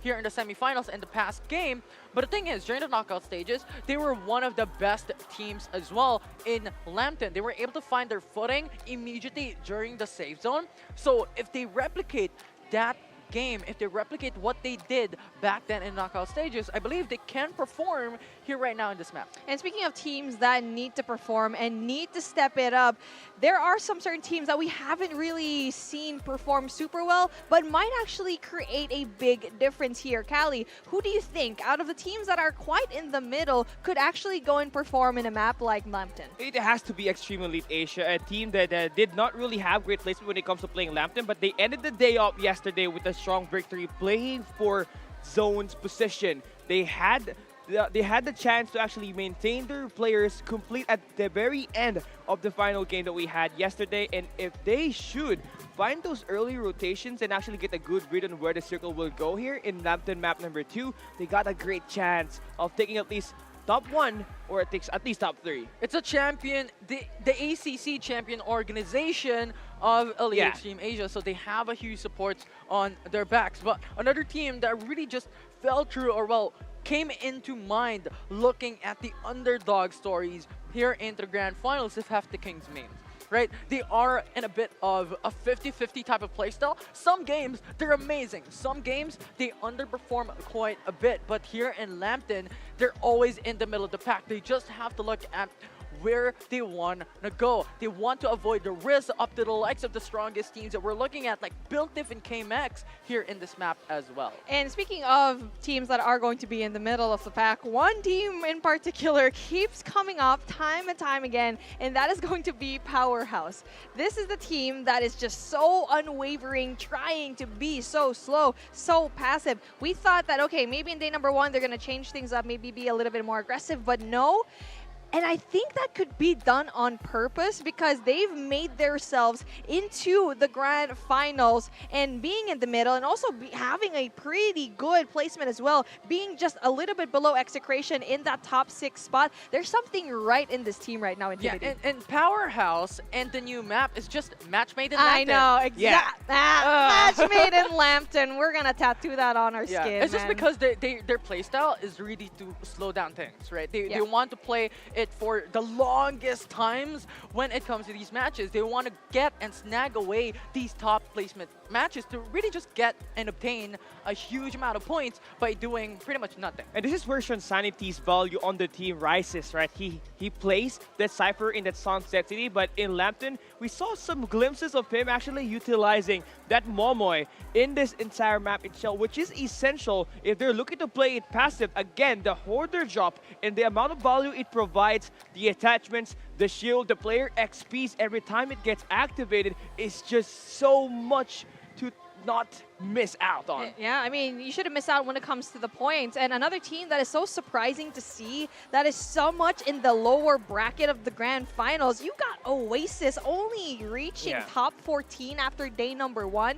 But even though they're at the top 14, majority of their points were actually taken into Lambton itself. They're usually at that top 4 spot where they usually get these 13 still double-digit kills to their name. So that's definitely going to be very much important, right? But at this time around, one thing that we're going to see from this team is probably something different, because a lot of the time they keep getting brought down when it comes to the rotations, right? Strong teams really bring them down. So Tamayo, being the #1 player rather in that team, needs to go and step it up. And speaking of another team that absolutely needs to step it up is your 15th team, which is going to be Latest Esports, where they're always at the bottom when it comes to this map. A snowball team like Latus is going to be a specific disadvantage here in this team. They require his players to actually get those early engage, and for Latus to have some of their players to actually go in for those early gunfights, especially on the drops that they initially have here in this map itself. They will most definitely try to snowball everything up, right? Get those early engage popped off, and we saw them last time end up with 20 kills in one of their maps yesterday. Yeah, and latest on our NRX is pretty much a mysterious team. Yeah. Because in Group B, they were only able to snag away 12 points that brought them down into the top 14 rank. But here's the catch, right? Going into the A upper and B lower matchup, they were top 4. So that's the thing about this team. And that's the thing that you need to think about when you are going inside a map that is very much going to take you down every single chance it has. Lambton is going to be played, man. The first one today. Let's see how this happens, Kelly. Yeah, let's see what's going to be panning out of this round number 2. We had NCG win map number 1. Do we see the defending champs get a victory on map number 2? So we got something interesting going on. Let's take a look at our flight path here. Yeah, it's more towards the southwest part of the map, going to the northeast. So this is really good, actually, because it gives the possibilities for these teams to go and pretty much scatter away from the islands that we've had, the POIs that we've had right now. But something of an interesting case here for Execration is that they're going back to Season 1 of their strategy, right? They're going for the 3-1 unit. One member looks to scout away, gets information, get vehicles before they come as a united front. Yeah, Remnant's camp is one of these areas on the map that always guarantees you static shield devices, to be specific, 3. That's 50 shield XPs that you can get just by going into that area. So obviously you're going to think that they're going to have an early game start. Level 3 armors could be attained right off the get-go. Yeah, level 3, level 4, it just gives you so much footing already. It is an advantage in the early game to get level 3 shields. And speaking of which, look at Ghost Reborn. They already have 3 level 3 shields here into the south part of the map, here in Lighthouse. Now they could initiate a rotation more on the north part of the map. Yeah, you know, the Lighthouse provides you a lot of repairs, does not have a lot of those supply boxes, but still guarantees you, the initial attachments and the weapons that you already have it on a map like Lambton. You need those snipers, and Mikey already has a defender all for himself, and add into that is a 2x scope that can grant him that long-range weapon support. Before receiving a detrimental trade up against Phase 69, as one member already fell down. Yeah, this is a 2 squad that actually won a Lambton match yesterday, so going at it early is gonna be such a big blow. Honestly, we got Ouija and the Yeji's dockside actually able to push in and get that information, but he's gonna snag away from his initial position, get right back to his teammate, regroup up, and manage to restore those HP. Yeah, it's a 3v3.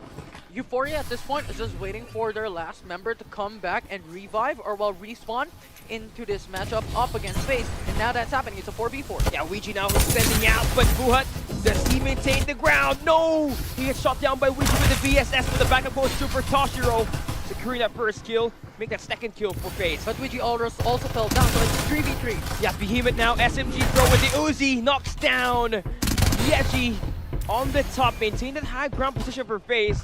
Now, if you are EUPH, do you want to recontest? Because right now, you are in a bad spot after losing that one. Yeah, it's a difficult situation as well, with FaZe actually winning that fight. Right now, AXGSS though, up against Naus. Yeah, now esports definitely at a disadvantage here. XGSS, they came in from the post. That is the high value tier loot that we got here in this map number 2. They already got 2 level 4 armors, and Lin now bouncing in. Aquila Shinsei Sentinels doing what they just did on map number 1. Going in for those early engage and just getting all these kills to start that snowball. Yeah, just being the poison for the strongest teams. They're pretty much a Kingslayers. They've beaten down Filstiff and a while ago other teams as well. And right now, they're looking for Naus. Yeah, Squad 10 is here. Oh man, Ghost Reborn coming in from the Lighthouse. They are ready for this gunfight. Now, do they have the mental fortitude to actually go in and initiate? Because there's more than 2 squads here in this area. Kong already fell down. Naus is stuck between a rock and a hard place. Literally, AXGSS and Ghost Reborn pinning them down. And Pain now is the next target of Shinsei. Yeah, you already know that Aquila is that early bounty hunter. It's actually kind of replacing Ghost Reborn in their map number 1 earlier, where they got 16 kills before getting eliminated, but might be already securing a level 5 armor. Talk about such a great start for Ghost Reborn, who had an underperforming Sunset City map number 1. They're infiltrating. They see Hero. This is pretty much a 4-3-3 as well, with Ghost Reborn having that advantage.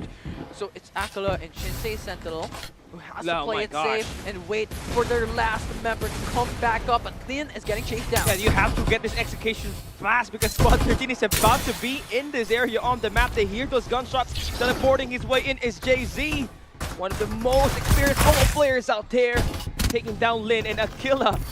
Yeah, not really having it up against Ghost Reborn. Now also on the sidelines as well. Might just infiltrate once again a third party. Nice shot here for JZ and Mikey, getting another kill, and even despite that absolute gravity right inside of their face, they still get the job done, get those 4 kills, but still Gil on this trailer side. JZ getting that damage, and Invader forced the side of the kill, and he knocks down JZ, looking for another play here, but will be shot down. Look at Naus as well, just on the sidelines, just eating them up alive. Wow. FaZe as well comes through. Yeah, FaZe 69 going in for the 3rd party. It is the best party so far for this squad, as they got themselves such a great start. We talk about them on the start before we head into map number 2. They did win at Lambton at Group D yesterday, where they scored 20 kills plus the number 1 finish. And that is something that all the other squads in this lobby right now has to watch out for. Yeah, and just because of the prolonged fight between Ghost Reborn and AXGSS, with FaZe coming through at the right time, it's the perfect time. They get 9 kills in addition to the level 5 and level 4 shields they were able to attain. Yeah, that's just that's just very impressive. That the timing on that 3rd party is relentless, because they kind of caught those 2 teams actually, off guard. And where do you want to try to take it? But now esports, 2 players waiting for a revive. Pasuke and Kong now about to get jumped on by Execration. And this is the team that won the Season 1. The thing is, they do not have respawners available left. They fought up against AXGSS a while ago, which forced them away. And right now, if they're eaten up alive by Execration, they might just be the first team who gets eliminated. Yeah, top teams obviously looking to get that bounce back after the underdogs had their run yesterday. NCG already having map 1, but here we have Oasis and Execration already spotting that information. You got the Mayo just being a big target here with that roaming vehicle. They have the high ground at the moment. Tamayo is seen. He also has information. In the end, Execration just on corner. That will be the shot coming through from Tamayo. This is the huge problem with Lambton, right? It's all open space, and getting a high ground early on will give you a huge benefit in the long run. Yeah, now you see Execration just trying to position themselves at the highest spot possible over the windmills up north. So talk about thinking in the bigger picture. And then you take a look at on your screen, it's Ghost Reborn. Oh! Who had a great start. Now is removed. The first team eliminated in map 2. Yeah, that's just insane. We expected Naus Esports to become one of the best teams in this grand finals, in this LAN tourney, because they had a 3-peat on the knockout stage. But look at them now, feeling the intensity and the pressure of this game. Looking at our circle, what do we have here? Southeast part of the map, there are pretty much 5-6 squads in the vicinity. It will be chaos brewing in. Yeah, Oasis finding their first kill here. And there's just so many. And Squad 13, who obviously defeated you know, all the other squads at the Lighthouse and obviously Ghost Reborn are up here looking to try to get more eliminations with Buhat as the leading scorer and the leading fragger. And right now, another team was eliminated. 13 teams left into this game, and now Powerhouse wants to stay alive, but Chips fell down. But yeah, this is the longest that we're talking about that NCG was lacking when they were playing yesterday. Madbar's up close and personal gets the disgusting finish. Only the player from Powerhouse, Mancha, already has an MG7, so he picked up the loot shop on the 6-minute mark, and another one is coming in after that 2-minute mark. On Crown Kings is just to be the cleanup crew here in map 2. They were able to take a couple of kills for their own, 3 kills already to their name. But this is what we have mentioned. The thing is, they could just play it safe. They do not need to go for the full-on engages, and that is exactly what they're doing right now. They're just playing it a little bit more towards the placement side of things rather than getting those kills instead. Yeah, Powerhouse International, they only have one player here, and he needs to play that long game. EO, it's up to you to decide the placement points of your squad, and another squad will actually be eliminated. Execration has taken down phase 69 on the kill feed. Is on our roll, but Hefty Kingsman as well as a third party coming into that match. Wow. Fierce falls down. Yeah, this is just the Kingslayers, right? I mean, this squad, youngest in the grand finals, and they are here going in for the party. Maestro taking down Blue, and Execration has to leave their players behind and try to survive as much as they can as they head into the circle. That's the last man standing for Execration as well. Blue falls down. Oh my gosh, Oasis now also kind of in between half the Kings, so they're gonna have to play it smart and just let them move and rotate before heading into that circle. You don't want to have a lower third placement. 5 seconds remaining before the zone will close in. Every single one of these teams have to move in now. And when we're looking at the safe zone, 50% of the safe zone is a body of water. And right now, getting the center off it will be crucial for every single one. And look at that, I think that was squad number 10. That is Ghost Reborn trying to just get themselves a good position on the map. But here we got Seiya and Blackfire trying to go at it. Absolute Gravity already invested. They have to go out. They do not want that EMP and Absolute Gravity, but one already fell down. Yeah, Bert now getting that damage in. That's insane. Blackfire having a struggle here early game, and now they're gonna get jumped on. Dollar is knocked down here from the side of Seiya. Holding his ground off the front, but now you have to connect here. If you are Hale, you need to stop that push, and the EMP shot connects at the right time. Does he get the kill? No, the team up works for Seiya, and they get that complete defeat, but one more player to actually be eliminated. It's a 1v1, and Bert gets shut down.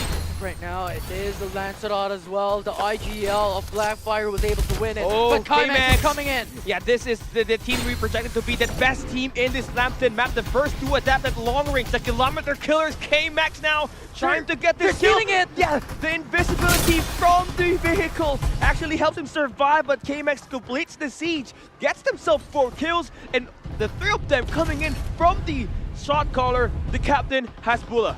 X at the moment cleaning every single one. Blackfire as well on the kill feed, receiving so much threat.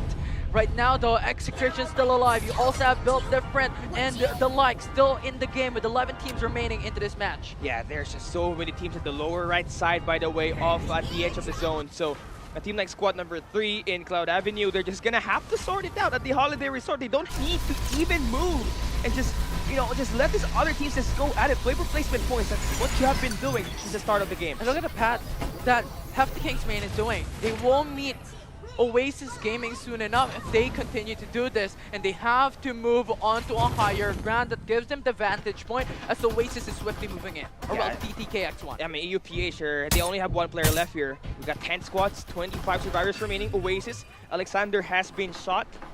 DTK, I mean, this is just a very bad spot to be in. You're kind of out in the open, and Oasis Tamayo has the god spot. They can just beam you down at the mountain. Yeah, it's a 1-for-1 trade. Josh and Maestro doesn't want to fight up against Oasis given how separated they are. And as you have mentioned already, the Tamayo is on the god spot, so they have to change their path. Yeah, Xiaolong Bei, nice pressure. Now you have to fight for a position inside of the circle, and you might either have to go through squad number 9, which is half the King's main, or the number 1 team heading into the day, which is gonna be Built Different Mobile. And Oasis going for a pincer maneuver, quickly going through. Yeah. Hefty Kingsman in danger. Yeah, they are about to get jumped on the EMP shot connector for Sijara.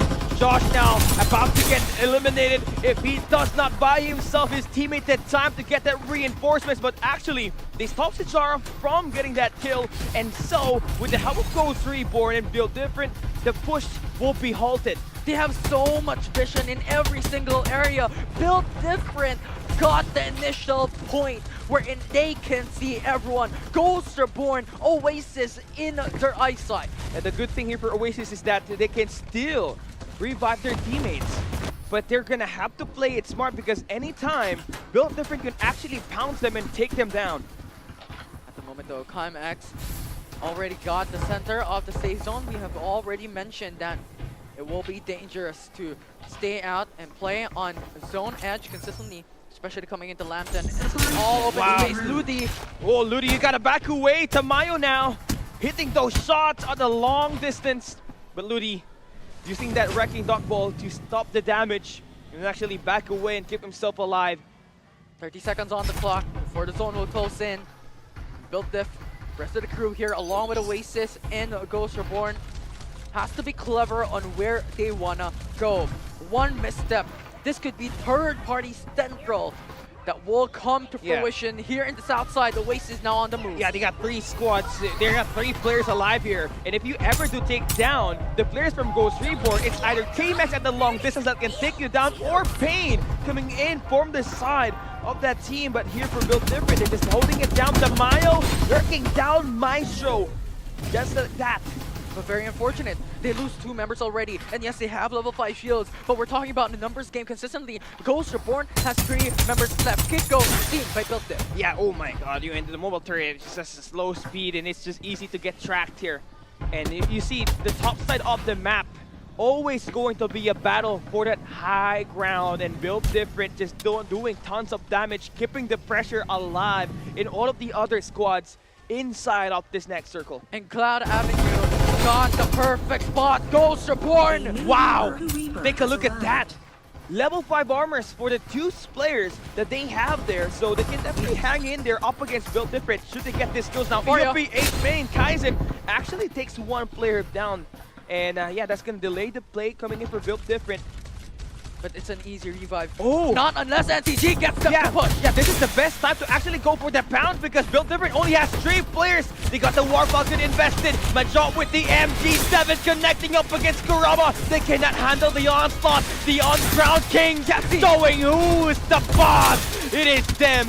More significantly, as Ludi gets knocked down. 4v1. Ludi already eliminated. 6 teams left into this game. NCG came at the perfect time. And they came, they saw, they conquered, but they still haven't eliminated the last player for Build Different Mobile.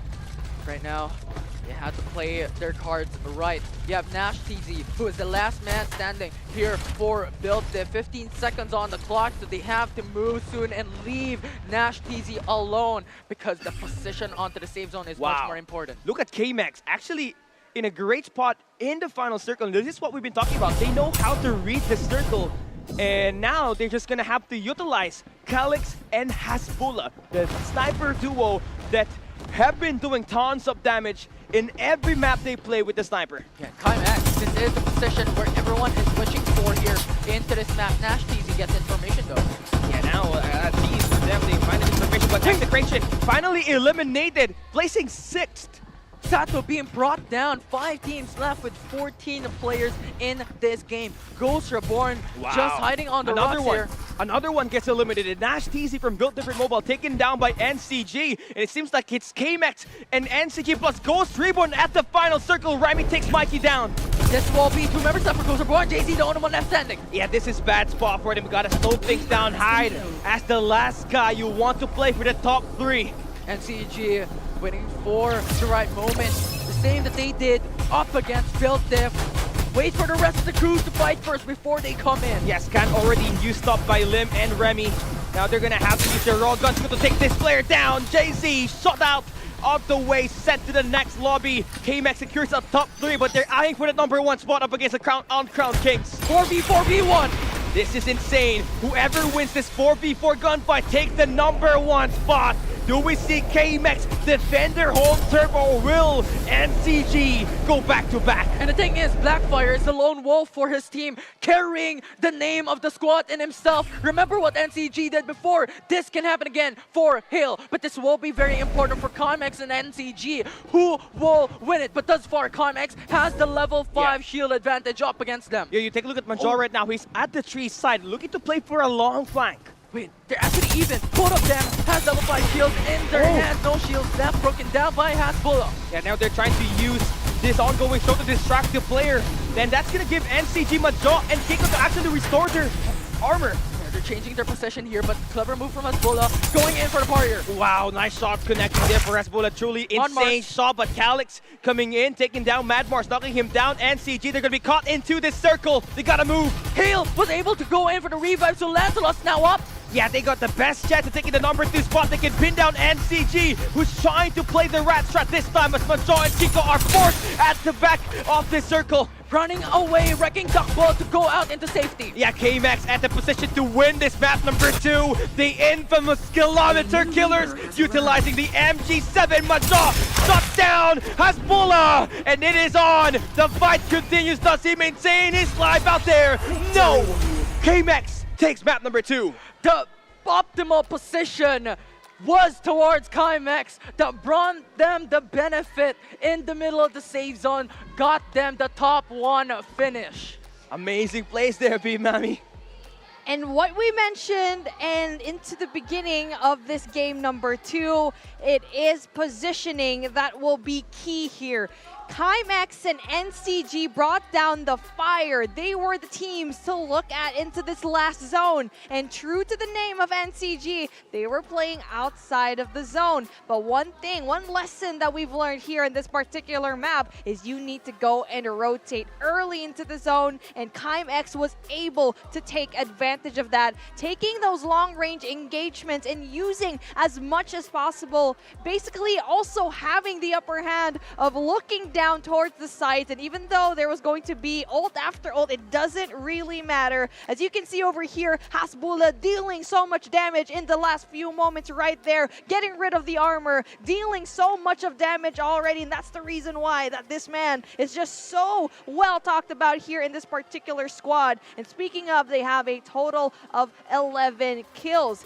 Going into this broadcast, we knew that KMX, especially having that 1 win in this map, seems to be like they're very much consistent in this very game. And now, Callie, now we're seeing everything down, the dust is settling, but one thing's for sure, NCG is so adaptable no matter what map they're actually on. It's insane, right? I mean, you have to give Rovik that credit. That that he predicted where potentially these other squads might be dropping at, and NCG, they dealt most of the damage mid to late game. And the only reason they lost that was because they're more outside of the zone. Yeah. KMX was on the center of it, and when the timer went out, they are forced to relocate themselves on a rock, which is pretty much an open space, and KMX just pounced them, got the lead, got the numbers advantage, and won the game. And now let's look at the numbers right now on your screen. The MVP being Hasbulla. My goodness, this guy is just so good at dealing that damage, kind of like what I said a while ago. Also having the kills of 4, and in total,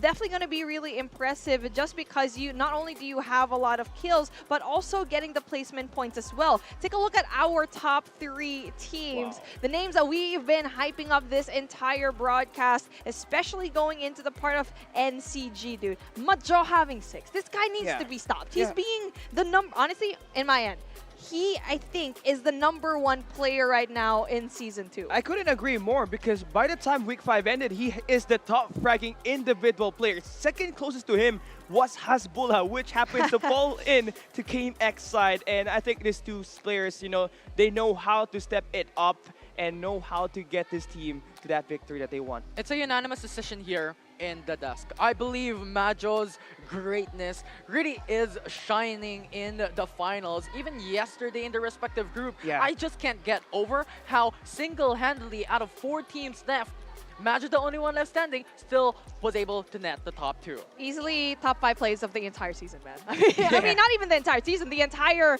esport ever since Season 1. Like, my goodness, the individual skill that Majo actually has. And one thing that we also need to look at is our third spot. We also have a member that is also very much capable right there. We have the Lancelot that also knows how to clutch up a match and needs to find a way to get even more points. But the biggest shocker for me in this particular matchup is the fact that Naos left so early in the game.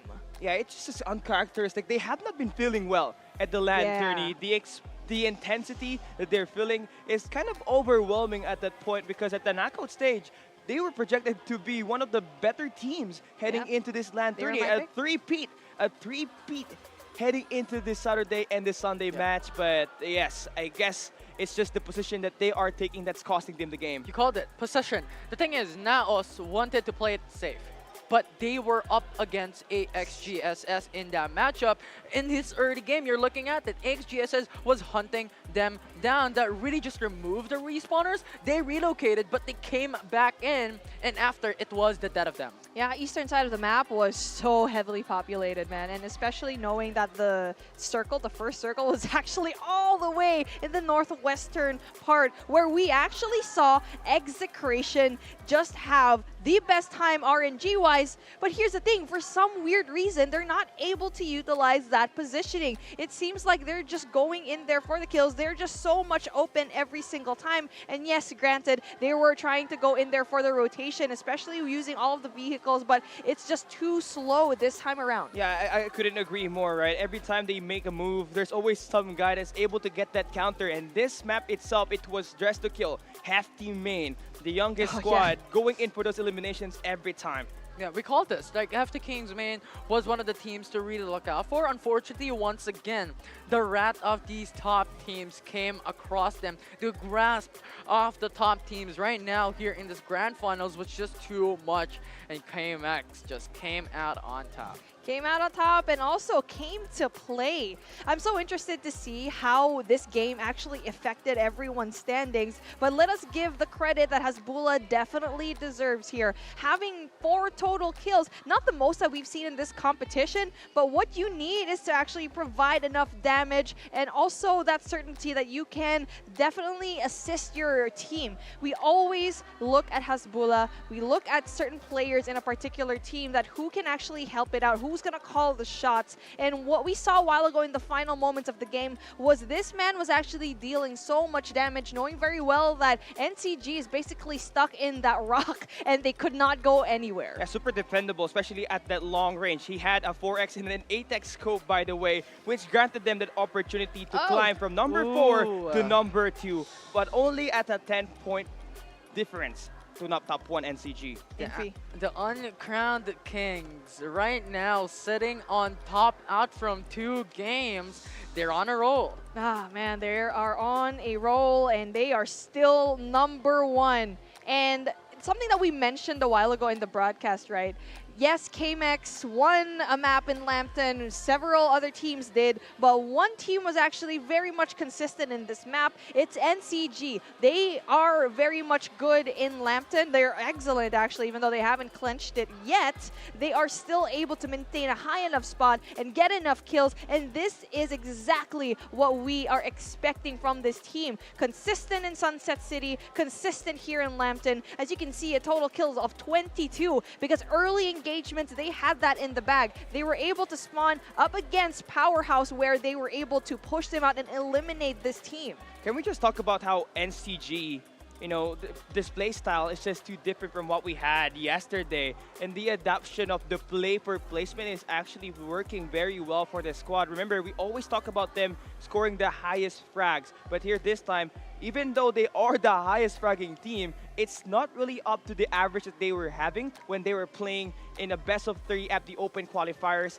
and at the knockout stage. Yeah, and it's interesting how NCG played that out, especially how Built Diff got the highest ground on the hills, and NCG went on a hike onto the top of that hill and eliminated Built Diff. I want to add more to that, because there was a guy that took down Nashteezy, and when Nashteezy was knocked down, it was the perfect opportunity for NCG to get the elimination. I don't know how did they get that information, but finding that right timing to get that elimination up against Built, it just increased their odds of winning the game. You got the words out of my mouth, man. Like, their timing Today in day number 2, where you need it the most, is absolutely picture perfect, man.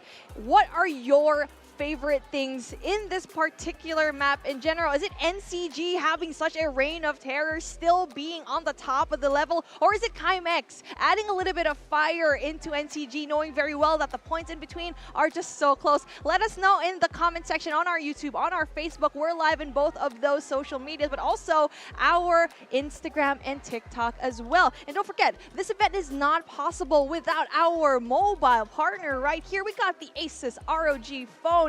It's beautiful, it's nice, refresh rate, the best of the best. And obviously when it comes to the gameplay, all of these players need this device. 120 FPS in this mobile is just insane. I couldn't even get that on my PC, but with this mobile also comes with a great partner, our official chair partner, which is going to be Fantech. Obviously, enhance your comfort while you're playing Farlight 84 and make sure that you conquer it at the great price as well. There's nothing more you can ask for. Greatest phone, greatest comfortability, and greatest internet. Thank you very much to Globe, our ISP partner. And yeah, and that's a triple threat right there here in the broadcast, and that's why we give you the best of the best. Not only do we have a really good setup here on the desk, but also right there outside in the other studio, the players are very much ready. You can see the individual players, they're hyped up, man. Especially from day number 1. We keep saying that NCG had a very difficult day number 1, but here in day 2, they are different. They are rejuvenated. They're the reasons why that all of these teams need to step it up. They are basically putting on the gas. They are the uncrowned kings for a reason. Now what you want to do is stop them from taking another map, because when we saw Execration won 2 maps in the Grand Finals last season, they were able to get that snowball. They were pretty confident that they can win every gunfight, and for NCG, starting to slowly build up like that, Infinity. Yeah, top 3 appearance rate thus far here in the Grand Finals. 2 out of 2 for NCG. And if that continues to consistently, they might just be on the road to the championship title. Man, they are so close when it comes to clinching the title. 2 Ws already. Yes, they didn't get the number 1 spot here in Lambton, but in terms of the points, they are still able to balance everything out. Execration is something that we always have to go and compare. They're at the top 5 spot, and they have been in the top 5 since day number 1, and that's something very much unlikely here in this competition here, Callie. I have to agree, and NCG just getting the adaptation here, just working with Rovic as their coach once again. Former player, labeled as one of the best snipers in FPC Season 1, turned into a coach. The brain is working as NCG, managing to get at least a top 1 for the first 2 maps. Exactly. You need to get the dubs. You need to be consistent here. We're already by our halfway point. Game number 1, game number 2, done, dusted. 1 team comes out on top. That's going to be NCG, but definitely still not too late for every single one of these teams to clinch the title. Game number 3 is going to be in our horizon, but for now, we're going to take a quick short break. We'll see you later. Yeah, Blackfire.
Ready? Go! Oh, uy, hirap!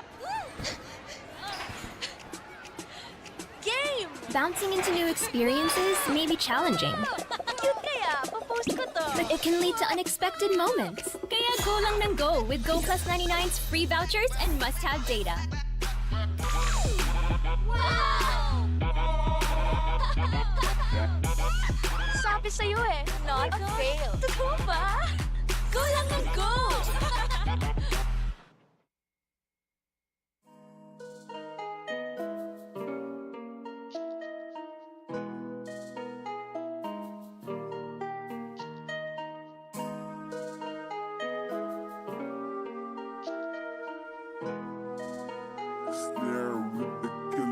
She hit me slow like tequila. I won't hit it till I need her. Oh Maria, mamacita, me bonita. She hit me slow like tequila. I won't hit it till I need her. Oh Maria, mamacita, me bonita. She won't ever let go.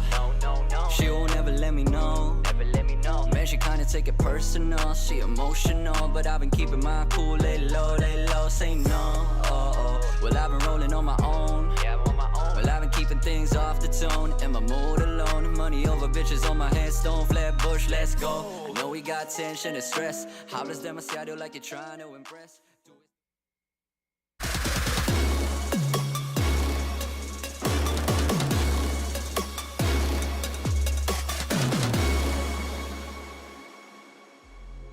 This is Farlight 84, Season 2 for the Philippines Championship. You're here with me in the desk, Beef Mommy, Cali, Infinity. It's been a very spicy 2 games here so far, but we are going to roll it back into Sunset City. It feels great. It's been a long day, and it feels like things are slowing really, really fast. Yeah, I mean, it's slowing really fast. Bro, I don't think... I don't think so. It's been a long day, man. I don't think it goes well together. But man, it is definitely an interesting day we have here today because yesterday was the underdog day. And today, it has been the top teams The top dogs. serving every W here today. Yeah, it's really amazing, right? How the stories, how the scripts have flipped here in day number 2. Well, I was about to say like day 3 on how long we have been through here in FPC, but yeah, you're correct. Right? Yeah. Yesterday, it was a lot of shifts of expectations, but right now, these top teams are still now keeping themselves back through their true form. This is where experience really comes into play. Yesterday, underdogs really performed, and now when things really do matter and things have shifted significantly, the teams that we expected to step it up, that's Chimex, that's NCG. They've been putting on such a great show. But we also are looking at teams that are struggling so much. That's not us, even though we were hyping them up so much, Infinity. Yeah, and I like to really state this, right? Because we have emphasized pretty much every single time already how the meta is now more towards that slow pace. And look back at Season 1. Who are the aggressive teams? It's Execration, Ghost Reborn. Where are they now? Well, we're going to try to look for them later on, but let's see if they're going to be performing because we're going back again in Sunset City where I feel like this is a pretty good reset for top tier teams, right? Lambton gives an avenue to a lot of teams that otherwise struggled, and this is usually like a newer team or a rotation that might be otherwise be really far away just because of how open everything is right in this particular map. So this gives an avenue for these new teams to kind of be different, but this time around, we're going back to Sunset City here for game number 3, where all these teams, they're very much familiar on how to perform here, Cali. It's a swing game. Map number 3, Sunset City. This is going to be their second map itself played in this 5 maps that we got in store for these grand finals. And this is a make or break. You lose this game, it might just mess with your mental game. You win it, you get that confidence boost to continue and do better at the coming games ahead. Especially considering that this is in the middle of the day. Of the grand finals, this is the 3rd game where pretty much, once again, if NCG is consistent, they snag away top 1 to top 3, get a couple of kills of their own. They are on a streak. They are having a little bit more breathing room to underperform in Game 4 and Game 5. And yes, they should not, but I'm just stating, like, these teams, if they perform here in Game 3, just gives them a lot more precaution to go through to the next few games that we've had. They know how NCG performs in Sunset City. They're going to be usually by the edge. And that's one thing that you need to consider, especially knowing that if NCG is still alive, rotating into the next few moments of the final circle, best believe that they're going to be outside or even just right by the edge of that zone, and you need to find a way to kind of take care of that. A fast adaptability definitely going to be right there for you. But here we go. We finally reached our 300 viewer mark for you at home. You guys are awesome. Let's keep the numbers coming. You get that gold right there. I'm going to do a little screenshot with my ROG phone right now over here so I can use it for me because I am absolutely broke in the game, Callie. Yeah, I mean, if you're starting off right now and you have claimed every gold since the start of week 1, that's already 14,000. So you're gonna have to feel very great about that because 16 more K, you can already secure yourself potentially a dark side or whatever is in the meta right now in the game. Yeah, baby steps up until to that one whole hero. And at this point, it has been 2 months already. It's been such a long time how the road has been done. 2 codes.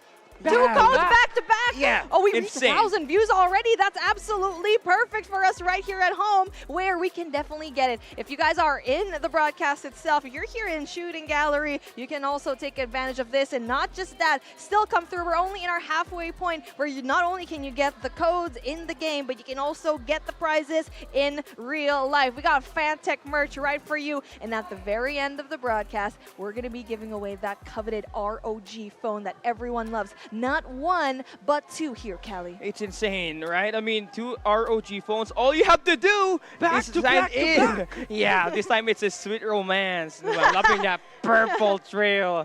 I want some romance, man. Wait. No, the trailer. You want some romance? The trails. Okay. He saved himself very well, but we're definitely going to be hashtag Callie needs some of that sweet romance. But right there, the trail. 1,500 views back to back. We're on triple, baby. Look at the codes right there on your screen. I mean, I'm not going to be surprised if we're going to be reaching 2,000 just in a little bit as we go further into today, as we're going to be slowly approaching game number 3 in Sunset City. And take a look at that. We also have DTK definitely going to have a really huge fan base for them. And Hefty Kings definitely, I think, very capable to take down Kings and be crowned themselves here in Phoenix. If someone has a jersey of Execration, then on top of that, it's NCG. Yeah, okay. Wow. Talk about loyalty right there, my dude. But hey, you can root for more than one team for sure, man, Callie. Yeah, look at them also supporting Hasbullah from KMX. Man, I think these are the managers. Oh, that's so cute. It has to be. Hey, that's a really cool jersey. If only like we can actually have them. But you know a really quick jersey that I really just want to shout out on? What? They're not here anymore. Burger King Squad. I really want one. Well, I'm lucky because I got. Did you get one? I got mine. Yeah. Burger King, why didn't you give us some? Eat it, guys. No, I want to buy one. I'm for sure going to buy a jersey. And everyone looks amazing in their jerseys, especially when they were going inside of the venue when Vil was introducing them. Nothing but hype over here. And a lot of these players are definitely ready to show us some fire here in Infinity. Absolutely. Speaking of fire, right? Blackfire. One of the teams that we have expected to really perform out from yesterday. They got a good run into the semifinals, and thus far, we still have yet to see them snag away a top 1. Yeah, it's been something that's been lingering since the start of day 1, right? They could not get anything. Still adjusting to the pace of the current strategy that all the other teams have been applying here. Yeah, and the current strategy that people have been seeing here is the fact that you need to find a way to play both maps differently. Because if you're going to use the same strategy in Sunset, in Lambton, that's definitely not going to work out. We saw NCG try to do the exact same thing when they're trying to go in for that edge gameplay. And wow, I feel like the camera here in the studio is just being attacked by all of these fans. I feel the passion already. They're getting swarmed. But hey, a bit more passive here. That's going to be easy. Oh, man. And also Coach Pika, shout out to Coach Pika right there. Yeah, He the can't teams, hear us, Yeah. unfortunately. Yeah, unfortunately, but he did give me a silver. I think he Oh, may have heard me. oh my gosh, But sonic yeah, hearing. there's still so many things going on here. I love that the players and the viewers are having fun out there. Yeah, it's the essential part of esports, basically, right? The enjoyment, the fun. Wait, what? You said essentials when someone was wearing that set. I thought you were doing that on purpose. I did. Like, I was like, wow, big brain, man. I know we're going in for a stretch, but that is just like really quick for you. But turns out it was just. You could have played it. You could have played it. Yeah. Oh yeah. Oh, I saw the shirt. I saw the shirt and then applied it. Yeah, exactly. Definitely. I was like, is there like a squad now that's named Essential? Love that jersey, by the way. But here we go. When it comes to the gameplay, we have it here. But if you were here a while ago and if you watched earlier on, we have a really good performance a while ago. Trev had such a phenomenal set. And it seems like in every single time that we have seasons, we step up the production. But look at ROG that. phone. ROG Oh, phone. there's a Hey, tie. ROG Wow. number Number one, one. baby. Hey, they're Jesus. flexing so bad. Yo, they're flexing so oh my goodness. I mean, I wow. really want that. Wow. This Cali. is I mean, I want to win that giveaway now that they saw that they showed that. It's Trev.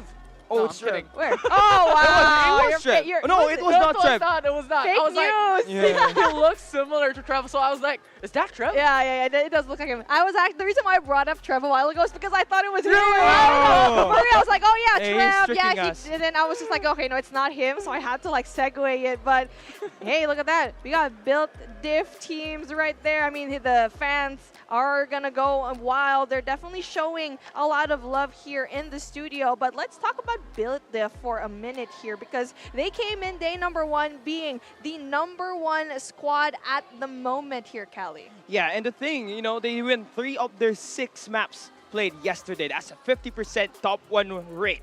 But the problem here with them right now is that they always find themselves in initial early gunfights where they were not kind of prepared for it. They don't have the optimal armor and the optimal weapon to sustain their life out there, making it hard for them to move forward and at least move into the second circle. Yeah, I want to call back to what Beef Mommy has mentioned a couple of times throughout the finals that we've had and the semifinals. It's RNG. Like, who's the team that will drop onto the same point? Chaos will be brewing. These early game fights is such a huge detriment. Not having your respawners coming into the third zone as well. Like, there's so much layers into FPC that you cannot ignore. Hey, shout out to you, Bibimbap! Bibimbap right there. I don't know if you saw that, but someone in the crowd wants to see you. That is just so funny. She's looking back into the crowd, and it's just so hilarious with what everyone is actually showing on the screen. This is why we love LAN setups, man. Yeah. I mean, this is like a bridge for us. Like, usually we cast the game. We usually don't get to see it, especially if we're going to be casting at home. But to actually see the viewers live, talk to the players live, you really feel that energy, and I can't wait to see Bibimbap later and just, hey. Yeah, I'm looking forward after the coronation of the crown and the trophy, right? That guy could just hop in. Bibimbap, can I take a picture? And I will be there. He covered his face. He covered his face, too. Oh That's my gosh. hilarious. I think we can track him using the outfit he's wearing today. Yeah. I think he's hiding. That's it. That was him. He's hiding. He's bowing his phone. I'm just kidding. We're not quite sure who that is gonna be. But anyway, go. What? No, No, come on. I was like, wait, For the what? third time? Wait, where? Oh.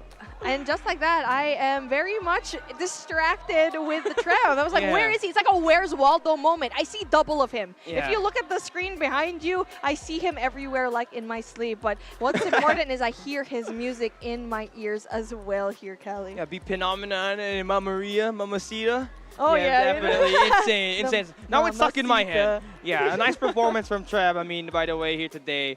And yeah, KMX and CG have been doing very well. Yeah, now, I want to phenomenal. see either Blackfire and Execration take at least the next map, right? Yeah, right now NCG on 67 points, I believe, and you have KMX with 57.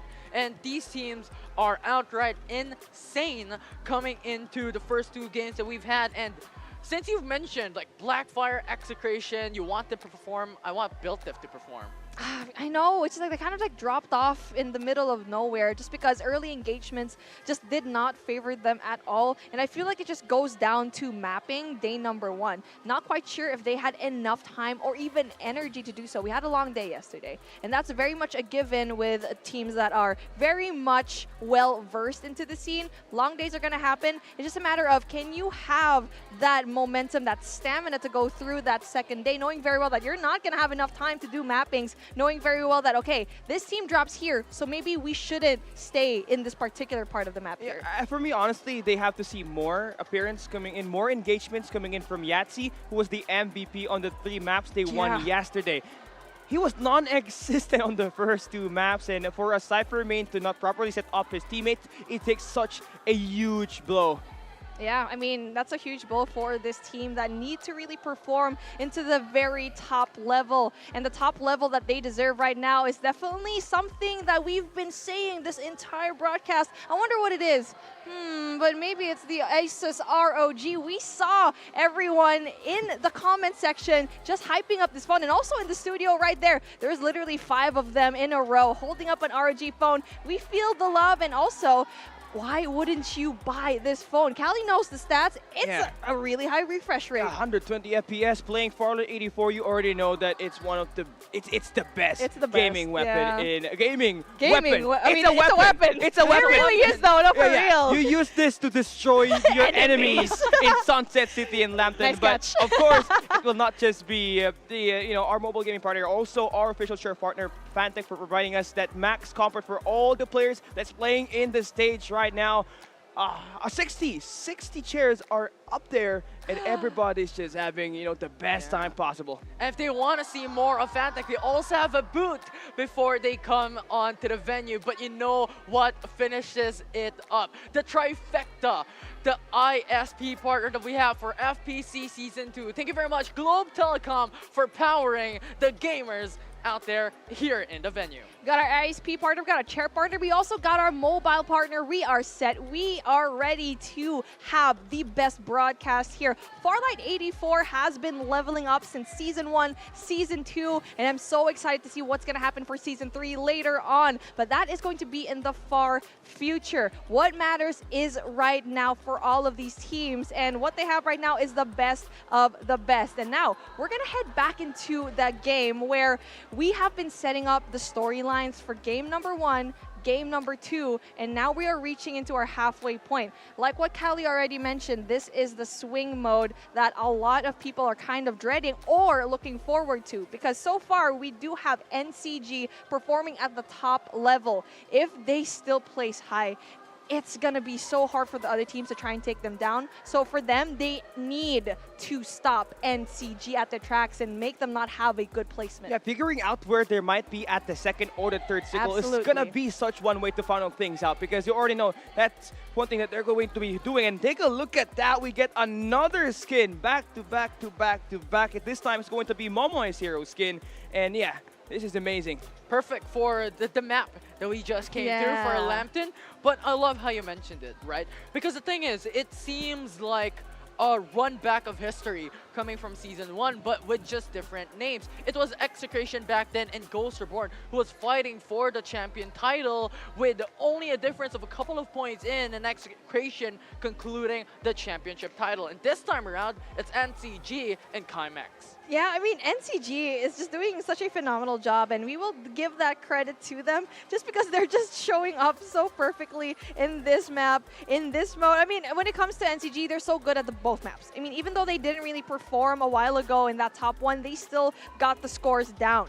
But here's the most important part moving forward into game number 3 is knowing where this team will drop. Because if they did their homework, I'm pretty sure now they have the time to. We're stretching this, and that gives them enough time to even study, because you only have, what, a few minutes in between a game, right? Yeah. If you need to know where NCG's going, either you want to stay away from that team, or do you want to surround that team? It really just depends, because if you're a capable team, like let's say Ghost Reborn, that can go head-to-head, that's definitely going to be important here, Infinity. And look at that. We have BM's picture right now just showing up all of a sudden on the right side of our screens at the moment. It's like you're describing a map. Too much Right. Farlight 84. Yeah. I've been eaten up alive by Farlight 84 for Yeah. the past 2 seasons. Yeah, I mean, Yeah. every time I'm walking in the streets of Manila, I'm just like, oh, wow, that looks like Lambton right there. Like, I feel like I'm in Lambton right now, but hey, this is a POI. That's super important. I feel like I need to drop here. It's a really cool POI, Callie. I need to find where the static shield devices is there. Yeah. Yeah, and I think this is one of the dice rolls, right? Coming through into the tournament that we've had. Because the thing is, Sunset City has been played out so much already. Back in Season 1, back in ACC, now in Season 2. And that's the different thing about Lambton. Not enough time for these teams to study. Where are these teams going to drop on? And that is what makes it so flavorful. Like, the mystery behind this map is too big. The mystery definitely still spreading into game number 1, 2, and 3, but it seems like the smoke is slowly dissipating as NCG seems to be like they're looming in the distance, so close into the championship and getting that crown. But that's always been the storyline for this team ever since in the early game in Season 1. But can they finally close it out here? At least they have made a big difference, right? Last season at the Grand Finals, they did not win any map. Always finding themselves at the top 5 position. That's why they are number 7 at the final rankings of Season 1 Finals, and where we saw Execration crowned as the champions. But here, starting the day off, getting that map number 1, scoring 38 points, and then claiming that second spot at the Lambton map where they scored 20 points off of placement. Yeah. You already know that they're trying to get that win. Yeah, it's the redemption arc of NCG. Yes, they lost in ACC by Elite Extreme Asia. They lost in Season 1 because of execration, but right now they are poised and ready to get it for themselves. Position ready to take as much points as possible. They proved it in game number 1 and 2, and that is definitely a hard thing to do. But one thing is for sure though, it's not set in stone. Just because you have teams like KIMX trying to claw their way into victory, they got that in game number 2, but the thing is, they need to find the kills as well and to be consistent in Sunset City, where a while ago we saw them in the 4th spot. So that's definitely a good start for them, but they also need to step it up and bring it to 100%. They know how to play for placement. That is guaranteed at Sunset City, but they need to find kills. Hasbullah, he is a great sniper, but you need Remy and Lim to step up and win that close-range gunfights for the squad. And as always, it's a balance between kills and placements, because nevertheless, you can get the top 1 spot and get 25 points, but if you have 0 kills and other teams get 25, it's pretty much even.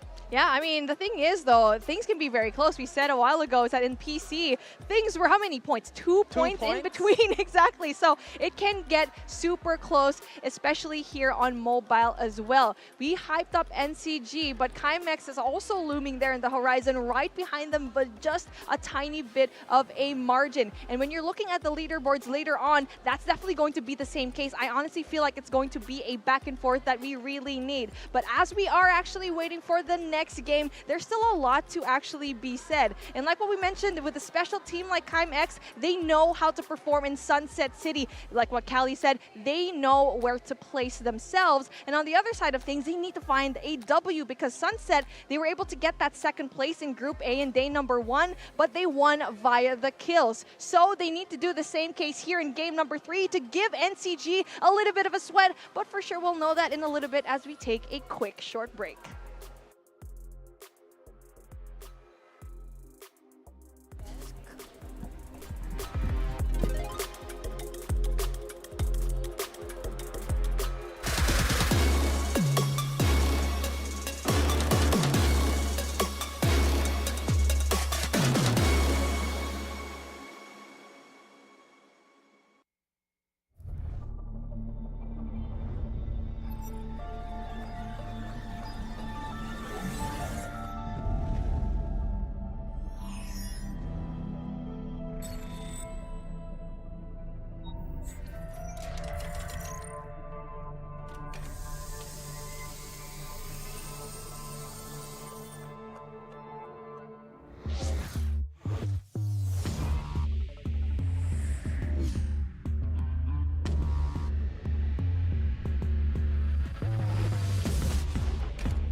Ready? Go! Oh, uy, hirap! Game! Bouncing into new experiences may be challenging, Cute kaya, papost ko to. but it can lead to unexpected moments. Kaya go lang ng go with Go Plus 99's free vouchers and must-have data. Wow! Sabi sa'yo eh, not a fail. Totoo ba? Go lang ng go!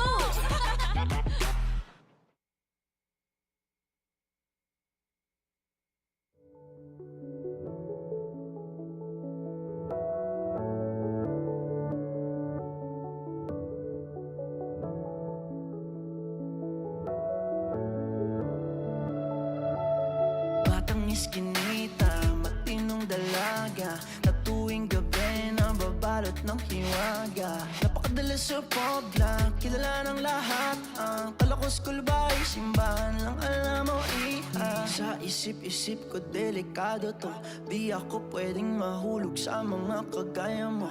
Kaso napakadulas at bisa, tong si Miss Leisha, dinaan sa'kin dat sabay halik sa may balikat. Di mo naman malayan, di mo ba pansin na parang may mali na di ka naman yan. May mali na di mo ba makita? Oh, oh, oh no. Oh, oh no. Oh, oh no. May mali na ba't di mo makita? Kalat ang resibo kung kani-kanino, talang na dikit, konting pag-ibig at bisyo. Di makapaniwala, halatang balisa, kahit napakakapal naman na magdamagang kita. Sa isip-isip ko delikado to, di ako pwedeng mahulog sa mga kagaya mo. Kaso napakadulas at bisa, tong si Miss Leisha, dinaan sa'kin dat sabay halik sa may balikan. Di mo na mamalayan, di mo ba pansin na parang may mali na di ko naman ganyan. May mali na di mo ba makita? Oh, oh, oh no. Oh, oh no. Oh, oh, no, no, no. May mali na ba't di mo makita? Oh Miss Leisha, kala ko ba di na? Sabi mo sa'kin natuto ka na diba? Iba na naman kasama mo kanina. Ikaw bahala, sana magising ka. Sa isip-isip ko delikado to, di ako pwedeng mahulog sa mga kagaya mo. Di mo na mamalayan, di mo ba pansin na parang may mali na di ko naman ganyan. May mali na di mo ba makita? Oh Miss Leisha, kala ko ba di na? Sabi mo sa'kin natuto ka na diba? Iba na naman kasama mo kanina. Ikaw bahala, sana magising ka.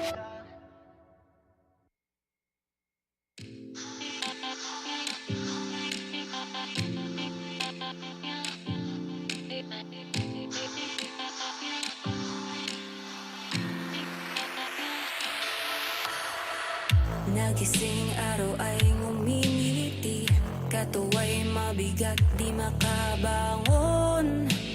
Oh, oh, oh. Napatingin langit ay dumidilim, siya'y kumukulo, di bumabangon. Oh, oh, oh. Tila ba'y nalunod na, luhay pumapatak. Gising ng pag may buwan,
we are welcoming game number 3 in Sunset City. But right now, if you are watching in the studio, shout out to you, my dudes. I love the energy that are brought here. We can feel it here. But also, you guys at home, we feel the love. Thank you so much. You are watching Farlight 84, and this is season 2 of the Philippines Championship. It's your girl Beef Mommy here as your host, with me, Callie, Infinity on the desk. And like what I already kind of mentioned, this is game number 3, the swing mode that we love to see. And I want to ask you something. Who do you think is going to get this game number 3? We're going to raise it up on the board. 1, 2, 3, and go. Oh, I see. Okay, I'm the only one that's kind of different, right? So you're opting for a Oh, back. no, we're all different. Yeah. Okay, Both okay, no, that's different. more interesting, right? Yeah. Okay, so why did you choose Blackfire? I feel like this team is slowly starting to ramp up their pacing, right? Map number 1, they are still trying to figure out what kind of pace do they want to play. At map number 2, we saw them place at least top 3, playing that rat strategy, but this team is currently at the number 3 spot right now, right? So if they do want to bounce back, now is the time to get this win. Okay, Oh, hold on. now's Wait. the time? I know, right? Oh, Now is the time. Oh no! You just jinxed it. No, but one thing I'm actually looking at, I see what you did there. Is that literally fire that is Yeah, black? that's fire, but it looks like grass. It- Just black. That's withered- dead. It looks It's a withered dead. grass. It's dead. Because it was burnt to ashes. Yeah, now, like a phoenix rising up in the ashes. That's what Blackfire is. But Yeah. how about for you? Got built diff. Well, yesterday I voted for them. Like, build difference gonna win Lambton in game number 2 in the respective group that was Group B, and they won it. And I doubted them for a second in game 3, and they won it. And right now, I'm not gonna doubt them once again. Build diff is gonna win it. They're gonna come back here in game 3. I mean, I'm going since my pick ever since day number 1, even though you never saw it. It's okay because I'm just like a Kaim X fangirl, Cloud Avenue. I'm your girl right here. You are in my heart, not just because I am favoring this team, but there's a reason to it. The stats don't lie, and even though sometimes we say they do, sometimes it actually goes right. We saw their performance in day number 1. They were able to get top placing teams. They were able to get rid of them and place high themselves. Sunset City, they're good. We also saw them in Lambton, very good as well. And I think in day number 2, they're also going to be very much the same story here, Callie. Yeah, long range wise, Hezbollah is locked in to get himself involved in every gunfight as much as possible. We saw that at map number 2 at the final circle, he was pressuring NCG all by himself with this scope. Yeah, definitely so. Hezbollah has been performing amazingly. Yahtzee as well from Built Diff Mobile. And the reason why I giggled quite a bit when Beef Mommy mentioned like stats was like, numbers are just numbers. Numbers are just numbers.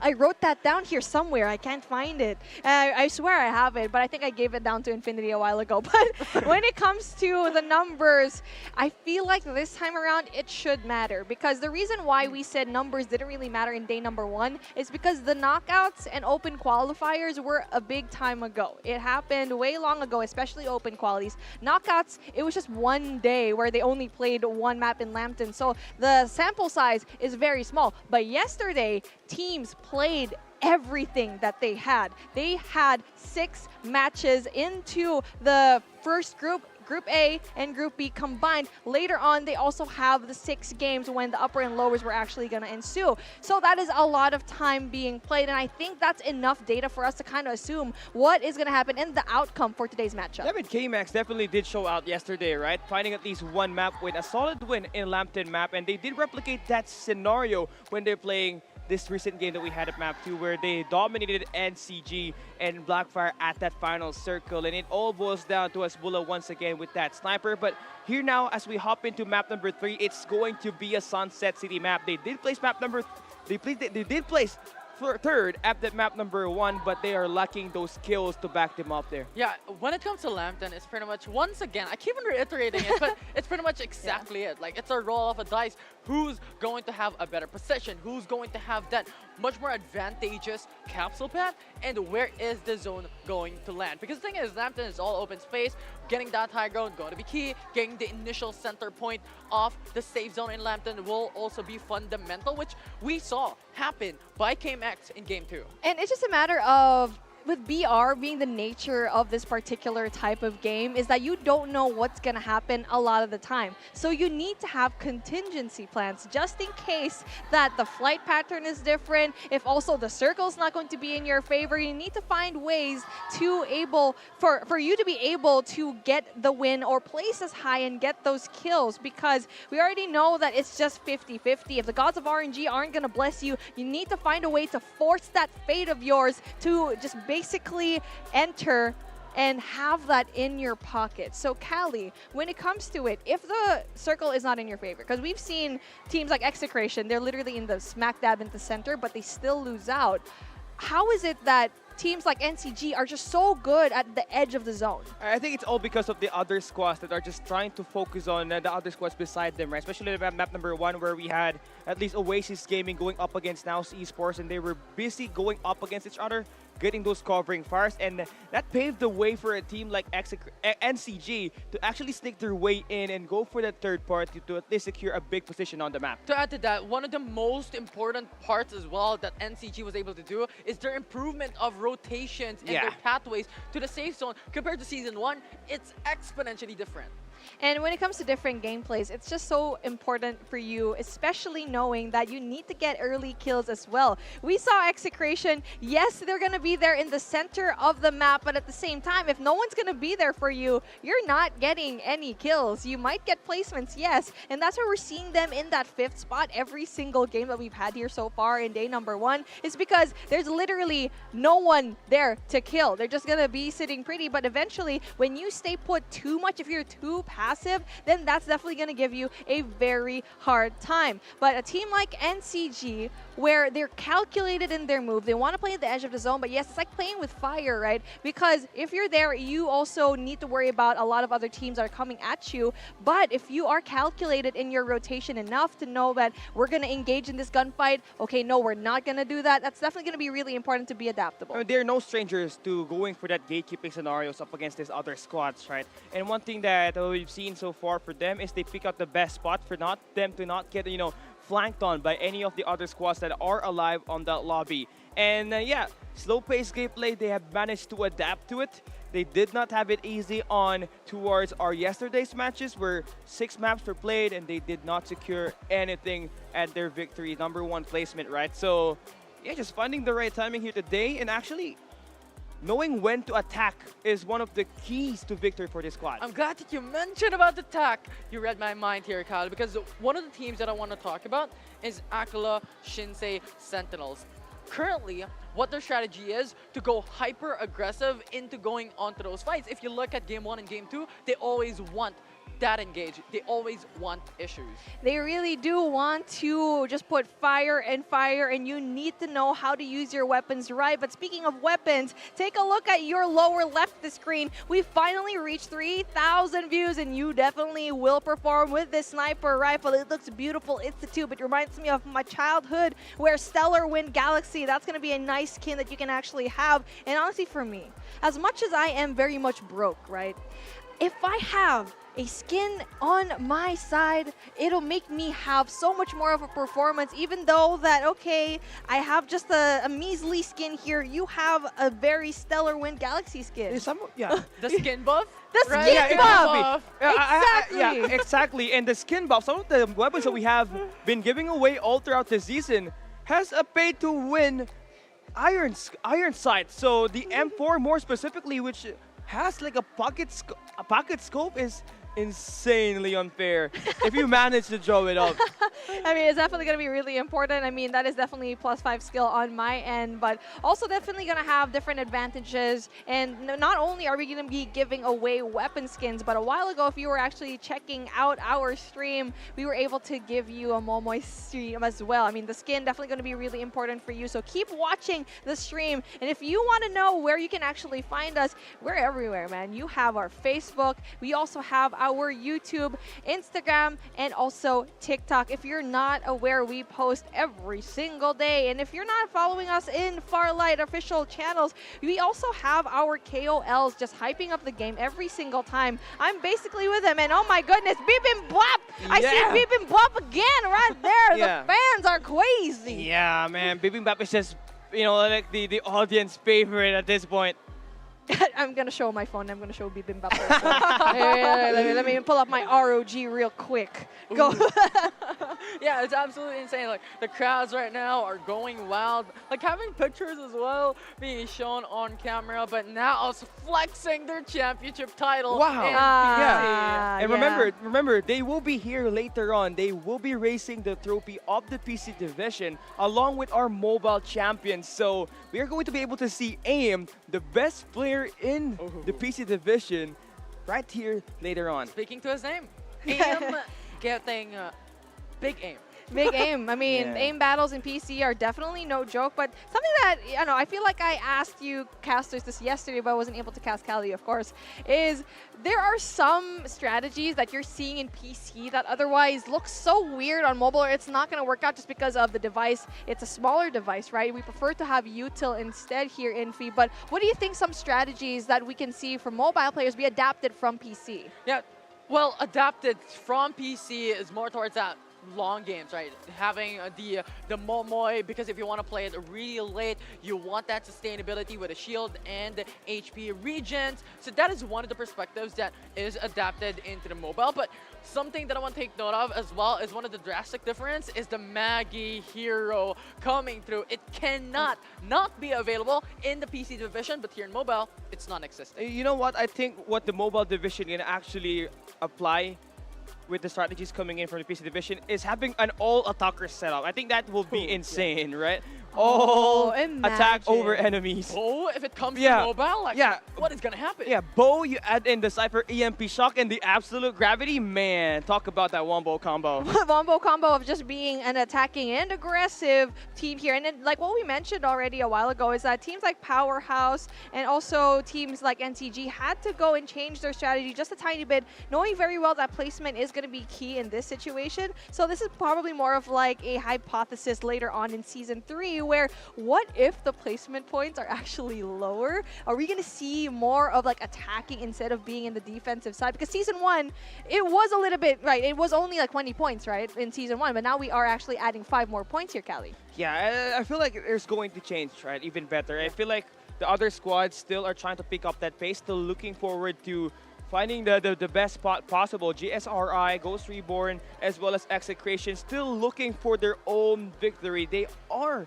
trying to kickstart that way by winning early gunfights, but it hasn't favored them here so far. Always getting intercepted while they're trying to go for the rotate. From 15 points in Season 1, 25 points, it's a drastic difference. And that just puts into a formula where, we're talking about math again, we're talking about a formula, right, that when it comes to being aggressive into the early game, we mentioned it already in Season 1, there are risks involved in being aggressive, forcing out your respawners, resets your weapon, resets your shield, but this time, it costs a lot more. And the cost definitely might give you a little bit of a hard time in the future. And that's definitely something that I'm really interested in, because the meta will definitely shift, especially with the introduction of a new map that I'm just like guessing at this point, right? Callie definitely knows the answer, but I am definitely very much aware of the differences that will actually happen here. And as we're actually waiting on what's going to happen into this third game that we have here, again, halfway point, right? We still have a lot more games here for today, and it's really just wonderful to see all of these people coming together. As you can see, a lot of pro players that we've already had perform here. That's Tamayo on your left. It's going to be from Oasis. You have Jay-Z as well.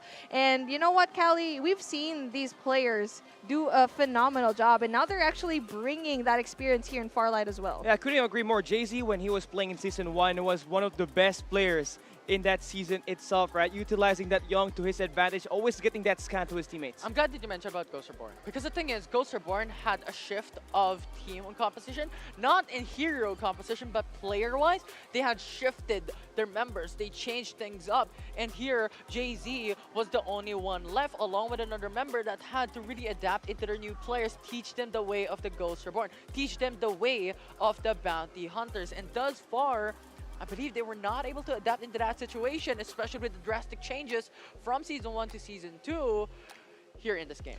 Here's the thing, though. With Ghost Reborn, I feel like in day number 1, it's definitely really good for them. They had a really good start, but for some reason at the very end, their morale was just destroyed. I remember just seeing them after all of their games, and they were very much beating themselves up. But we need to see something shift in them, especially in this swing game, where a while ago in game number 1, they only placed 13th, only had 4 kills, and that means only 4 points. But if you're going into the next set of games, you need to play it perfect. And I think at this point, if you are a fan of Ghost Reborn, and if you want them to have that victory, they need to play it perfect. They need to have top 1 spot, not just that, but also get the kills. And for me, honestly, for Ghost Reborn, they just have to finish a squad as fast as they can to not get third party by another squad in there. And we saw that when they're going up against Seiya on the Lambton map, they were almost getting that job done, but then phase 6-9 actually went in for that kills and absolutely dominated them. But here we have it. It's the guy himself. Oh, we keep talking about him. It's like we actually we Ghost- summoned him. Yeah, we summoned the man himself, man. That's the reason why this man is going to be. Look at him. He's like pointing at someone else. Yeah, but no. There you go. Spotlight's on you, bro. Spotlight is on you. Like we He's call it basically like the director. Ghost Reborn, Yeah. he just shows Yeah. up in the middle of it. If you guys don't know, that's Ghost Record, the owner of Ghost Reborn, by the way. My goodness, there's just so much passion. You can feel it already. As you can see, the players are going to be ready right now.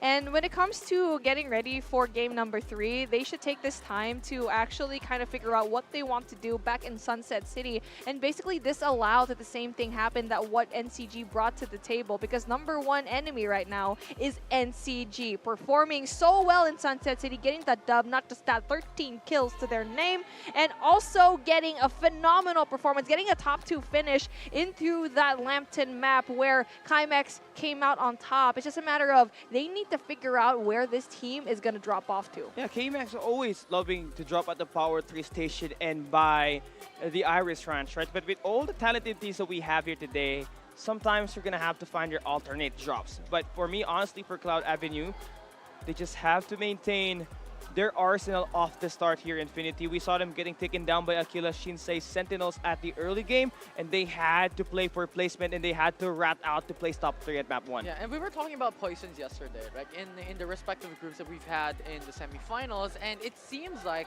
AXGSS is the true poisons, right? Yeah. They may not snag away a lot of points, they may not get top 10, or well, rather top 8 right now in the current standing that we've had for game 1 and game 2, but they consistently remove top teams in the early game. Yeah. And the respawners are gone. You gotta be consistent, man. If you can't clinch the top, you gotta wreck your way on top. And they are definitely ones to wreck a crown for someone to go and catch. That's execration. You know that AXG definitely knows how to perform, and they can go head to head. If the meta actually changes to a more aggressive one, I think AXG could like completely turn up the game and quickly become one of the best teams that we've seen here so far. Yeah, what's crazy here is that they're not just punishing any other team. They were punishing the top Top guys. teams. Built different, mobile, Blackfire, they were able to go for those beatdowns, and that's just insane. Tons of potential for the squad. Just have to play it smarter when they're heading into the final 2 circles, Infinity. Yeah, and right now, pretty much top 1 to top 8 are stacked. It's really, really close. And yes, NCG and Chimex is the outlier of the overall points that we've had for game 1 and game 2, having 67 and 57 points. But the rest of the crew is 42 for Blackfire, 40 points for DTKX1, 32 points for both Execration and Oasis. Ghost Reborn and Built Diff is 29 and 28 respectively. It's super close among the top 8. It's not just that, Execration also is 32, man. It's just like everything is close. I mean, if you're looking at, let's say, until AXGSS, it's still very much doable if they have a perfect game, or at least they have to place high enough for them to overthrow NCG. Because at the moment, you only have 2 teams that are quite close in terms of these numbers. NCG being 67 points and just an arm's reach away, especially going into this very much contested point in this 3rd game where Chimex is very close, 10 points away from beating down NCG. it comes as close as this. We already said that points really matter, and 1 point can make the biggest difference of you becoming the champion. If you're at the third spot and below, you have to take down the top players at the early game. Do not give them those placement points and do not give them that chance to get more kills here, because 1 point is equals to 1 kill. And that's what I love about the changes that we've had here in Season 2, right? Top 1 placement, 25 points. Top 2, 20. Top 3, 17 points. So pretty much this leaderboard could just shift around all of a sudden in one game, but just getting top 1 placement. The top 1 placement definitely going to be really huge for this team that will clinch the throne later on in game number 5, man. Kelly, before we go into game number 3, what are your thoughts heading up to this? I feel like there is going to be a third team that will take this victory. There will be no repeats. I am hoping that Blackfire at least, or Build Different, gets to turn things around, because you give an opportunity for KMX and NCG to take another map, it might just be difficult as we end things in map 4 and 5. And when it comes to it, you really need to play it well, because we are at our halfway point. But again, as we're going to make the plot even thicker, we're going to go on a quick short break. But after this break, game number 3 in Sunset City yet again, it's going to be intense as 2 teams are fighting to get that number 1 spot. We will see you in a little bit.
Bouncing into new experiences may be challenging, Cute kaya, papost ko to. but it can lead to unexpected moments. Kaya go lang ng go with Go Plus 99's free vouchers and must-have data. Wow! Sabi sa'yo eh, not a fail. Totoo ba? Go lang ng go!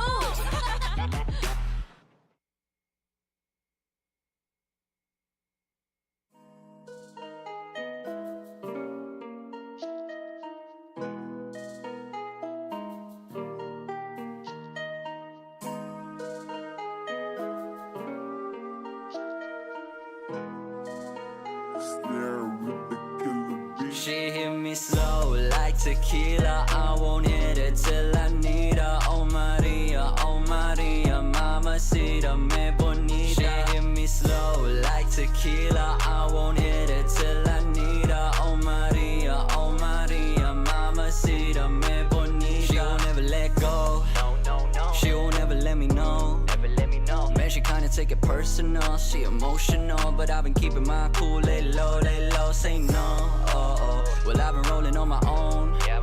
Well, I've been keeping things off the tone. In my mood alone. Money over bitches on my headstone. Flatbush, let's go. I know we got tension and stress. Hablas demasiado like you're trying to impress. Tú es delicado, complicado, el diablo. Girl, you're gone through my head and you got me in a mess, Si dare con esta moniquita. En serie uno que se activa. Casa me se casa laid back at my home. Espinado corazón de yo sea tu amor. She hit me slow like tequila. I won't hit it till I need her. Oh Maria, mamacita, me bonita. She hit me slow like tequila. I won't hit it till I need her. Oh Maria, mamacita, me bonita. I love it complex when you won't. Perplex women, she the one that I condone. Safe sex, paychecks, love it cause you grown. Jojo, Dio, girl, you're the world though. Take it off and I'm in love with all these broken girls. Lovers in despair, fall a little deeper when they head. Solitaire pack, you a gamble, baby, take hard. Wild card, locked up, paranoia, trademark. I love is on the side of the spectrum. You got my instincts made a head of a lector.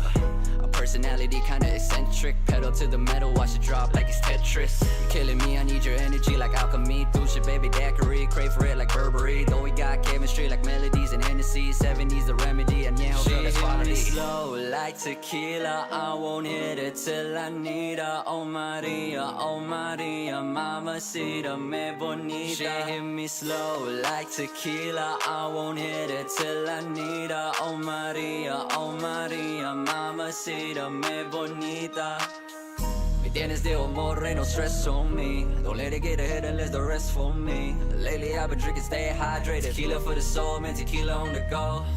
Me tienes de amor, no stress on me. Don't let it get ahead and let the rest for me. Lately I've been drinking, stay hydrated. Tequila for the soul, man, tequila on the go. She hit me slow like tequila. I won't hit it till I need her. Oh Maria, mamacita, me bonita. She hit me slow like tequila.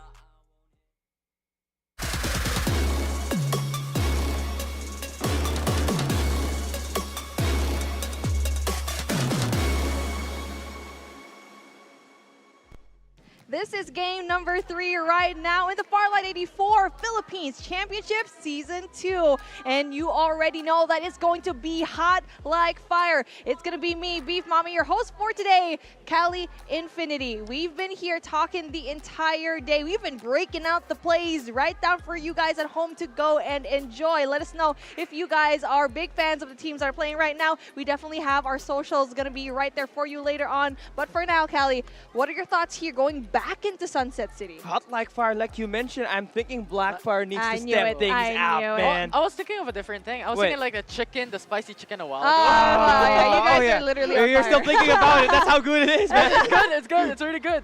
I mean, when it comes to good gameplay, you need to be fed well, and we are fed absolutely well here in the studio. Oh, yeah. I'm going to have to taste that wings because I already had it before. I'm definitely going to be having that again when I go later on. If you guys are looking for a certain person that starts with the letter D, his name is Dash. He will be replacing me for game number 4 later. So again, this will be the same exact setup. He's going to be the host for game number 4 and 5. But of course, they're going to be here with me later on. But here we go. Here we go. I am so excited. Sunset City, man. This is the 3rd game out of 5. Callie Infinity, you guys are ready. You've been preparing. Let's get it on. Yeah, let's get things down here at the Grand Finals, the swing game. Sunset City round number 3. We got a good lead coming in for NCG and KMX heading into this map. So if you are 3rd and under, gonna have a big game here if you want to stand at the top. And the capsule path is really good as well. It came to in the east side, to the west side, into the middle of the pack. So it's really, really good. It gives a lot of access to a lot of teams right now. Execration still in the same spot on Sunflower Shopping Mall. But right now, the heat of these teams right now is more towards the east side of the map and the south side. Yeah, we need to talk about the Built Different, right? Heading into this game, have been struggling winning their early gunfights, especially when they're down at the Timon Industrial. And they really need to get their armor upgrade right away and just actually take down Aquila. That's the team that they have been troubling them in the last 2 matches that we've been playing. And they do take down Hero Lop at the start.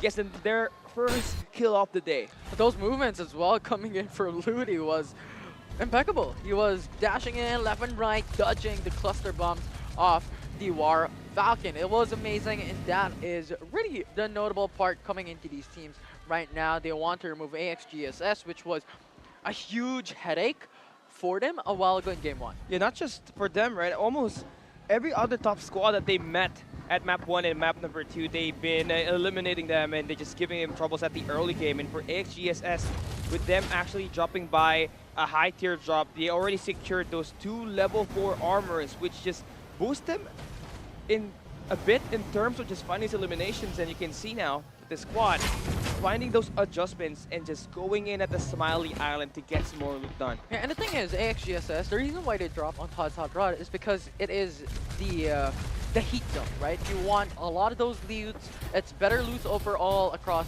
every single part of the map. And now that they were able to secure a level 4 shield in their bag, they just opt to go into pit stop and wait patiently for the placement game. Yeah, so now you see Ghost Reborn actually taking over Riverview Park. This is the way of the bounty hunters. Now, where do they want to go exactly after them picking up all those entire loot is going to be the biggest question. Do they want to go up north at the Sanctuary Tower, or do they want to contest all the players at the pit stop? Now, on this other side of the map, Oasis, coming in from the Carnival side, has a good position inside of the circle. Yeah, if you talk about Carnival, it's synonymous to Oasis names already, right? Oasis, Carnival, these two are equal. But I am loving this. Give me more of these save zones. We're now going towards the northeast part of the map, and centering around it is Riverview Park. Like, when was the last time that we had a map or a save zone on the north side? It's decades ago, man. Everything is either falling off on the Tinman or by the Power 3 station or at the Sunflower Shopping Mall, where we always see Execration dominate that. But KMX, again, up against EUPH. This is the same exact thing that happened to them, but this time evading the gunshots, just playing for those rotations. Yeah, everyone now wants to have a little bit more towards that outskirts. The strategy that we have implemented a while ago coming into Lambton is not going to be applicable here right now. You do not want the center of the safe zone immediately coming into the early game or maybe mid-game, late game, because the thing is, you want to play on the outskirts just to buy time and not have to be wary of your backs of any team that can approach you just right out of a sudden. Yeah, all of a sudden. Yeah, I agree, man. And the thing with KMX, I don't think it's best that they over-rotate the Sanctuary Tower, because that's where we actually see Blackfire waiting for a gunfight to happen. Now you can see the gunshots just being inflicted onto Hasbulla, and he now knows that there's a guy there. He does not have any scope on the defender here so far, so he won't be much of a big threat. But if he does find out information on where exactly Blackfire is holding at the moment, it just could give KMX the opportunity to plan where they do want to actually surround these players are at. And the reason why I'm excited as well coming into the safe zone is because this is Ghost Reborn's real estate. This is pretty much where they drop consistently. This is their home court. Yeah. So if there's any part of Sunset City that Ghost Reborn could play on, it's Riverview Park. They don't have to even rotate out, right? Just like what they do all the time when it's heading down south on the circle. Now, built different, it's not going to be quite easy again, because Powerhouse are going to be close to proximity. They do want to get at least the static shield devices there if you are Powerhouse, but with them actually fighting those players with a Divulge, they're gonna hold it down a little bit before they move in to get that shield upgrade. Ooh, that's dangerous. Lim, we have Naos as well, who has 4 level 4 shields. So they have immediate shield advantage. And wow. Right now, the interesting part about the composition of Naos is they brought out the Sunil. Yeah, and the thing with the hologram guide is that it buffs your damage as well as your speed boost. And yeah, it debuffs you as well on the EMP shock if ever your teammate actually gets inflicted by it. So yeah, I mean, nice adjustments coming in from Now's esports. And they do stop themselves from over pushing KMX, so they do survive a little bit and prevent the third party from squad number 11 to happen. Right now, Climax is on the move as well. Doesn't want to battle the Team 11, Euphoria, into a battle of fortitude coming from an island to island matchup. It's just waste times, and that is one of the perspectives that I really hate when it comes to these teams that are really playing for a long or prolonged match engage, wherein they're just waiting for each other to come out first because it wastes so much time. Yeah, I agree, man. And for Built Different, they're looking to try to play for kills now. And they do really want this revenge up against Aquila to go down bad. You can see the pressure is going in. They do get scanned. That will hold their push a little bit. But with the circle actually closing, they are in a position to go for a gatekeeping situation. And that will force Shinsei Sentinels to make a decision where they do want to get that contest. Yeah, and look at the position of NCG at this point. They have 3 members on the outskirts of Riverview Park, and on the main buildings, you also have Poppy. So they are separated across, which covers a lot of land for the uncapped king. Yeah, NCG Madmar has already taken down the edge. The dock side from Euphoria already shot down. And they also do spot the players at the Grand Tree side. There's where they were. There were defender shots coming in, so they know exactly that there's going to be some guys up north. Now they do spot Oasis Gaming making the rotation over towards pit stop. So actually right now NCG are in a position where Team they Phase could be in a double-edged sword. Yeah, you have Squad 7 now moving in as well. That's now going into Climax. Yeah, Chimex holding the fort down. They have the buildings in control, but the absolute gravity invested here by Now Esports. Count 2K now on top. Our ship comes in. Yeah, the EMP shock is waiting for that cooldown, but now Esports completing that siege. Do they stand the fight up close? No, Calyx shuts down Kong. But it's a 1-for-1 already. Quavo falls as well. Yeah, now Esports, despite having this level 4 armors, they're having a top fight up against K-Max. Hasbulla still alive here. The last man standing for Climax. The Divulge gave information, but the thing is, with 1 member alive, he has to run. Yeah, Hasbulla. He was not spotted there, so he actually stand his ground, but Majo actually confirms that kill onto Hasbulla, and they will use their respawn pods to actually spawn anywhere in the map right now. But now Esports, they lost so much resources on that gunfight, and it did not result to any gunfight win whatsoever. Yeah, NCG just won that outright, having 4 level 4 shields as well into that engage, having to push up against Now. Yeah, now NCG, they want this elimination so bad. And it's great because they got Pappy involved in the gunfight early, finding at least 1 kill. But on the other side of the map, it's Ghost Reborn, the rival of NCG, taking those damage up against Blackbear, almost downing 1. Ghosts are born now having the strategy of playing on the outskirts of the zone. Right now they are statured upon Sanctuary Tower, and this is what we have emphasized to be one of the key strategies right now in Sunset City. Not to go into the center of the safe zone, but play more towards the outskirts. Yeah, Aquila, Shinsei Sentinels, they stole 1 map yesterday up against K-Max. Out of nowhere, winning the 1v1. I believe it was Lin that was able to steal that show. But today, they have just been the poison at the early game. Need to think about a tighter setup when they're heading into the last 2 circles. They do have 2 kills for now, and they do knock down Cinco. Yeah, Cinco is gone. And Aquila, Shinsei, Sentinel, they might not be going for the same type of strategy that they've done in the past, wherein it's all about aggression. They only got 2 kills, but at this point, they are already set. They have 1 level 5 shields, they have 2 level 4 shields. But right just beside them, it's Lay and RX. Yeah, trying to play a game called Cat and Mouse. Just wait for that wind. Let it blow, Jayzaku. Get your team in that revive later on. He lives. Yeah, and the thing here with Calyx actually, you know, being the last player alive now for K-Max. 1 elimination that will stop that number 2 team coming in this map number 3 from placing high after this map. And this actually benefits NCG. If they remove the competition, if they remove Climax to get that top 1 spot, they're set. They're pretty much set when it comes to points here in Game 3. But we're talking about Powerhouse, Built Different, and Execration now on this side of the map. There is a loot shop spawning here. So you win this gunfight in this battle, you win that MG7 opportunity and that level 5 armor that is waiting for redemption. Yeah, and Claudie now getting the shorter end of the stick.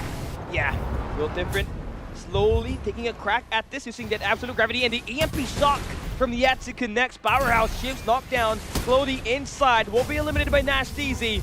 Nice shots coming in.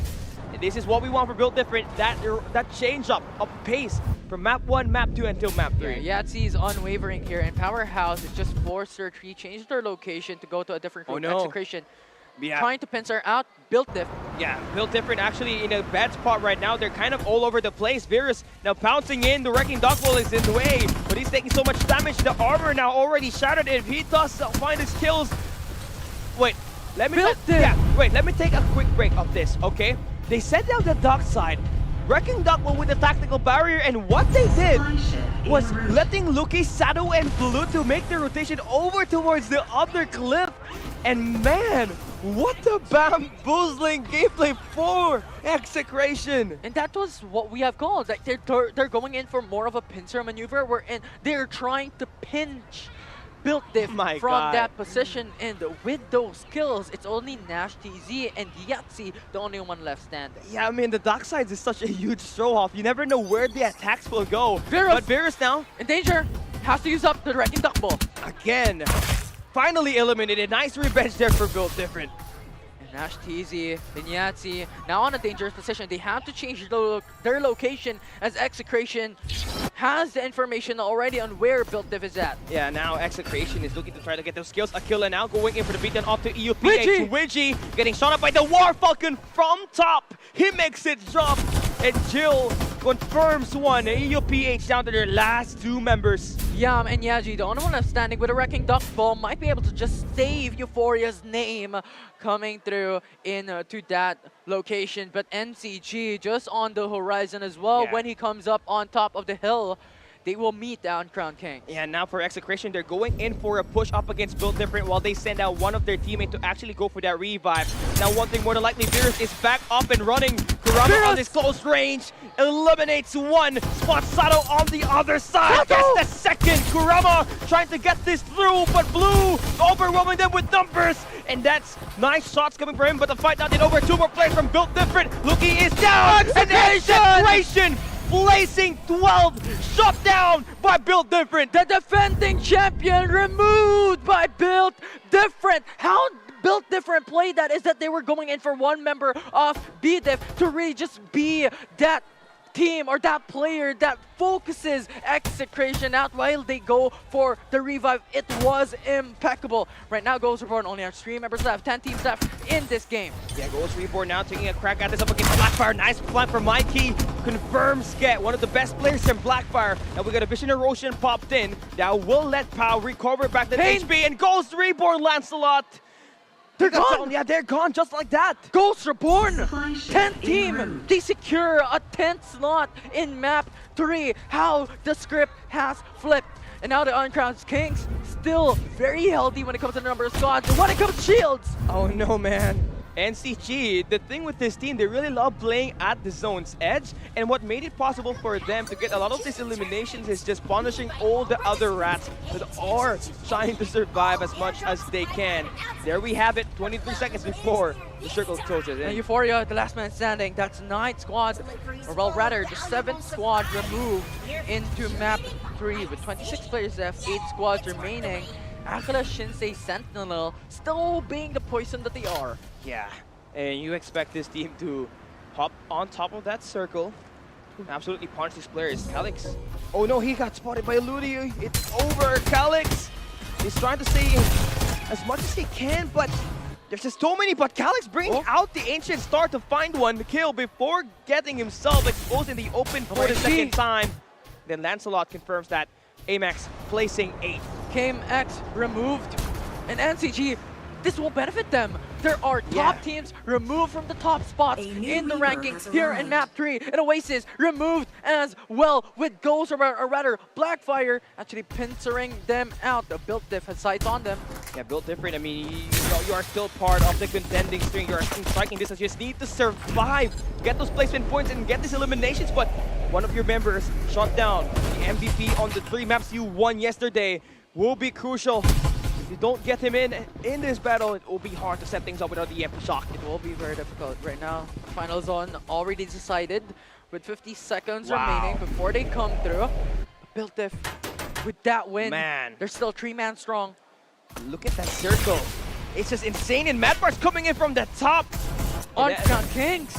how aggressive they are coming forth. With only 2 members left for Built If, they are changing things up. And look at their location. They're at the outskirts. Yeah, and the thing with this type of setup right now is that Oasis Gaming are in a bad position, right? But Tamayo finds, oh my god, Ludi! Wrecking Dog bullying his way out. Does he get an elimination? But NCG is on their backs as well. And Seiya confirms the kill on Tamayo. Another squad eliminated, and NCG on Zone's edge. Going up against Aquila, Shinsei, Sentinels. Mad Mars finds the other guy across the street. Walks, maintains his team's placement, but Lin will be knocked down. Now NCG has to go in for the reset, get into their vehicles and move their locations because the zone is already closing in onto that mini circle that we've had. And this will be important for them because right now, 25 HP per tick will be the damage of the zone. Yeah, Blackfire is in a good position on the circle. Now NCG has to fight up against XCA. I don't think they have that information that there is a guy on top of the water tower by the observatory and through the warehouse. So you're going to be feeling the pain of that defender, and Lancelot able to take down Kiko on the kill feed. And that will bring down 3 members left for NCG. But Blackfire is very healthy as well. Quavo. Wow, no way. Now it's esports. Again, knocked down, but this time a lot better. Number 4 on the squad. 3 teams remaining into this matchup. Matra is gone. And Kiko will be left knocked down. Blackfire ramping up as the Sanctuary Droppers. They want to get this win. They are sharing in numbers at this final circle. They just have the God spot, and Blackfire in an optimal position. NCG is left down with 2 members remaining.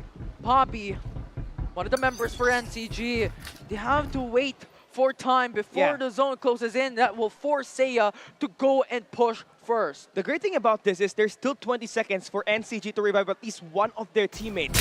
Now at least here, Poppy! we're gonna have to take up the better position, but Hale once again gets right back into the top of the water tower. And again, another knockdown happens here. But with this play, Seiya has to make a move. It's a 4v4v1. Pretty much Kiko left on his lonesome for NCG. The Vault's already used, and that is coming in from Elite Extreme Asia. Yeah, they're pushing out. Desperation attempt just to try to fight these players off of this position. But Blackfire just have it in a very great way. They got Hale up there with the defender, doing lots of damage, but he gets knocked down. Knocked down onto the God spot as well. His body fell down, so he can still be revived. Very clever move coming from Lancelot as well, having sights on NCG spot. Yeah, now that Blackfire is actually down in numbers, Seiya can actually go for that push, and that will give NCG that time to actually make the rotation over towards the circle as well. And Poppy now on a move, getting shot from up above, but this is clever. They split apart this NCG because the thing is, if the zone closes in and they get pushed, they could change their path and split apart. Yeah, the double-edged sword here for the side of Blackfire, but Seiya now, they spot down NCG on the other side of the circle. They're using that duck bolt to make their way in. Dollars takes down Kiko. Pappy brings out the absolute gravity. That will buy some time for him to keep himself alive and play for that second placement, but he is definitely back against the wall. No place left to cover himself. Right now, Seiya, they can push Blackfire coming into this. It's a 4v3. Yeah, now these Asher are bringing out the absolute gravity and the incendiary grenade. Perfect investments coming in.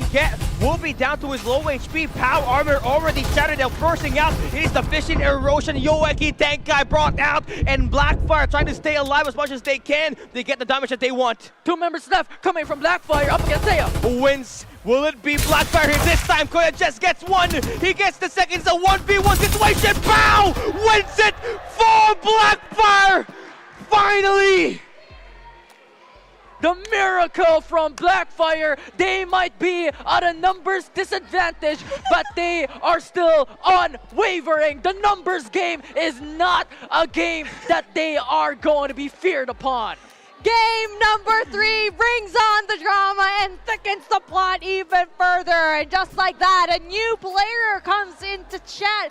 And just like that, Cali Gaming, your prediction came into light. I feel like it's the drawing of your Blackfire, and well deserved at that. NCG, in the beginning of this game, just gave an absolute show, getting as much kills as possible. But when it comes to Blackfire, they are there, just basically vultures as well, getting as much kills and placement points as possible. And this will definitely shift the placement for game number 3. Yeah, there's so much top teams eliminated in the middle of the pack. There's KMX, there's Naos, there's so much teams removed, and the only one left standing onto the top teams was NCG, and even then, they're only top 3.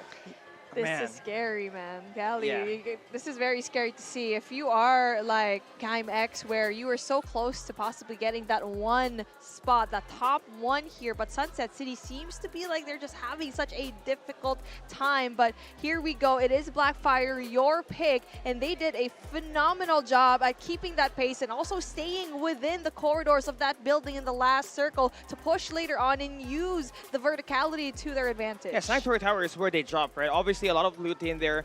It's almost as contested as we have it in the open qualifiers, but Blackfire actually had it all for their own. And once they had a great read on where the circle will be, they put Lancelot or Hale on the top of the water tower to provide them that information. And with a defender, it was just so much easier for them to keep that pressure at a distance. Yeah, it was the God spot, right? Because the thing is, the thing that shifted the situation there is because it's all open space in the middle of Sanctuary Tower. It was pretty much the situation wherein a lot of squads is now opting to go for the playstyle of playing on the outskirts. They want to play on zone edge. And the thing is, it was only Blackfire who was in the middle of the safe zone unscathed. They do not have any enemies in their front. That's one thing that we were mentioning before this game was you need to find a way to counter NCG, knowing very well that they're going to be on the outskirts. Yes, they were getting those kills, but also at the same time, they went into the final circle very much wounded as a team. And at some point, it was actually a 2v1 situation. 2 teams versus Blackfire. You already know it. It's actually all these 3 squads, NCG, Seiya, and Blackfire as well, where we did get to see that 2v1 situation, but Blackfire still came out on top. I think we already know what the counter is up against NCG at the final circle. Just always get the building that might just be available at that last circle, right? And for Blackfire, they're able to shut down NCG. And on the map number 2, if we take a look back at what just happened there, KMX also had the same setup as Blackfire, but just on a different map setting. And it's the long range that actually does the damage in there as well that did not let NCG take that maps back to back. And just like that, Blackfire nets themselves 41 points from this game. It's insane, like how we have mentioned and how we have emphasized that game number 3 or even a single game could change the leaderboards with only a difference between 10, 15, 20 points amongst top 1 to top 8 teams. Oh my goodness, Extreme Elite Asia. We said that the teams that are in the bottom could be the team that can wreck a performance of a certain team. And that is Seiya trying to ruin the chances of NCG snatching up so many points in that second spot. Granted, they don't have as much kills as NCG, but it's still important for them to kind of block this team to get as much points as possible. But Blackfire just had a perfect run here in Sunset City, and just like that, the tides have changed. And that keeps the grand finals interesting. We will not know whoever will take the grand finals, the throne, just yet. With an amazing performance coming in from Blackfire. Remember, heading into map number 3, they were the 3rd team on the scoreboard. And with his 41 points, just like you said, that they just accumulate, I think they might just be able to topple off NCG here. Could possibly be. I mean, 67 points plus 27, that's around 94 points. Yeah. Right? And for Blackfire, I don't know where they're currently at, but getting 41 points, definitely over half of what NCG was able to accumulate in Game 1 and Game 2, could definitely top them off. Oh, definitely very excited to see what the leaderboards are going to be. I think everyone is just so shaken up and very much excited to see what the points are going to come down to, because 100% sure NCG is still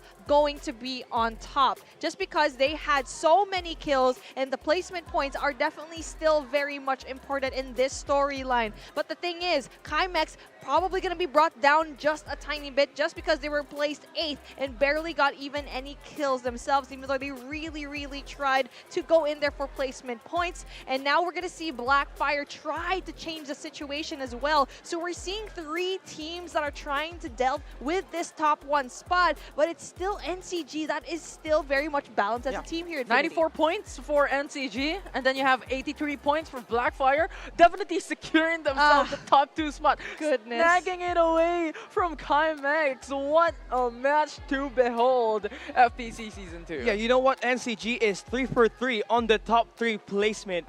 No one does it better than them here today.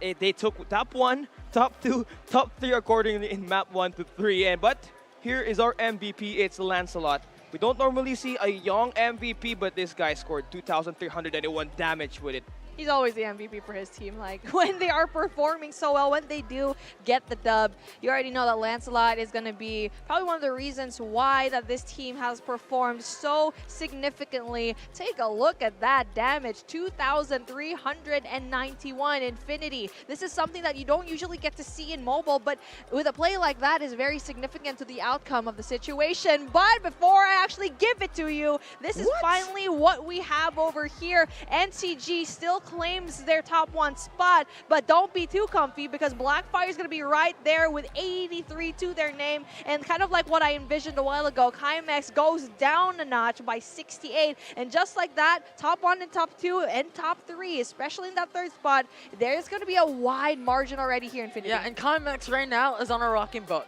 Yep. Only gaining 11 points from game number 3 is a huge scratch in their back, probably even a knife on their backs at this point in this leaderboard. They're going to be pretty happy though because map number 4 is going to be Lambton. Their home territory, but in order for them to snag away the top 1, they're going back to another Sunset City, which is going to be a problem for them. That's going to be so difficult, right? Because, yes, maybe they can pick up the points back in Lambton, but you're ending things in Sunset City where, you know, NCG is going to be good at both maps. And not just that, too. Blackfire also performs there as well. So I'm not going to be surprised if these 3 teams are going to go head-to-head when it comes to all of that. And something that I really want to talk about coming in from that game, especially onto that final fight, was Seiya was able to eliminate the Cypher coming from Blackfire, which gave them an advantage to use the Ember. With a Vision or Ocean, no one can deny it. That gave them a little bit of edge.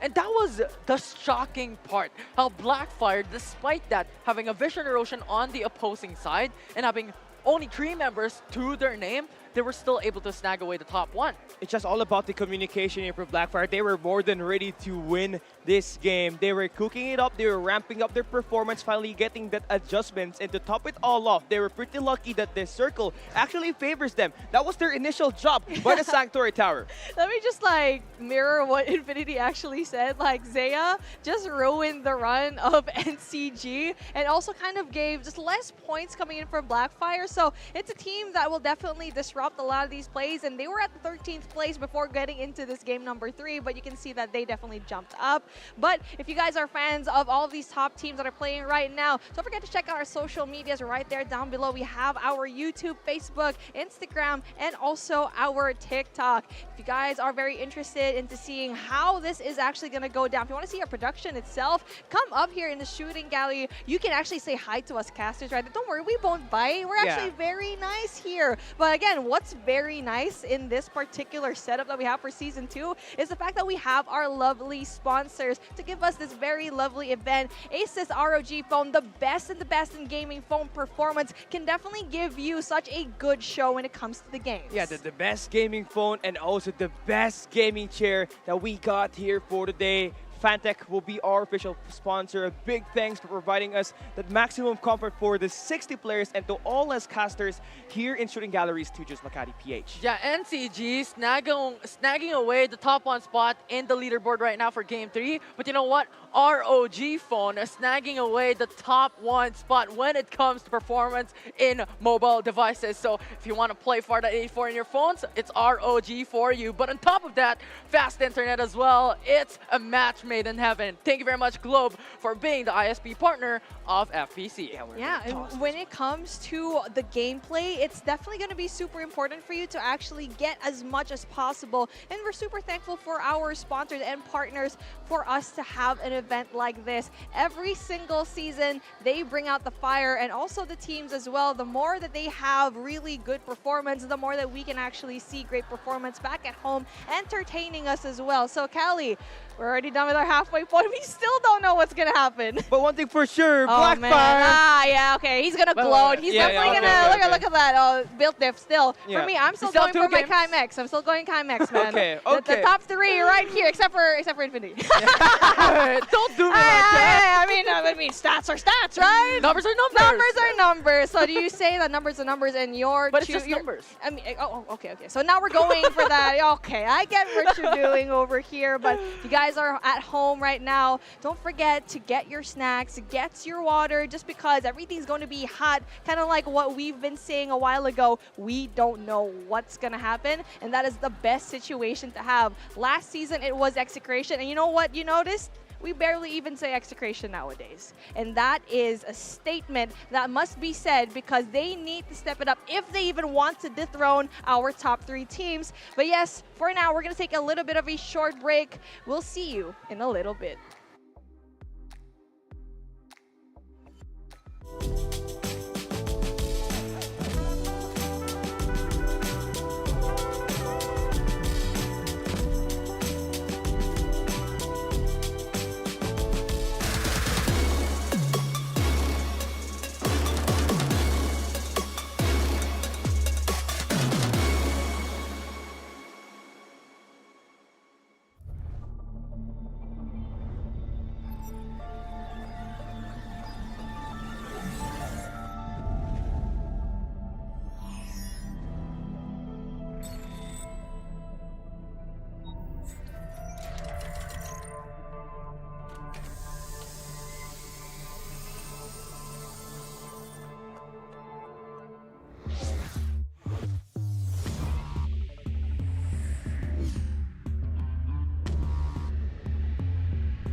Uy, tara! Try natin! Ready? Go! Oh, uy, hirap! Game! Bouncing into new experiences may be challenging, Cute kaya! Papost ko to! but it can lead to unexpected moments. Kaya go lang ng go with Go Plus 99's free vouchers and must-have data. Wow! Sabi sa'yo eh, not a fail. Totoo ba? Go lang ng go!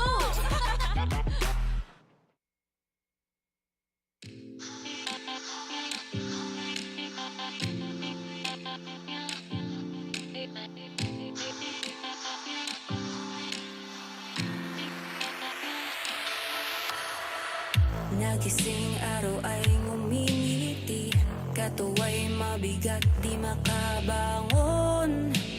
Oh,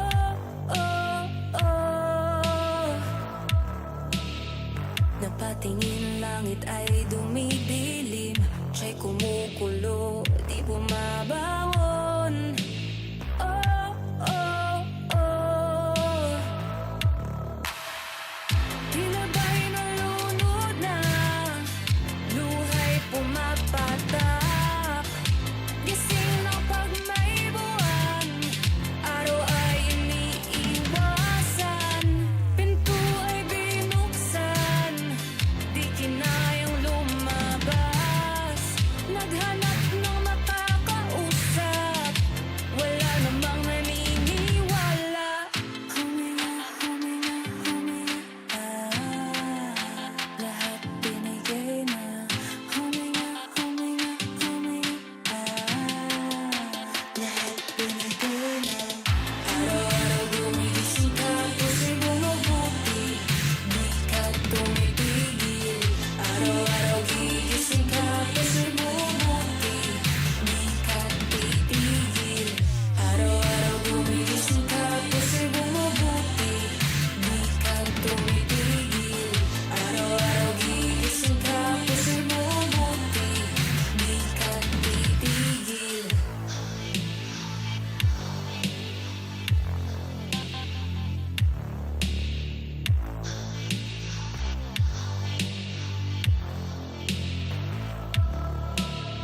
Tumingin lang, umiti nang makahinga. Di ako nag-iisa, may pangarap pa bumabangon.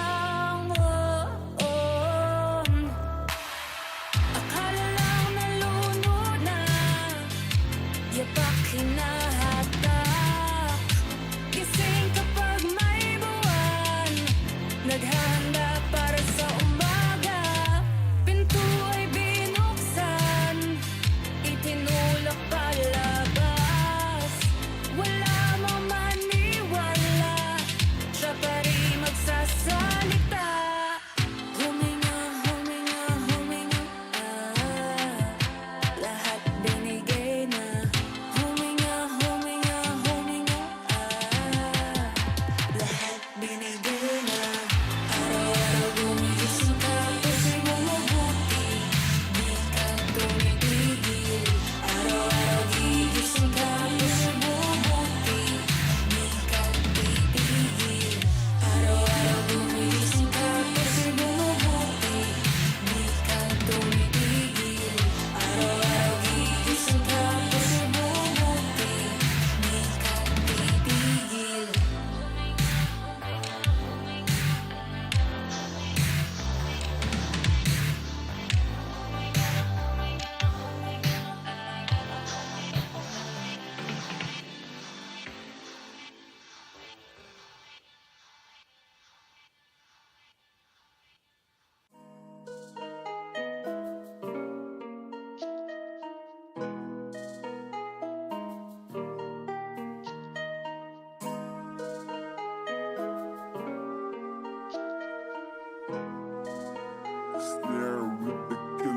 She hit me slow like tequila. I won't hit it till I need her. Oh Maria, mamacita, me bonita. She hit me slow like tequila. I won't hit it till I need her. Oh Maria, mamacita, me bonita. She won't ever let go. She won't ever let me know. Man, she kinda take it personal. She emotional, but I've been keeping my cool. Lay low, say no. Well, I've been rolling on my own. Well, I've been keeping things off the tone. And my mood alone. Money over bitches on my headstone. Flatbush, let's go. I know we got tension and stress. Hablas demasiado like you're trying to impress. Tú es delicado, complicado, el diablo. Girl, you're gone through my head and you got me in a mess, Si daddy cuando está Moniquita. En serie uno que se activa. Casa me se casa laid back at my home. Espinado corazón de yo sea tu amor. She hit me slow like tequila. I won't hit it till I need her. Oh Maria, mamacita, me bonita. She hit me slow like tequila. I won't hit it till I need her. Oh Maria, mamacita, me bonita. I love it complex when you want it. Perplex women, she the one that I condone. Safe sex, paychecks, love it cause you grown. Jojo Dio, girl, you're the world though. Take it off and I'm in love with all these broken girls. Lovers in despair, fall a little deeper when they head. Solitaire pack, you a gamble, baby, take hard. Wild card, locked up, paranoia, trademark. A love is on the side of the spectrum. You got my instincts made ahead of a lector. A personality kinda eccentric. Pedal to the metal, watch it drop like it's Tetris. You're killing me, I need your energy like alchemy. Douche, baby, daiquiri, crave for it like Burberry. Though we got chemistry like melodies and Hennessy. 70s the remedy, and yeah, girl, that's quality. She hit me slow like tequila. I won't hit it till I need her. Oh Maria, mamacita, me bonita. She hit me slow like tequila. I won't hit it till I need her. Oh Maria, mamacita, me bonita. Me tienes de amor, no stress on me. Don't let it get ahead and let the rest for me. Lately I've been drinking, stay hydrated. Tequila for the soul, man, tequila on the go. Me tienes de amor, no stress on me. Don't let it get ahead and let the rest for me. Lately I've been drinking, stay hydrated. Tequila for the soul, man, tequila on the go. She hit me slow like tequila. I won't hit it till I need her. Oh Maria, mamacita, me bonita. She hit me slow like tequila. I won't hit it till I need her. Oh Maria, mamacita, me bonita.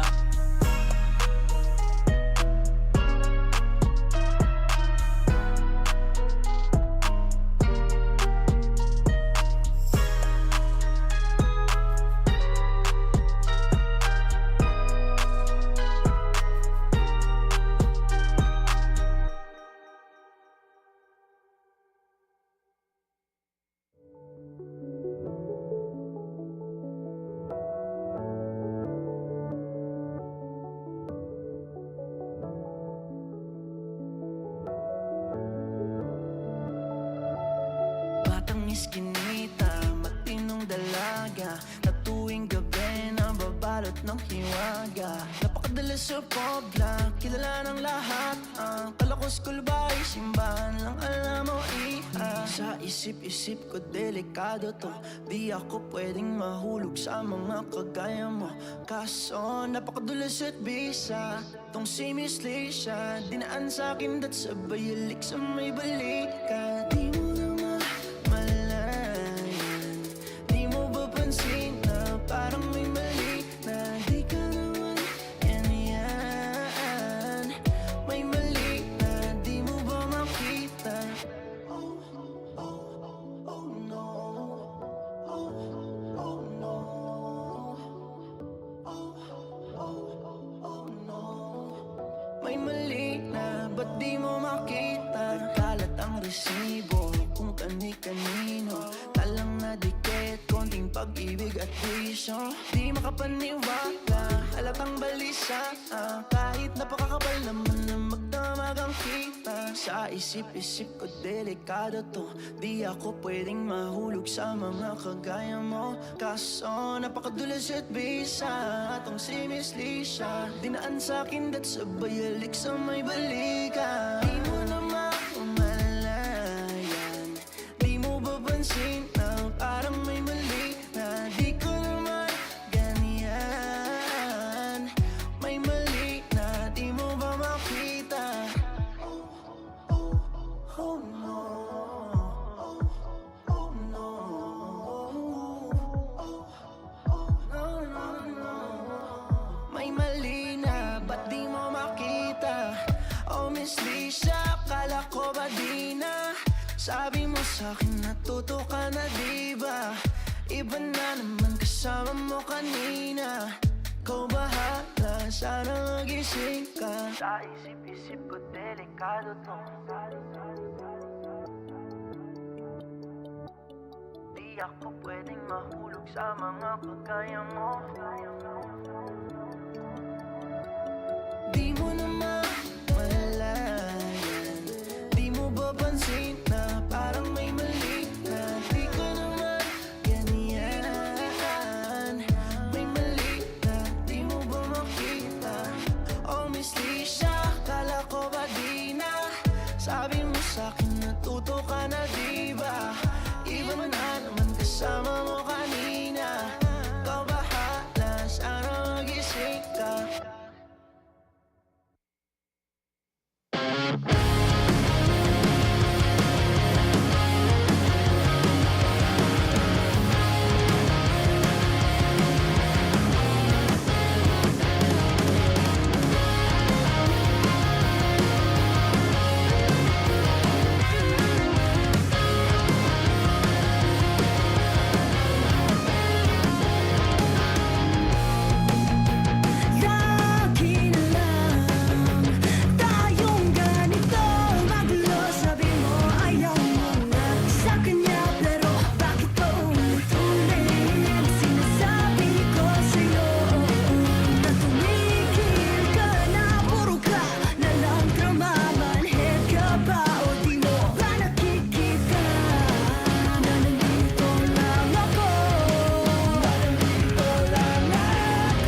We are back here on stage para sa darating na 4th map live here in Shooting Gallery para sa Grand Finals ng Farlight 84 Philippine Championships Season 2. Nakita din natin ang ating mga rankings and meanwhile, kita-kita rin natin ang NCG, andun sila sa taas. Pero ang tanong, kung magkakaroon ba tayo ng back-to-back champions or meron tayong bagong kampiyon na nakokoronahan mamaya. And of course, once again, to all the people tuning in live on stream right now, big shoutouts nga pala sa inyo. My name is Vil and I'll be your host for today. At lalong-lalo na sa lahat ng nandito sa ating venue, sa Shooting Gallery, meron kayong tsansang manalo na makapapremyo. Siyempre, ang ating pinaka-major prize coming in from our friends from Asus ROG, which is ang Asus ROG phone. So, yun talaga dapat ang ating antayin. So, I am requesting everyone na dito sa venue, pag nakita nyo yung number nyo dito sa screen,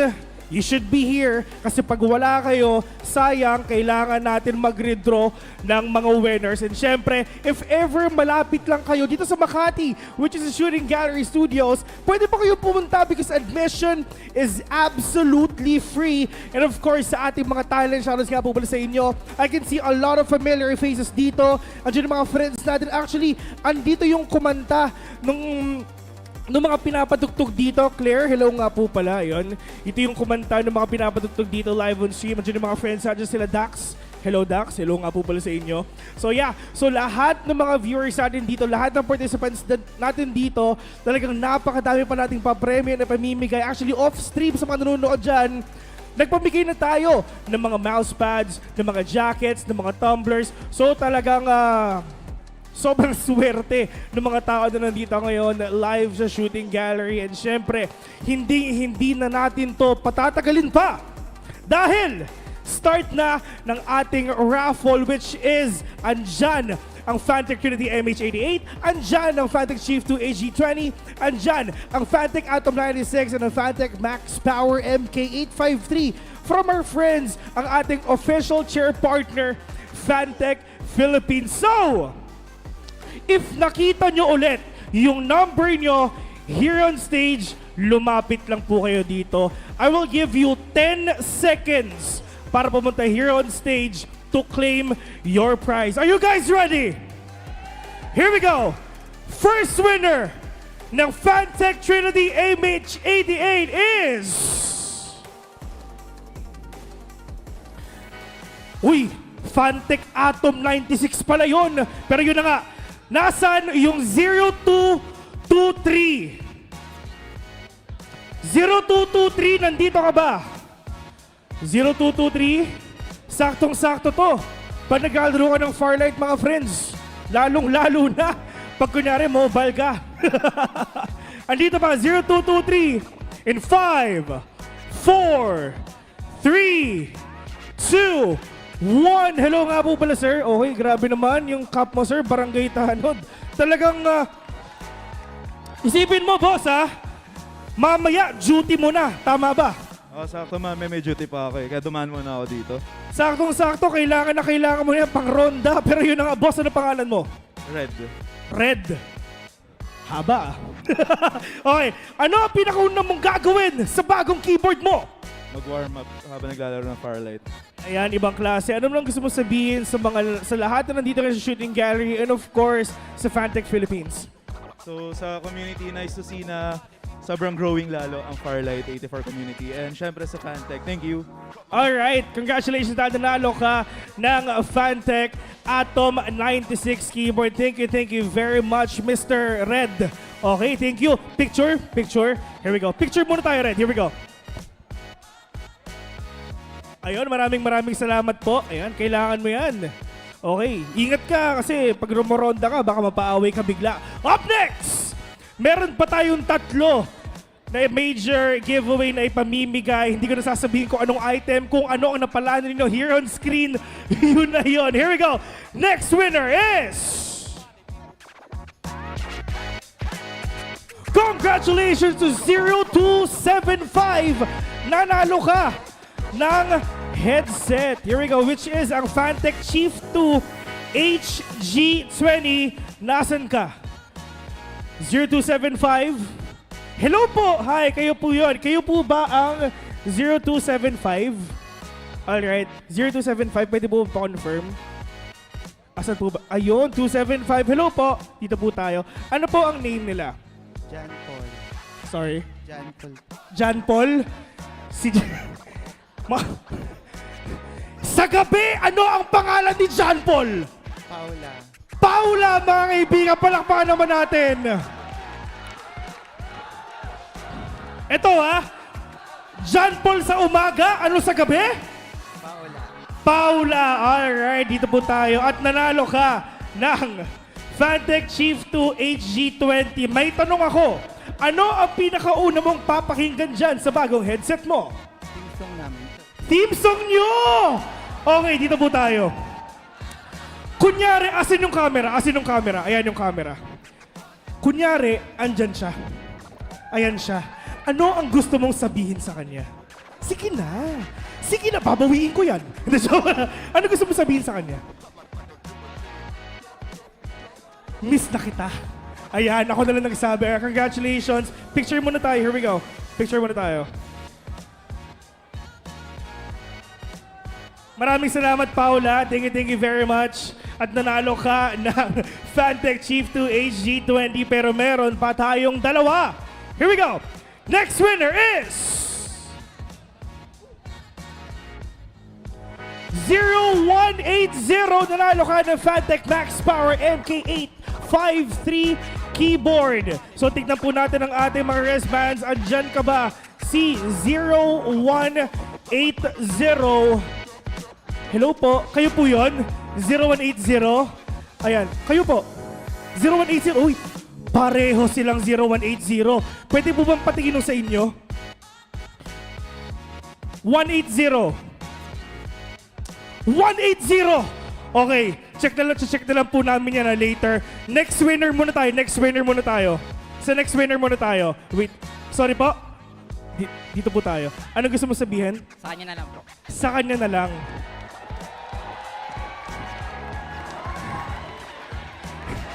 Hindi naman medyo masakit, di ba? Sa kanya na lang, tapos biglang walk out pa. Pero yun nga, wait lang tatanong lang po natin kila Derek Pero syempre, boss! Bumalik ka rito. Halika rito. Gusto mo ba ng ROG phone? Gusto mo ba? Sakto to pag nagkaroon ka na. Alright, nanalo ka ng Trinity MH88. Dito po tayo sa gitna. Alright, nanalo ka ng Trinity MH88 coming in from our friends from Fantech. Dahil sobrang bait mo, boss. Ano ang pangalan mo? Junel po. Junel. Saktong-sakto si Jonel. Okay, Jonel, sino ang kasama mo? DTK po. Nasaan kayo? Isigaw mo sa mundo yung team na sinusuportahan mo. DTK on top! Okay. Pumiyok?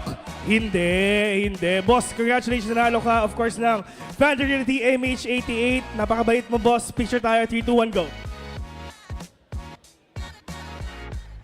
Ano ang pinakauna mong papakinggan dyan?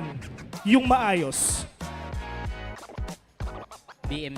Ayan, okay. Kinakabahan siya habang sumasagot. Baka kasi ano masabi niya, kinakabahan siya Yun nga, thank you very much.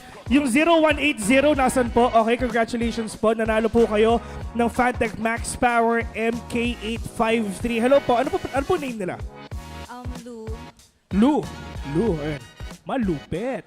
Sobrang lupet dahil nanalo ka ng ating giveaway. Siyempre, sino ba ang sinusuportahan mo ngayon? Team?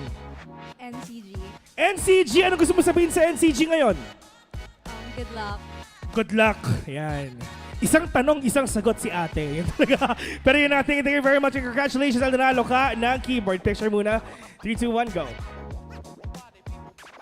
Alright, congratulations. Ayan. At nakuha na natin yung ating mga prizes, which is meron tayong mga headset, meron tayong mga keyboard, meron din tayong mga napakaraming prizes pa na ipamimigay later. At syempre, ang Asus ROG phone na ipamimigay natin mamaya. So I'm requesting everyone na magstay dahil iyon ang ticket nyo para manalo. Shoutouts nga pala kay Hama na ginugulo ako ngayon. Here we go! ganito kasi, balita ko kasi, kanina kasi, parang merong nanggugulo. Ginugulo ko kanina. Pwedeng yung camera, i-check natin dito sa gilid na to. Parang busy siya ngayon pero kanina ang ingay niya eh. Diba? Asan yung camera natin? Asan yung camera natin? Direct ito oh. Dito sa camera, dito sa area to. Kasi kanina ginugulo ko eh. Parang kilala nyo ata siya. Boss, pwede magpakilala ka naman? Ako ba? Ako lang naman may mic dito. Boss, pwede magpakilala ka naman kahit konti. Dark side. Ayan, dark side. Cosplay. Wala lang yung shield ko, Hindi na kailangan mag-cosplay, parang ganun no? Pero yun, okay, ladies and gentlemen, palakpakan naman natin. Andito si Wrecker. Here we go. Alright. Rek, unang tanong. Sino ang sinusuportahan mong team ngayon? Team ngayon? Oo. NCG. Ghost yan. Ito yung literal na nagbago ang ihip ng hangin kasi dito sa lumalamig dito, boss eh. Okay, game. Gawin lang natin yon. Boss, dito po tayo. Sige. Here we go. Ito kasi kanina, pinasigaw ko yung mga tropa natin dito, yung mga viewers natin dito, kung sino ba yung sinusuportahan nilang team. At ngayon, isigaw mo sa buong mundo kung sino ang sinusuportahan mo. RSG. Ghost Reborn. Ayan. Actually, marami. Yan kila Dre, yan kila Mad Mars, mga player ko dati, kay Lodi. Lahat eh. Oo. Lahat naman, Ano naman gusto mong sabihin sa team mo para syempre mas maengganyo pa silang manalo dito sa tournament na to? Actually, manalo-matalo, wala namang problema eh. Ang gusto ko lang mag-enjoy sila. Cherish lang namin yung moment. Tsaka suporta lang sa community. Yan lang talaga. Yeah, tama. It's all about the support, the love of the game. Siyempre, ito lalong-lalo na dito sa ating community nandito ngayon sa Shooting Gallery Studios. Ano naman gusto mong sabihin sa kanila? Kasi balita ko, wild sila kanina, men eh. Wild? Oo, sobrang wild daw eh. Wild dogs o ano? Oh, nagsisigawan sila kanina, men. Hindi, actually, energy. Positive energy. It's all about bounce back. It's all about the energy nga na ipapakita natin, which is in terms of energy, Yes. may gagawin tayo, Rick, dito Ano on yan? stage. Okay. Sino yan dito kahapon? Kayo. Okay. Alam nyo ba yung chant na ginawa natin yesterday? Alam niyo yung chant na ginawa natin yesterday? FPC. Tama? Which is, habang sinasabi natin yun, nagkaklap tayo. Okay, nagka-clap tayo. Sige. Ayan. Are you guys ready? Jiba natin tayo doon. Ipakita natin sa buong mundo kung gaano kalupit ang mga Pinoy. Malupit ba ang mga Pinoy, Rek? Malupit, oo, sobra. Pero syempre hindi ka magpapatalo, mas malupit ka. Oo, kakaiba top 1 tayo eh. Oops, Sa traffic. Oo nga. Balita ko nga eh. Hindi na alam yung context natin. Sige. Pero yun na nga. Are you guys ready? Here we go. 3, 2, 1, sabay-sabay. FPC! Ready? Here we go! 3, 2, 1! FPC! Pero itaas natin yung kamay natin para makita live. Ayun no, yun yung camera oh. Medyo tulog. Medyo Oo, tulog medyo na. tulog eh. Kailangan ata gisingin sila eh. Gisingin, para natin sampal-sampalin natin. Oh, tipong kaliwat kanan, ganon. Ayan. Feeling ko game? Game? Game. Sige. Game ha, ito, ilabas natin ang 100% ang lakas natin ngayon. Isigaw natin ang lahat na pwede natin isigaw. Ipakita sa buong mundo na malakas ang Pinoy. Game? Here we go! 3, 2, 1! FPC! Saba! FPC! FPC! Grabe. Sobrang energetic nila. Ramdam ko yung enthusiasm ko na siyempre malamig eh. Sobrang kailangan natin ang lakas ng presensya nyo. Oo nga eh. Pero ito, Reka, syempre, dito kayo sa community nga ng Farlight. Do you have any messages sa buong community, sa game, everything, dito sa ating Grand Finals? Ayun, actually, ano ba? Hindi na ako nag-ML kaya ako nasa Farlight lang eh. Biro lang. Hindi, actually, support lang talaga sa community kasi galing ako sa FPS and then minsan lang naman ako may mahiligang game. So, ano bang sasabihin ko dito? Ayun, basta, ang lapit nyo. At sinusuportahan nyo sila. Actually, kahit ganyan kaliit yung community, malay nyo naman, towards the end, malay mo, mas lumaki. Tama. Lahat naman nag-start sa ganyan lang eh. So, if ever mangyari man yon, at least kayo yung mga proud na magsalita na we supported that event.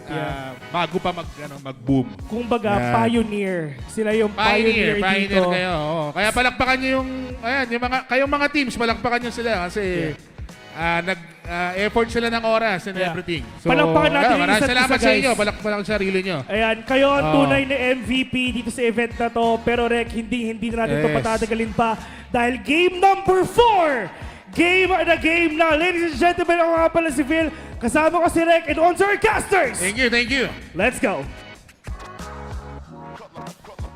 Welcome back here, everybody, on the desk. My name is Dash. I'm your new host. Beef Mommy just went in for dinner, but again, I'm here together with some Infinity high-caliber casters that we have here. They are Cali and Infinity together with me. It was such a nice day because today we have seen and Crown Kings just dominating the game during the past games, Game 1 to Game 3. But again, I would like a recap of the past game. Cali, tell me about it. I mean, Blackfire dropped in by the Sanctuary Tower, and fortunate enough, they managed to secure that final circle as well, and they had one of the best performances, utilizing the Defender to its full extent. Utilizing the water tank, which is a god spot at an open area, made it so much possible for Blackfire not just to defeat NCG, but also Seiya at that final circle. Yeah, Late Extreme Asia was able to come out into the top 2 spot here in map 3. Unfortunately, even a 4v3, Blackfire is unscathed. I mean, again, getting a top 2 during that fight, NCG still was able to get it. But again, Blackfire still so close when it comes to the score. But let's talk about the elephant in the room. There is a really big discrepancy when it comes to the scores. Again, the top 5 only has 46 points. And the closest that they have is 68 for Climax. So that's a really far away from each other. Infinity, what do you think they can do in order for them to reach the top? This will be very interesting to really talk about, because the thing is, the bottom half right now, if they do not do something explosive, they don't have a chance on coming out onto the top 1 spot. So the thing is, these bottom half teams have to really play aggressive now. They have to change things up. They cannot play complacent, because if they do, they're not going to be able to stack up on points, especially considering 1 kill equal 1 point.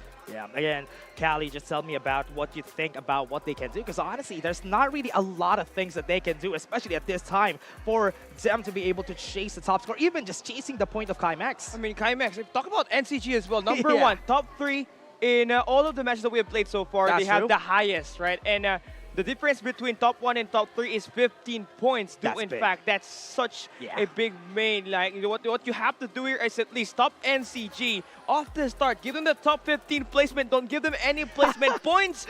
But that's not going to be a guarantee unless another squad teams up with you to jump them at that Noble Planetarium later on. Biggest thing that they can do, honestly, they could go to Noble Planetarium, destroy them early on. Someone needs to be a sacrifice if ever they want to destroy NCG as fast as they could. But again, for everybody out there, what will NCG do? That's the question, because NCG has been at it since ACC. They have wanted to gain that crown, because honestly, it's been a long time, and they have been cancelled every time whenever it comes down to it. But again, let's talk about what they can do just for them to retain that top 1. The thing is, they should just repeat back history. Game 1 to Game 3, what are they? Top 3 positions, 3 out of 3 placements each and every single time. The thing is, if they get top 1 in both these games, they get 50 points. They do not need to play aggressive. They're already on top 1 spot. And that type of strategy needs to be played out by top 2 and below. And again, for everybody out there watching, thank you very much for letting us reach the 5,000 view milestone. We have an SSR Jetpack,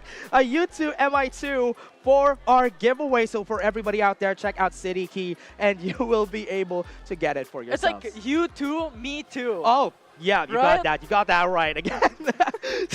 So yeah, for everybody out there who's still watching, don't forget our socials, everybody. We're all right there. Our Facebook, our TikTok. We still even have one more. If you're watching, if you want to watch a Tagalog broadcast, not us, just go to the Tagalog broadcast and you could really go at it right there. But again, thank you very much for the support. But again, I would really like to go back to the same question. Our defending champions, Execration, Cali, what do you think they can do in order for them to reach there? Yeah, they're currently at the number 9 spot here right now. Not even at the top 7 at the moment, right? Man. And the only thing that needs to be done here by this team is actually defeat NCG. And what they had to do at map 4, map number 5 needs to be perfect. We're talking about 20-point kill performance to bring that kill point up to the next level, but they also need to get that #1 spot, that 25 points that you get when you are the victor. They have to bring back the shadow of the past, that execration is where it came from. Like the strategy that execration was doing back in Season 1 was all about aggression, was all about getting those kills, and they have to bring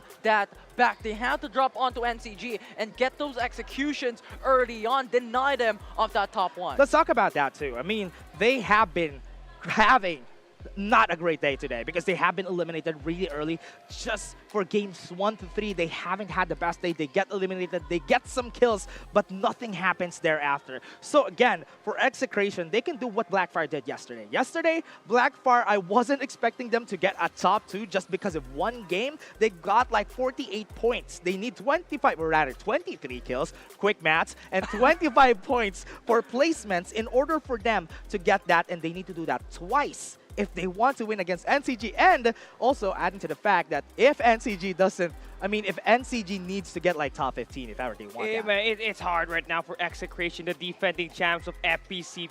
And yeah, the thing here is they have so many variables to think about. And one thing is keeping Nova Planetarium away from the side of NCG. We all know that that area on the map provides you at least a level 4 armor by the time that the circle closes in on round number 1. But there's just so many things you need to allocate in here as well, because someone could just contest you while you're on rotation. And that has been the problem for Execration on the first 3 maps. While they were rotating, they get pinned down by the defenders. And that's the thing, right? One game could change the whole rankings. Yeah. At one point, if you get top 1, you get 25 points. That is already a fact that we all know. But if you get more kills than that, from what Blackfire did in the past game, they were able to accumulate, what, 16 points, 16 kills coming in from that matchup. Addition to the, what, 25 points they get in a top 1 finish, it's too much. So you can get over 40 points in a single game. So if ever Execration, the Executioners want to do something, that is exactly what they have to do. Execrationers. But again, so let's talk about that again. With this, the top 3 that we have are the only teams that only got the victories this game. So whoever gets the second victory out of this 3, there's a bigger chance that they would be able to get a top 1, right? So the very big question is, especially now that we're not going to be in Sunset City, we're going to be in Lambton. Kaim X won the Lambton match. I mean, man, what is their secret? Do you know what's their secret? Yeah, I know what it is, right? After watching all of the community scrims that they've been doing, apart from the defenders that they always manage to pick up on their initial drop, it's always this circle reading. They always know where to find the best place on the circle. That's why when we hop into the map number 2 at Lambton earlier, they had the building that provided them the cover and the opportunity for Hasbulla to get those eliminations with the scope at that long range distance, and where they pressure NCG and kept them at the number 2 spot. Yeah, they're just too strong. Like Kaim X right now came out of nowhere and just dominated like each and every single map. And yes, they're not able to secure like the top 1 each and every single time, but still they're consistently coming into getting those kills, and at least having that turtle race up against the rest is there. Yeah, I remember watching Game 2 and Game 3, and I remember NCG getting like a top 3. I mean, it's a 3-squad fight, and so far what happened during those times is honestly interesting. Those 2 squads that were fighting against NCG during Game 2 and Game 3, they were looking at NCG. They were aware that that was NCG. Do you think that was intentional? They were trying to eliminate NCG that right there and then during that time. Infinity, there's just a huge problem, right? Because if you tunnel vision on one of the teams, if there are a couple of squads still left on that final zone and you focus through, you might be able to get third party. And that is something that you want to avoid. And that's the thing why this playstyle and why the current meta is more towards that slow pace, more towards that slow strategy, because this team doesn't want to get that vulnerability on getting that third party from other teams. Yeah, games have been slowing down, and honestly, we all are feeling it right now, because every game that we had, everything is way slower than it is expected compared to what we had during ACC, during what we had during Season 1, especially that the placement points are much more important right now. We can see it happening right here. Everyone, because in Game 4, they would need to do that because in Lambton, there's a lot of open space, and I think there is a lot of leeway for the other squad. That's why you have to adapt to the situation you're in every time. Yeah. And for NCG, who failed to secure any map wins yesterday, to finding at least one here today and claiming top 3 placements back to back, you really gotta admire the coach's strategy heading into this day and providing this squad an opportunity to shine and in fact just do a lot better than they did in the grand finals last season. Exactly the reason why placing into these 2 games that we have left, these teams have to double down on aggression. Yes, there are more risks involved compared to the benefits that they're able to get with getting those kills because it's 1 point per kill, as we have mentioned.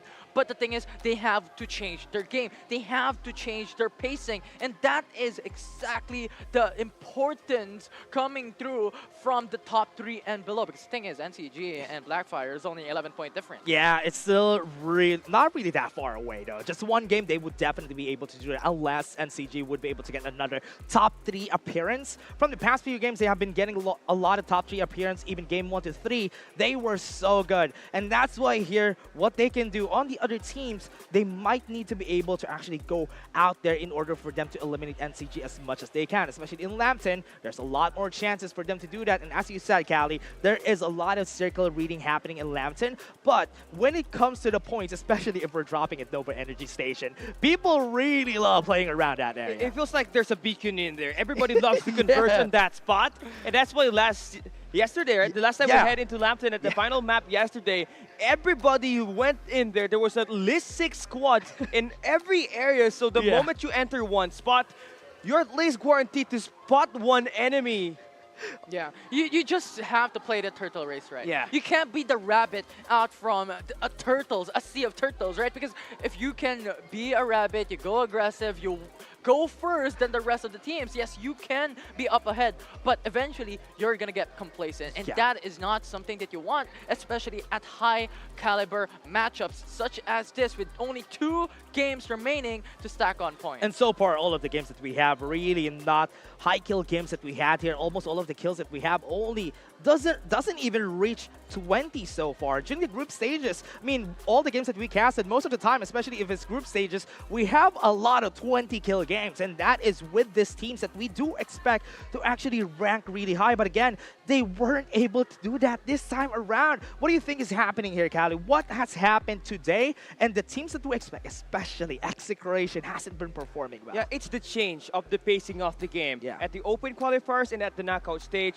everything is just going by so fast. But here they had an opportunity to talk about, oh hey, top 1 gets 25, top 2 gets 20, top 3 gets 17 points. And those are huge numbers that we are talking about, and that can gradually help us get so much higher than the other teams at the scoreboard, right? And I think these teams just finally capitalizing on that. And we saw it from Powerhouse yesterday, where they just took the #1 spot on their respective group, just using the placement points to their advantage. Yeah, Powerhouse International right now, they're pretty much snails. They do not want fights. They want to play complacent. They want to play it safe. Actually, not complacent, because they're still aware of the risk involved into jumping onto those fights, but rather they want to play it slower.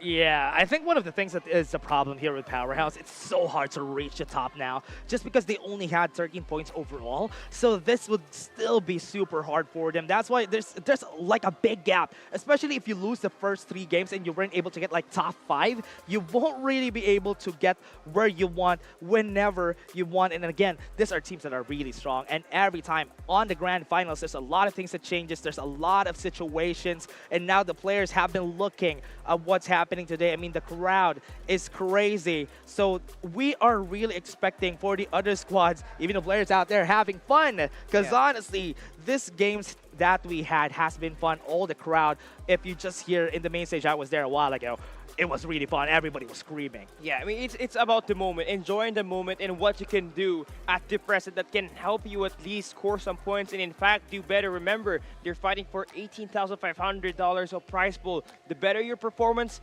the higher money, the more money that you get to bag here. Yeah. And again, Absolutely. There's just so much stakes on the line, right? Aside from the prize pool that we have, once again, hoisting the title, hoisting on the championship title here for Season 2 is a pride in and of itself. yeah, again, I'm reading a bit of the billboards that we have right here. I mean, I won't really show it to everybody because this is like history. This is like your history tab on your on your tab. So that's why here I'm seeing anybody. Can somebody tell me about this anybody thing that happened? Well, I think Kali was there. Yeah, it was with Burger Kim. That was her bet yesterday because me and just Wabi was really, you know, not finding it real that Execration could not get anything yesterday. They could not get any map win on the 6 maps that they played.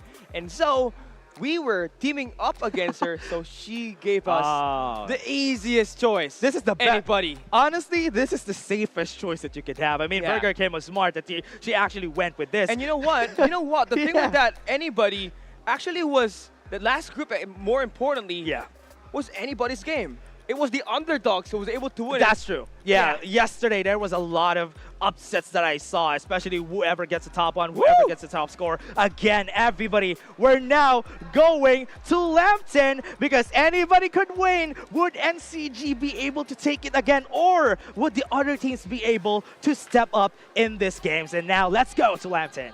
Yeah, this is going to be interesting. Let's take a look at our flight path here. It's going head to 2 p.m., so it's going to be pretty much distributed. One thing more than likely, Execration, they love dropping by the Remnants camp, but we need to see where the high tier drop will be at, because that will most likely determine what's going to be the odds of the basing of these other squads are going to look like. And it seems like Execration look like having the best time at all. Nobody really able to get there, but the Nova Energy Station where Built Different Mobile is going to be at is where those 2 purple armors can get warranted. Yeah, and currently I'm looking at NCG and even Blackfire as well. The top 2 teams that we've had right now into this game pretty much close to each other, went to the north side of the map, and you mentioned Built Diff as well, went into the hot zone wherein they're able to stack up on a lot of equipment early on. This is pretty much their map. Built Diff was able to perform yesterday, snagging away a win onto Lambton, and even then that is one of the sources of their 3-game win. What's better is that the high tier drop is on the top right side of the map, and also the circle will be falling in there, so you don't really have to move with all the resources that they already have. Yeah, and again, in the respawners that we have here, everybody's just going to be killing each other. And I really love getting a sight of Powerhouse. Honestly, Powerhouse hasn't had the best games during past 3 games, and so far, based on how far away everybody is, look at the northern west side of our map, there's not really a lot of people there, giving space for Blackfire and NCG. And this is favorable for the likes of NCG and Built Diff because we have just seen the decision of the safe zone already going towards the northeast part of the map. So at this point, the thing is, Built Diff and NCG could just scour away and get a couple of weapons in their bag and a couple of shields of their own. And after that, they can just gatekeep any single one. Yeah, now this time we saw XGSS. This team have been eliminating and causing problems to the top dogs that we got in this tournament, especially at map 1 and map number 2, where they're able to anticipate the rotation of not just Execration, but Oasis Gaming, Built Different Mobile, and the Notorious Skull we got all around here. Yeah, and again, in map 3, they were the ones who actually be able to get the top 5 spot during that last game. So that is great redemption for this squad. Getting like 46 points is still a good spot to be in. So honestly, they still have a lot of ways to go here, but honestly, that's good. Yeah, it's just so amazing to watch, especially right now. 5 seconds remaining before the first zone will close in. And that is where things will get much more slower. These teams are now looking into a position in the safe zone already because, as we have mentioned already, Lambton is all about those open space, and getting that position inside of the safe zone early on will net you a huge benefit. Yeah, but now we got Oasis Gaming and latest NRX here trying to go for this cover, but they have to be quick because Powerhouse is at the southern side. The Ember Shock's going to be used, and they are just going to be running away right here, slowing down Oasis right there at the top. First, we're seeing EMP Shock's going to be used again by Carl J, and that's going to be a first kill for the squad. And right now, they are just nailing it down. Just waiting for any mistakes from Oasis. Yeah, Powerhouse are already hearing those gunshots, and you have to make these attacks quick if you're Oasis. It's a run it back into the past game that we've had in Lambton. In game number 2, we had AXGSS who became aggressive up against the likes of Naos or Oasis in the same location, and that is where they came in and pounced. That is the same thing that can happen here as Squad 6 and Squad 3 is just around the corner. Yeah, and again, from what we're seeing here, Carl J still getting eliminated, but they still have their respawns back up. Mango TZ Squad 6 would need to run away. Squad 6 is going to be here, so they would need to scoot away because Powerhouse might be able to turn them around. Mango TZ died in the process.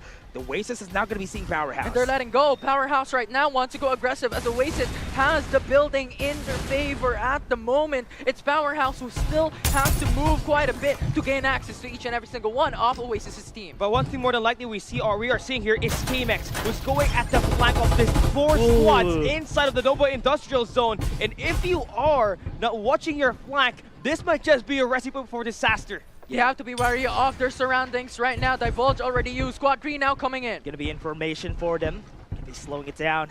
Squad 14 and Squad 6 gonna be seen, but nobody's making a move. It's like they're not making a move because this will be a really hard sight to see because 3 squads are at here.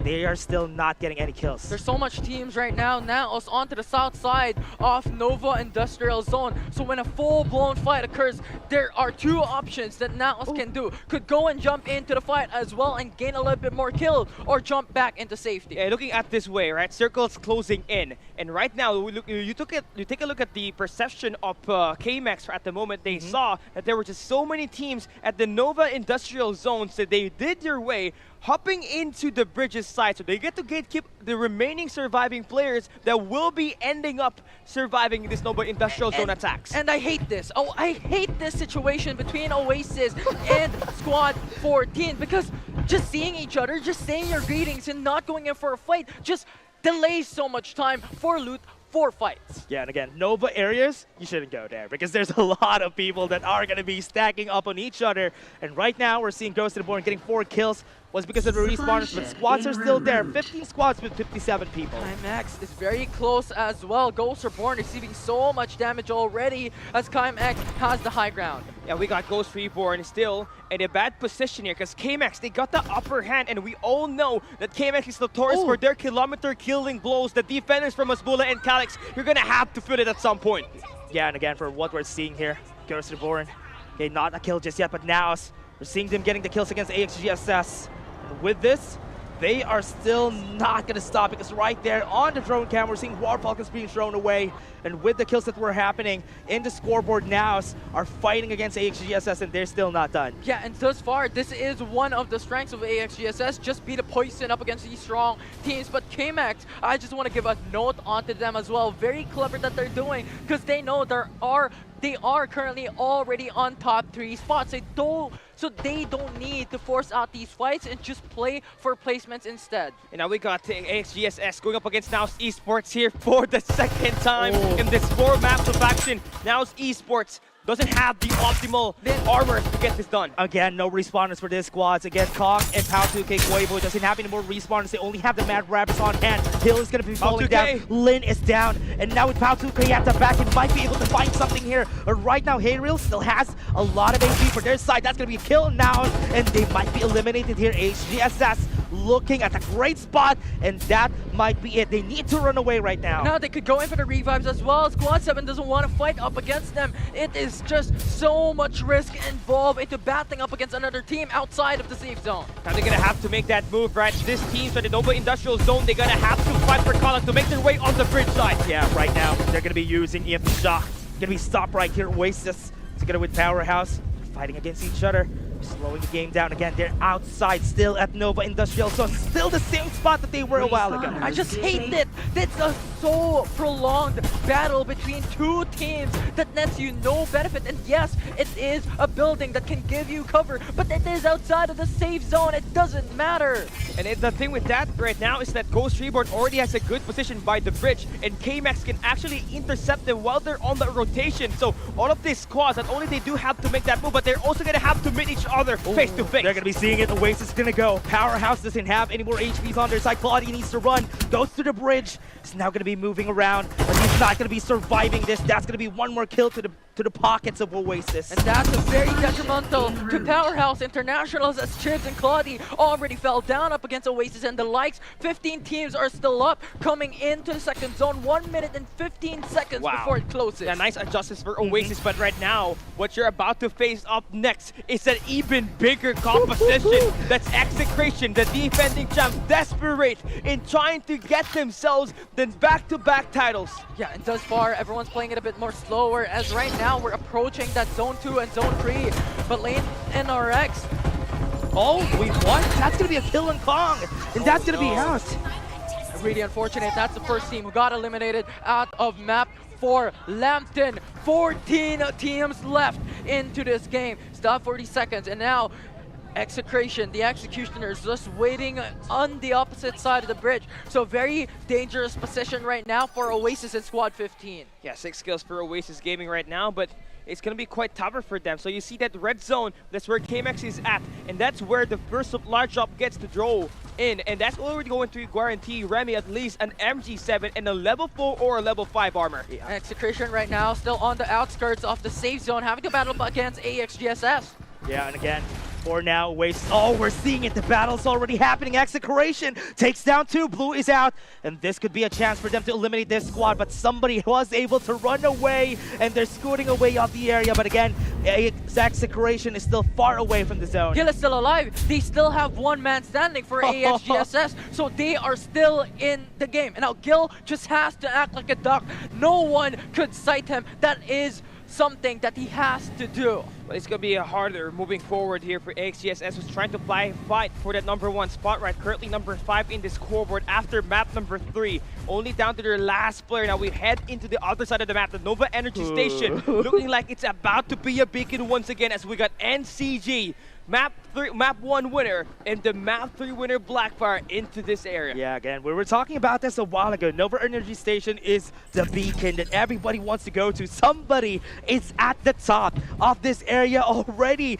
That is going to be the best spot that you can have here. This is a bit dangerous because there are a lot of squads now proceeding towards Nova Energy Station. Yes, you have NCG right there. Squad 7, Squad 13 in the same vicinity, but at the same time, Squad 2 and Squad 12 is outside of this POI, so it will be such a huge risk for these teams to battle already coming down into the third zone, especially considering there are no respawners up and running. Yeah, there's also a big chance that Build Different go in for the push, but we got Ghost Reborn trying to go for the gatekeeping situation. That's going to be a kill. Ghost Reborn fighting against Oasis. 1 is down, and they're going to be eliminated out of this game. Oasis is out. Second team eliminated out of map 4. Oasis and Naos is gone, and Ghost Reborn already stacking up 8 kills. And they want to get an explosive finish here. Remember, they're at the lower half of our scoreboard. They want to get a top 1 spot. They gotta finish at least with 20 points to topple it over and change things up. And now Major gets a kill onto Lancelot. NCG actually has sights on Blackfire, and Blackfire has to move, but they have an Ember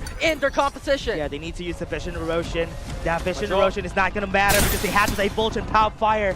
So this is just going to be the death sentence that they have here. Blackfire only has 2 members now. Yeah, nice counter there for NCG from the Vision Erosion. They have a Rocket Tarantula to bombard the area at around the circle of that Vision Erosion, and so help them propel themselves to defeat the player from Blackfire. And they were not able to capitalize onto the Vision Erosion. Yes, they used it, but they were not able to go out. Ghost Reborn now having to sight on Execration. Execration is going to be seeing them, but Ghost Reborn has other matters right here. They are going to be fighting against another squad, and this is going to be bad. They need to run away. Right now, Jay-Z, very, very confident. Shadow's going to be falling down. He has to exploded, and they still have a fight that they need to take. Pain, right now, is taking a lot of damage. The Incendiary is just going to be taking him down. Right here, Execration is confident that they might be able to take this fight, but right now, Kymex is here. Oh, so clever. Has to use up the travel barrier, but Blue goes down. Jay-Z is going to be the last member standing here. Doesn't have a lot of HP. He might get eliminated, and no! Ghost Reborn is out. The Bounty Hunters just got hunted here in map 4. Yeah, Execration finally living up to their name. The Executioners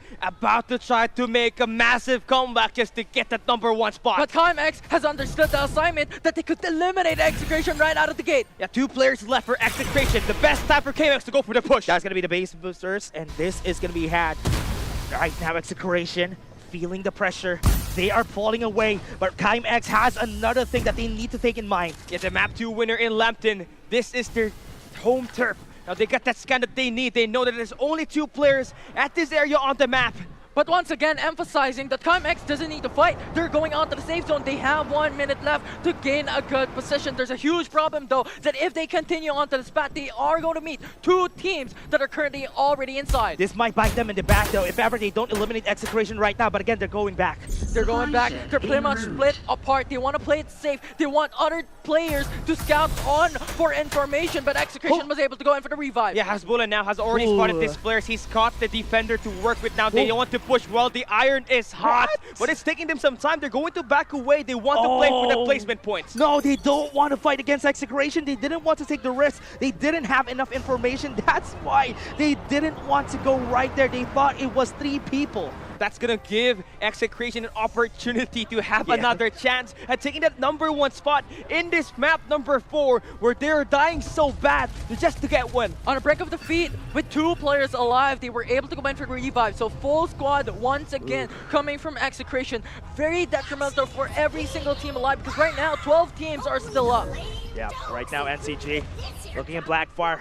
Rocket Tarantula is going to be used. 1 is eliminated. Hale is going to be down. And now Blackfire, they're taking the brink of what NCG wants against them. Yeah, I think NCG has already spotted EUPH Ember as well, who does not have that optimal armor to actually win their gunfight up against NCG or Seiya from the staff dorm. So they're gonna have to slow it down. They don't need to shoot their shots because all those gunshots will just be a recipe for disaster. COMX is already in a move. They are beside the squad 8. They are on the staff dorm. So a lot of chaos may brew on each corner of the zone. Yeah, they're so far away from each other, but look at this. The zone is going to be closing down. There's a lot of open area in this space, and this is not going to be a good spot for the other squads. Now KMax has to fight for that position inside up against Extreme Elite, and then there, Execration coming up from the southern side, the southernmost area on this final circle, will have an opportunity to go for that 3rd party. And BuiltDev has sights already on the KMax. Execration on the south part of the zone as well has to move soon. NCG now getting that push onto Euphoria. Absolute Gravity is going to be used. Nobody's going to be pulled back. They have their Rocket Tarantula on their side. They have damage and Bison. They're going to be pushing in, but they don't see anybody just yet. Right now, NCG, from what we're seeing, Euphoria is going to be seen right there. Poppy is going to get pushed. And 30 seconds left before the zone will close in. A lot of these teams have to make a decision. They need to go in. NCG, they have some damage, but Joe is super low. He needs to go back. It's a good thing they had the ongoing show to buy some time. Euphoria right there is getting the kill against them. There's only 1 person now. Yam is jumping in, jumping out to their death, and Euphoria is taking off. But that was a close one for NCG. They almost got eliminated, but luckily with that victory up against Euphoria main 2, that grabs him a good position on the building, but Execration up against KMax. KMax is taking them down. They have some HP. They're going to be pushing. Execration is taking off of the game. Executioners are gone. The defending champions are out of map 4. And KMax, this is their home turf. It's Lambton, that's their baby. They got 7 kills, but they have 3 revive. Hasbulla, the best player on the lobby with that sniper in hand. Zone already closing in, so a lot of these teams are now looking for a pathway into the safe zone already that is on Old Town. And the thing is, it's between 2 POIs, so it's all open field. Yeah, there's a lot of places that they need to go to. KMax needs to go at this 1 spot, but BuiltDev is going to be coming in. NCG, they are currently trying to go for a good pass, but Built Different here, locking in that EMP shot. EMP shock is going to be used. They're going to be pushing in. They have the travel barrier. They're going to be moving forward right there, and then they're taking over this house. They do have a pass, and that guard pass is going to be enough for them to go for the push. Yeah, they're going in. COMX loses 1 of their members. Loses 1. They only have 2. This is going to be the time. Lim is going to be eliminated too. Is that it? KMax is down to Lambton. BuiltDev still has 2 members to be able to eliminate a couple of members in 5 teams remaining into this match. They don't want to hang in for too long because NCG, they're waiting to strike. Lim is still alive. Still have 1 person right here. Right now, they're trying to buy some time. The map is just getting smaller and smaller, and right now, they do have the time. Resets are much more important right now. Gain back your shields. The cooldowns are going to be very important, especially that the final zone already has 5 teams into this matchup. 5 teams, but Mad Mars and NCG has 4 of them alive. Yes. Seiya also has complete members in here. And what you can see from Built Different, they don't want to go for that push early because they want to revive back their best player on the roster, which is Steezy, who is waiting for himself to get right back to his feet before that circle closes in. So far from each other, Built Diff, they're taking their time. Zone's gonna be closing, and this is where it starts. Yeah, the zone is closing in now. A lot of these teams are waiting patiently for other members to fight first before they pounce. And the thing is, 12 teams remain, or well, 12 players remaining with 4 teams left. Yeah, Built Different. This is kind of a very aggressive spot that they're putting themselves into. Climax is still alive, but right there at the top, they're being pushed back with absolute gravity. They don't know that Lim is still alive, just staying right there down at the bottom. Just hide, Lim. You can win it all. But NCG takes down Climax out of the game. Got 3 teams remaining.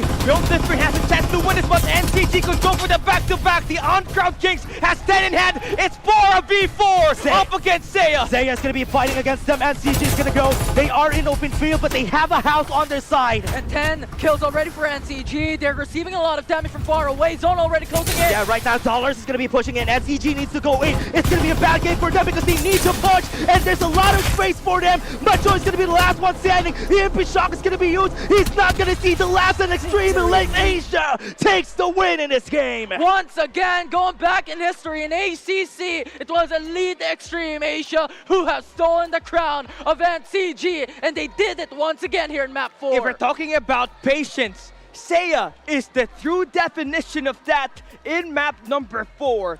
Talk about just utilizing the building, the high ground up against a rotating NCG who exposed themselves out in the open. Yeah, again, top 2 finish for NCG. Still a good finish for this squad, even though they lost that game. It was still a nice spot for them to be in. How are they doing? That's consistent top 3. Yeah, the thing here is that map 1, they placed top 1. Yeah. Map 2, top 2. Map 3, top 3. Map 4, top 2. Man, we're talking about huge numbers in terms of placement points. Yes, Seiya could get this win, but NCG are closer to getting the crown to themselves. Is this a pattern? Like game 5, we're gonna have NCG take top 1? Oh man, that might be it though. I think I can see what's happening here. I think what Burger Kim added here, anybody, that's not gonna be it anymore. Let's erase this for today because I think there's a bigger chance for NCG body.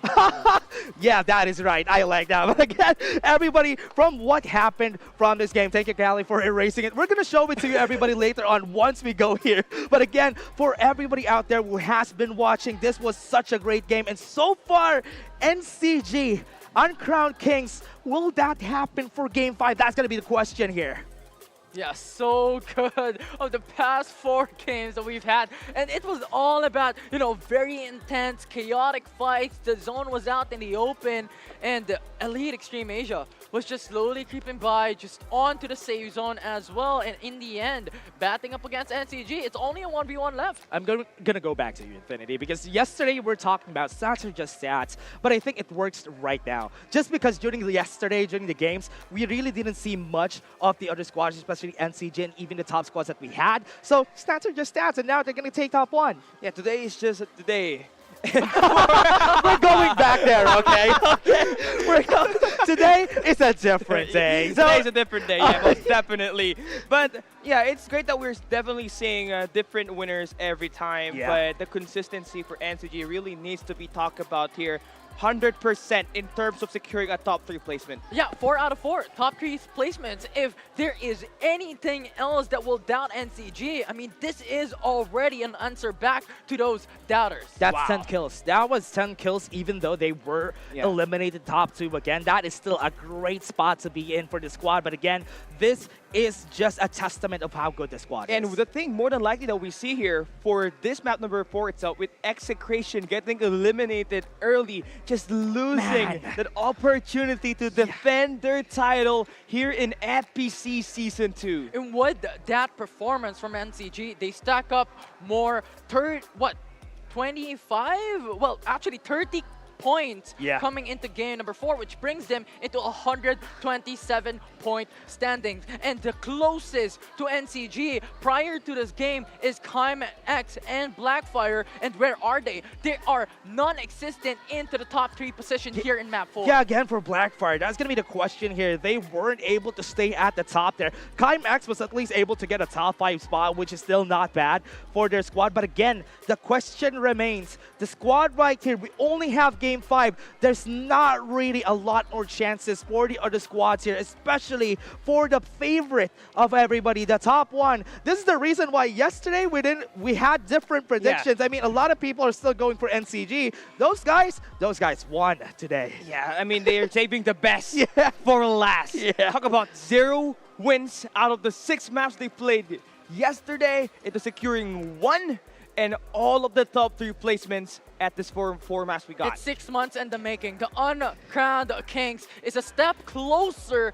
to reach the championship title and finally receiving a crown for themselves. Let's talk about this game first, though. Zaya, remember, HCC was the time they defeated NCG. Yes, that time, that time it was a different time. I mean, you need to win. You need to get points, yes. But again, it was a different time. Right now, yes, they will be able to do this. They will be able to defeat NCG on this map, but only this map. Yeah, only this map. Overall, NCG has got the total numbers, man. And if we take a look at the highlights here, we saw Execration, Oasis Gaming actually going in for those early engage, which eventually paid off by securing at least some of these kills, but at that mid-game is where they kind of lacked off a little bit, and this is where Execration just get pinned down once again, just like what happened in map number 2. And calling it back, coming into that game number 4, who was the first 2 teams who was eliminated? Oasis and Nows. And that's the really unfortunate side to see, and a story to actually have heard first-hand experience here in map 4. These 2 teams were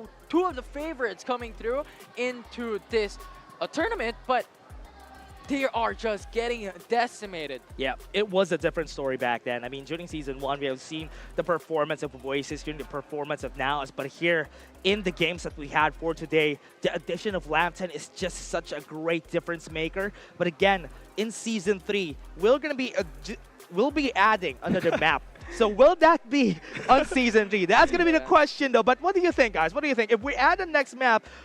No, I'm not going to ask the question here. But again, if you add the next map, do you think it will be added, at least in the roster? Most likely going to end up being part of it at the knockout stage. So we have, like, Game 1, different map, 2 and 3. Yeah. Okay, that's crazy. Or that would be exciting. What could be exciting is that we random draw what map comes to play. Oh, that's going to be way more fun. Yeah, so let's say in this day itself, the first map that will be drawn will be played 2 maps. Let's say Saundersfield gets actually played. Oh my god. Oh man, that's gonna be crazy. That's gonna be crazy. Or they're gonna be banning a map, and that's gonna be a question. But again, the MVP for this game is gonna be Zaya Dollars, and with 1,077 damage, a total kill of 3, and a rating of 39. Well, you know what? Dollars getting the MVP title. They're a step closer to getting that $18,800 here in FPC Mobile Division. I don't know if you're really telling us that, but again, sure, they're a step closer to the dollars that we have. I don't know. Sorry, I catch that a bit too late, Infinity. I'm so sorry. I don't know which one's smoother, the Infinity High Caliber or that one. Oh yeah, the infinitely high caliber casters. Yeah, there you go. But again, for everybody out there still watching, this is such a great day to see a lot of teams not like the same from Season 1. Season 1 is no more. Execration taking 3 maps is no more, and it's a different time around. Only 1 wins for everybody, but in Sunset City, what do you think? Will we get the first 2 wins in Sunset City? NCG. That is it. Yeah, nothing else. I think that will be the cherry on top. If ever they get a second win. Because the thing is, it was X and Blackfire who had only hopes to bring down NCG at that point in time, and this was the deciding factor. It was game number 4, but they're non-existent coming into the top 3 positions, and that is the reason why. When it comes to god, it's a 30-point difference. 34 point. My oh god, man, that's a 30-point difference. How would they they chase NCG right now. The only teams that have a chance here, there's only one chance. Blackfire and Kymex, they're the closest. And that's the thing, right? 34-point difference. The only chance that Kymex will steal away the uncrowned King's throne is to get the top 1 spot and get at least 9 kills. And that's not stating that NCG will not get any points in Game 5. And they have to score 30 kills here just to guarantee the top 1 spot. You can never be too sure. That 30 points is just gonna equal it. You are not accounting NCG's performance on the map. Nobody's contesting them at the Nova Planetarium, especially in Sunset City, because of how insane they are at that map.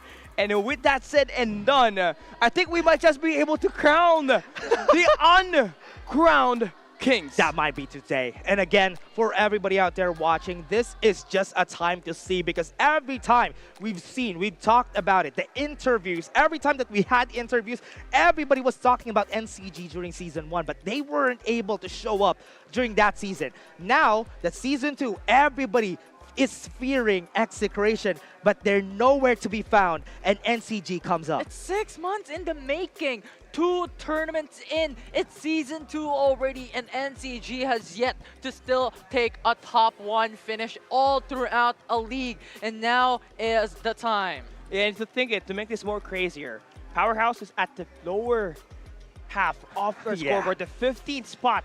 They got 18 total overall points. Oh, man. Now they have to eliminate almost everybody with their respawn pods just to win up against NCG. Thatcher, let's theorygraph here now. The only time that NCG would lose this is if ever somebody out there on the lower 5 would be able to eliminate them first and not let them score anything. I'll do you one better. Oh, yeah, sure. NCG's not going to lose Game 5. Despite what happens Yeah. in the next game, there's no one that can beat them. The only chance, and that's the only chance that anyone will be able to take them down, is Kymex and Blackfire receiving like 40, 50 points. Yeah, and if ever that happens, though, that is most likely not going to happen. The only time that they could get eliminated is if everybody drops at Noble Planetarium and eliminates them by that time. That's not going to happen, though. Is that going to happen? Well, I think the teams have to plan a contingency plan.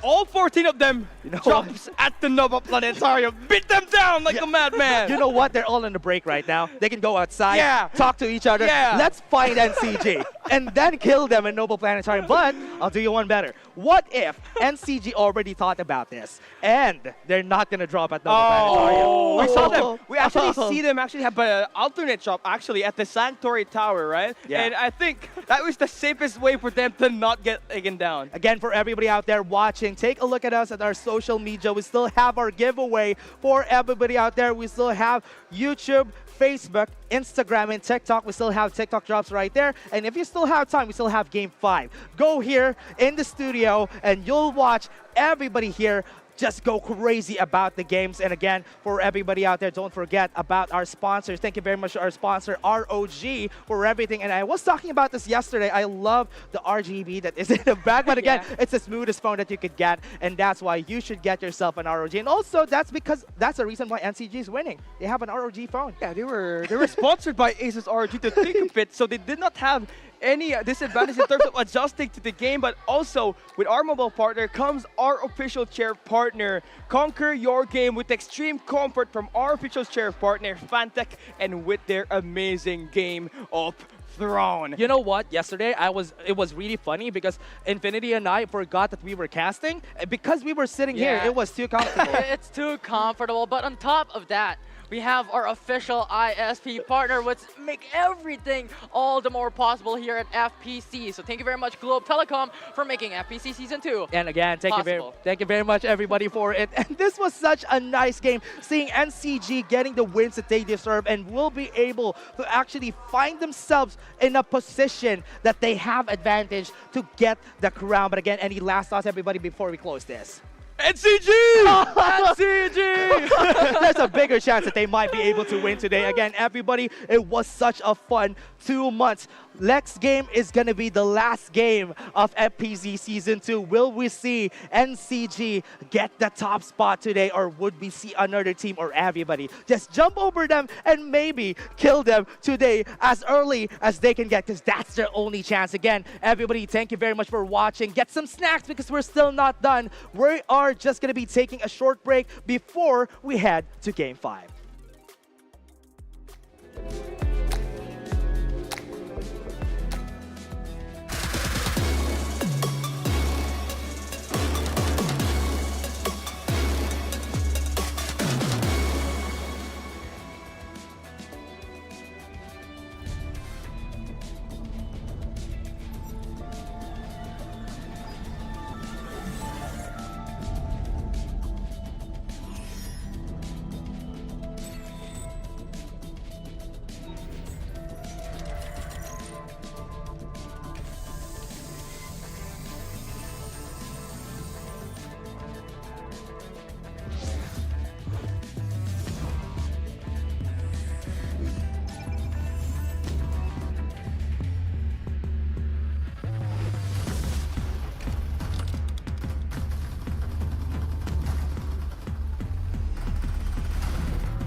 Bouncing into new experiences may be challenging, but it can lead to unexpected moments. Kaya go lang ng go with Go Plus 99's free vouchers and must-have data.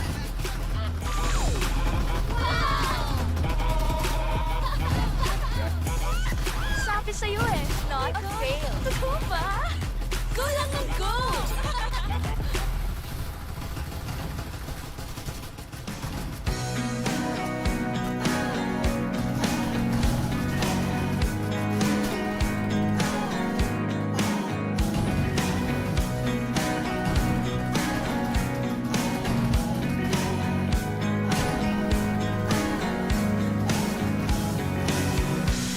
Kailan mo ba planong bumalik? Nasasabik sa iyong halik. Kailan kaya kita makikita? Oras-oras nasa isip ka. Kahit sa pagpipit, palagi kang sumasaglit. Simple lang naman ang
iskinita, matinong dalaga, na tuwing gabi nababalot ng hiwaga. Napakadalas sa pobla, kilala ng lahat. Ang talakos kulbay, simbahan lang alam mo iha. Sa isip-isip ko delikado to, di ako pwedeng mahulog sa mga kagaya mo.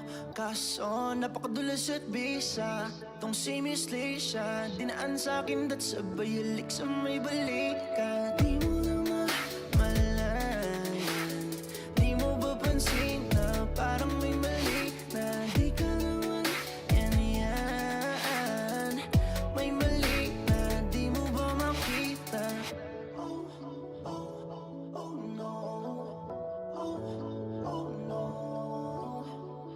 Oh, oh no. May mali na, ba't di mo makita? Kalat ang resibo kung kani-kanino, talang na dikit, konting pag-ibig at bisyo. Di makapaniwala, halatang balisa, kahit napakakapal naman na magdamag ang kita. Sa isip-isip ko delikado to, di ako pwedeng mahulog sa mga kagaya mo. Kaso napakadulas at bisa, tong si Miss Lisha, dinaan sa'kin dat sabay halik sa may balikan. Di mo na mamalayan, di mo ba pansin na parang may mali na di ko naman ganyan. May mali na di mo ba makita? Oh, oh, oh no.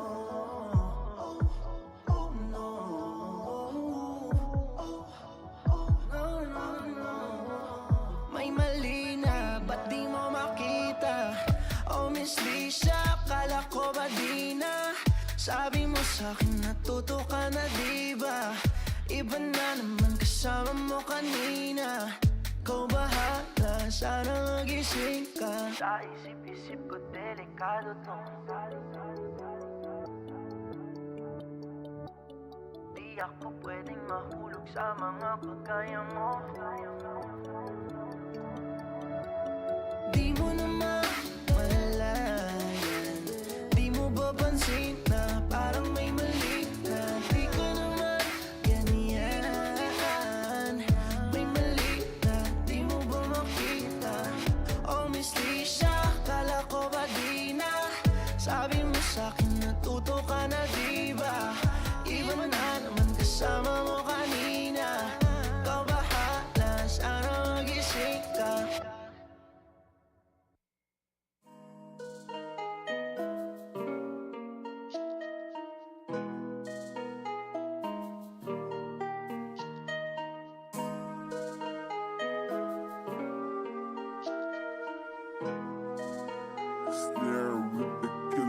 She hit me slow like tequila. I won't hit it till I need her. Oh Maria, mamacita, me bonita. She hit me slow like tequila. I won't hit it till I need her. Oh Maria, mamacita, me bonita. She won't ever let go.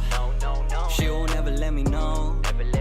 Man, she kinda take it personal. She emotional, but I've been keeping my cool. Lay low, say no. Well, I've been rolling on my own. Well, I've been keeping things off the tone. In my mood alone. Money over bitches on my headstone. Flatbush, let's go. I know we got tension and stress. Hablas demasiado like you're trying to impress. Tú es delicado, complicado, el diablo. Girl, you're gone through my head and you got me in a mess, Si daddy con esta moniquita. En serie uno que sativa. Cásame se casa laid back at my home. Espinado corazón de yo sea tu amor. She hit me slow like tequila.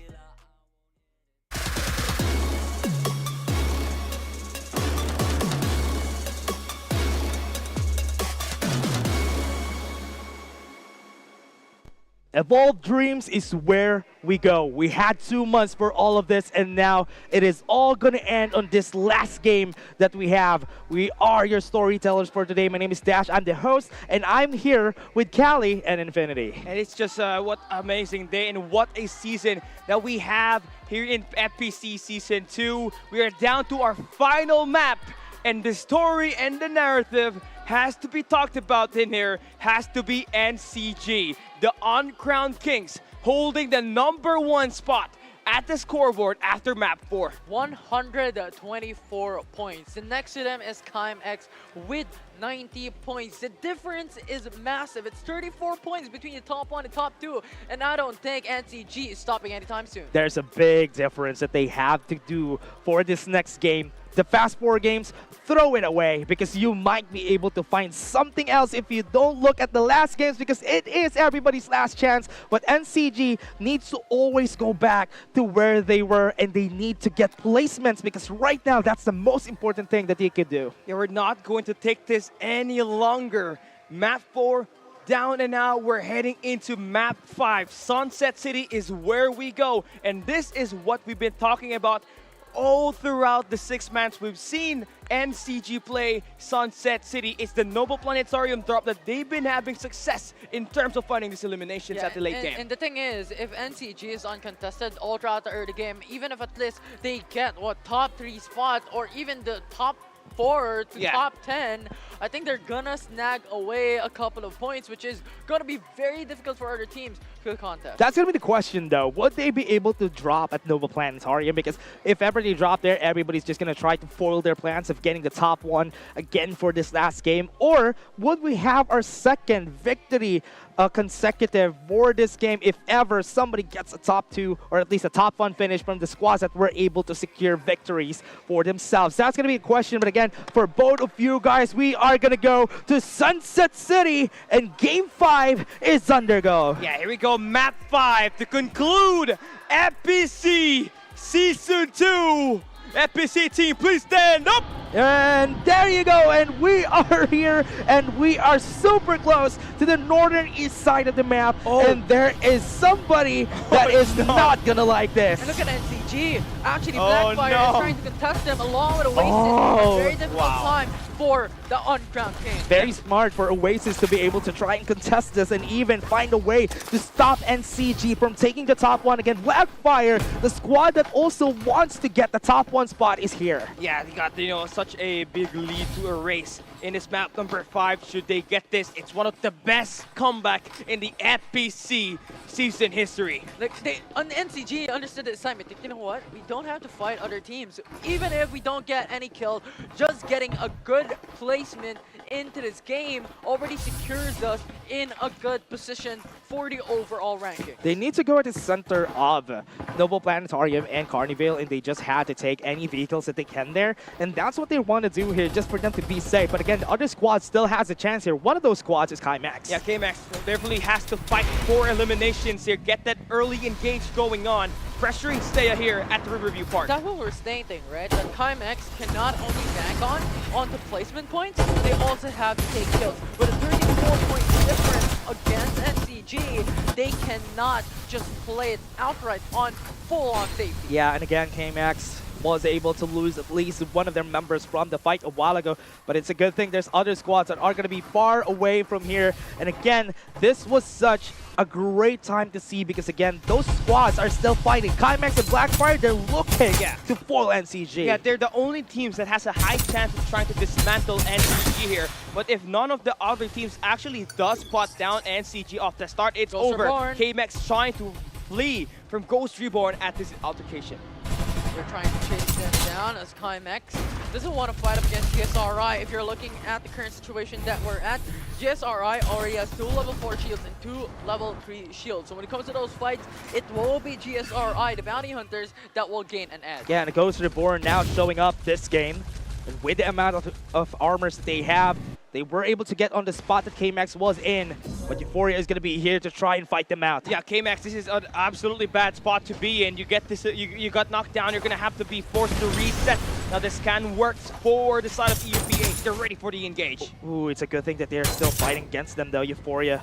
You still have a lot of HP, but it is still not going to stop KMX from trying to fight them. Right now, Euphoria just thinks twice, don't want to go with it. A problem with this situation is that, remember, Ghost Reborn is just down on south. They came from Riverview Park, and they're swiftly moving towards where KMX is at. Yeah, KMX, this is timely for them, but now Macro spots him with that War Falcon, and now KMX will be forced to go for a gunfight. They're going to be running in, they're going to be jumping out, and right now Remy is going to be seen, but now he's not going to be able to get more ongoing show. He's going to be used, but not enough elevation for this squad. And GSRI now only getting 1 kill already to make it that. They get 1 kill, goes to the board, it's gonna push for more, and they get some of the members right here. That's gonna be it, and that is some eliminations as Pula is the only one who got away. Yeah, and the thing here, one of their players have already lost their respawn spots, not one, so now they're gonna have to wait for that revive. Ghost Reborn, nice start off of this last map, 5 kills and 2 level 4 armors. Yeah, and the thing about Ghost Reborn is that they could gatekeep KMX,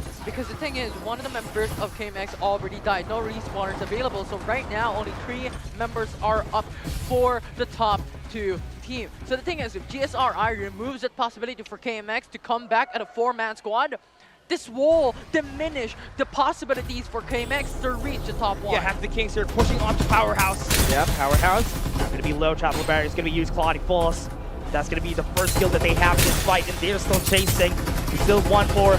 Wrecking Duckbill to push in. They have the Travel Barrier in front of them, and that's why they're just destroying everybody. The blinding mark was perfect, and they get 2 kills out of that. 2 people already down for Powerhouse International, but half the Kings main has to be wary of their backs as AXGSS is on the bridge. Yeah, nice play coming in here for your Hefty Kings, right? Just getting this checkpoint control, but squad number 12 definitely trying to eye up for this attack. Lin and walked out, getting in that flank to work.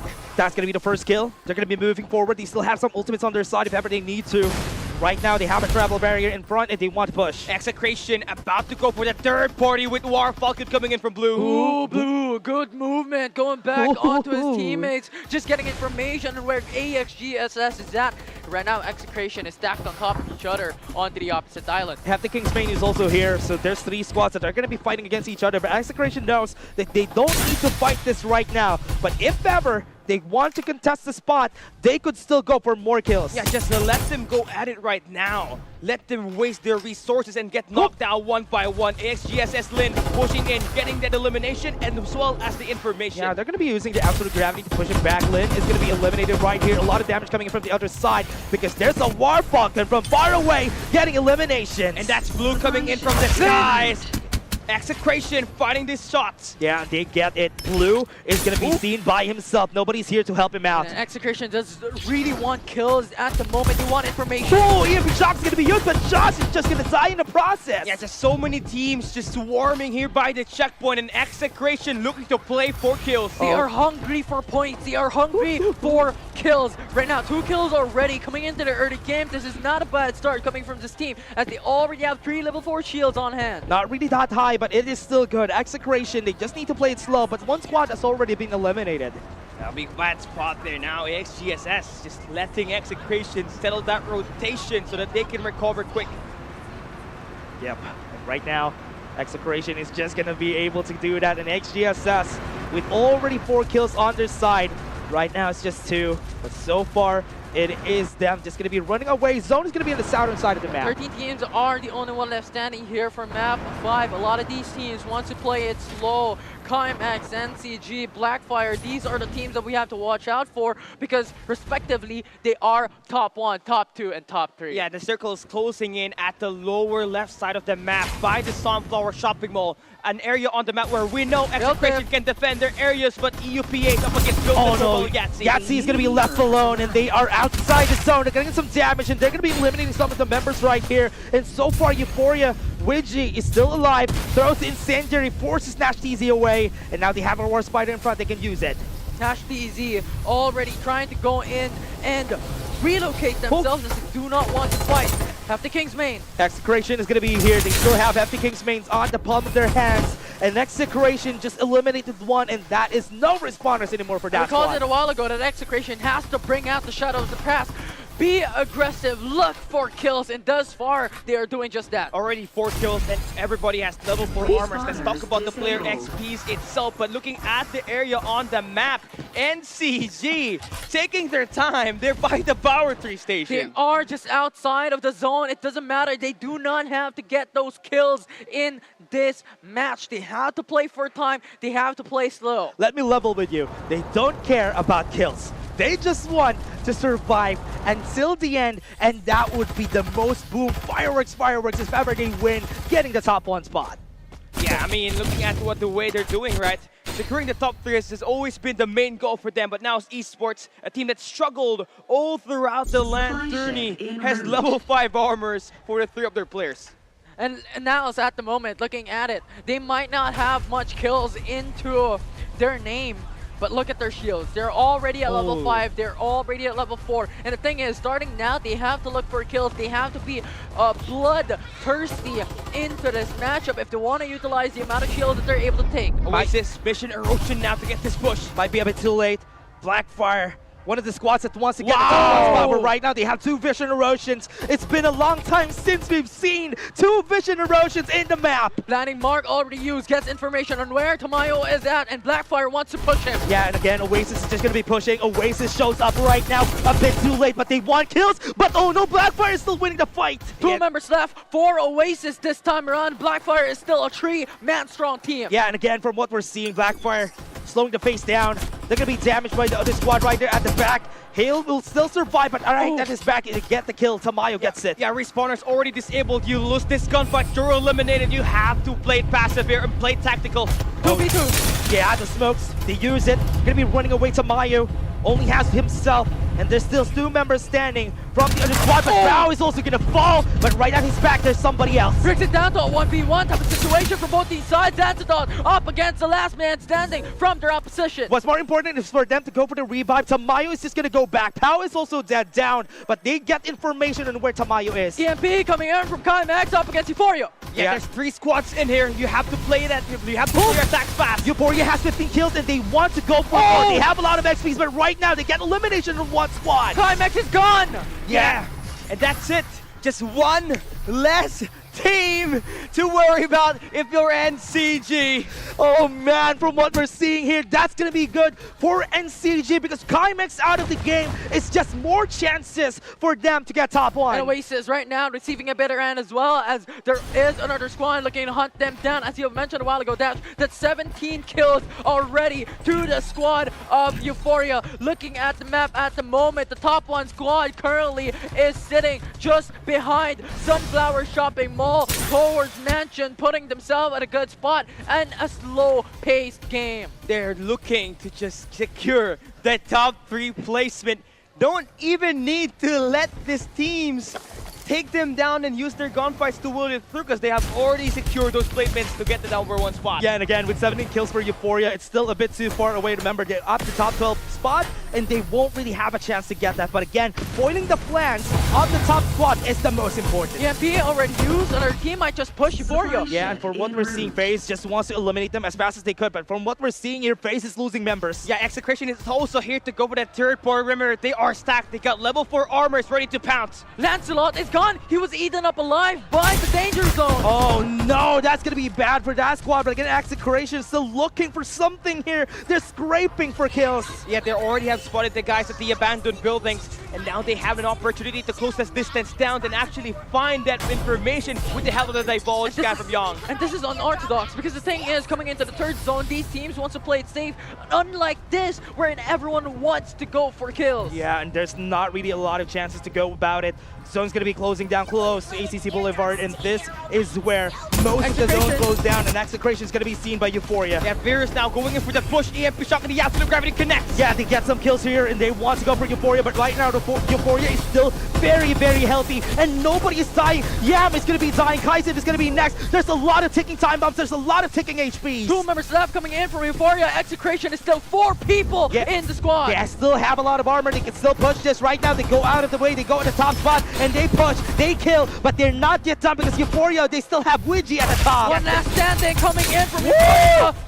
Yeah, and right now they're going to be killing Ouija. Oh! No! And Blue is going to be next! That is going to be the kill. Euphoria is out of the game. But 2 members left for Execration and FaZe just on the front line. Yeah, and the Execration, they're looking for the big down. They take down Behemoth. FaZe 69 is eliminated at map number 5. They need to go for the revive. They need their teammates if they want to win this. If not, that's going to be bad for them. But the thing is, this is already 3rd zone, so the damage when it comes to the danger zone is too much already to gain a thorough distance for the revive. That they're going to have to keep up those 2 remaining players. Just play for the placement points and actually play with a 3rd party later on. Circle closing in, and it's by the abandoned buildings where we have now esports closing in, and finally we get to see the champions potentially of FPC Season 2 make their move coming in from Sunflower Shopping But Mall. NCG is now seen by either Squad 12 or Squad 9. That will be dangerous for the top 1 team right now here in the Grand Finals. But they're not that healthy, so it's not a threat for this squad. NCG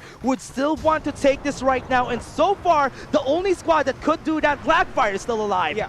Also, now it's PC. And the thing is, NCG could just keep their composure here into the annex building of Sunflower Shopping Mall, given the fact that the safe zone actually eats up a small portion of this building. So they do not need to force out the push. They do not need to force out to be in the open. Yeah, the best thing about NCG's position here right now is they're gonna have some sanctuary by the bridges that will help them guarantee at least to get some information. And now Execration Luki, the last guy alive. No way, look, he's the only one alive. Doesn't have a lot of HP. The only time he has is 20 seconds. And from what we're seeing, NCG is getting eliminations right there. And XGSS is losing some members. And here we got it. Now esports having the best position on the circle. Look, he's dead. Oh, that's very dangerous. That will eliminate this team. 7 teams left coming to map number 5. And you have Naos in a good spot on the opposite end of the bridge. Yeah, to think about this way right now, Naos Esports has the best armor in this lobby. And NCG comes in second with level 4 armors, and third coming in will be Blackfire with level 3 armor, still working their way up for a shield The upgrade. only thing about this, though, is if ever Naos loses to Blackfire, Blackfire has the chance to get those armors for themselves, and they might be able to take down NCG. And coming back to the top 1 team right now, we've called it. They do not need to be in the open. They do not need to force out to be in the center of the safe zone, traditionally from what they have done back in the past 4 games, because the zone eats them. And right now, NCG is on a good spot. Oh no, I think not. NCG is at the bridge. Yeah. There is one squad that is going to be stopping them here, but from what I'm seeing, Pobby gets an elimination. But it doesn't matter. Where is Blackfire? Where is Climax into this matchup? NCG is still 4 people alive. Yeah, and they also got those vehicles to work around, right? Those rocket tarantulas that can help them bombard this open spaces that we had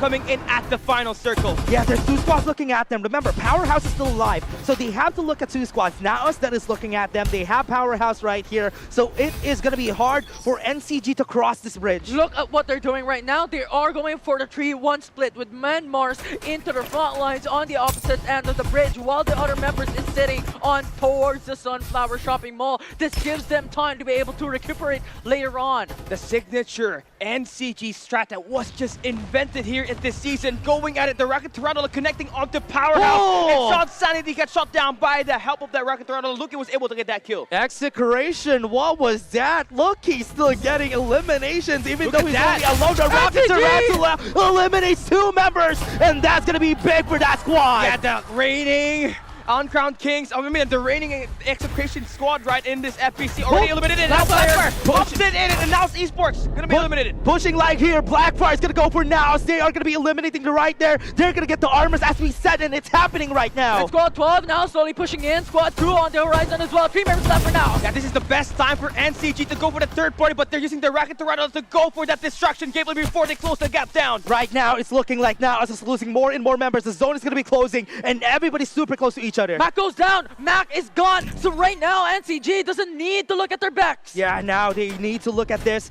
Naos doesn't need to look at that, and Powerhouse is gonna be losing members, and they get eliminated. 5 squads remaining, 14 survivors, and NCG has 4 of their members alive in this final map. Yeah, they have a lot of armors right here, and Naos is looking to get it. NCG is taking the kills, and so far it's looking like them. They already have 6 kills coming into this game. Secured top 5 position already. NCG just has to buy time. If they secure top 3, it's done. The on-ground Kings, can they do it? But they can pin down Mad Mars, has to be revived back.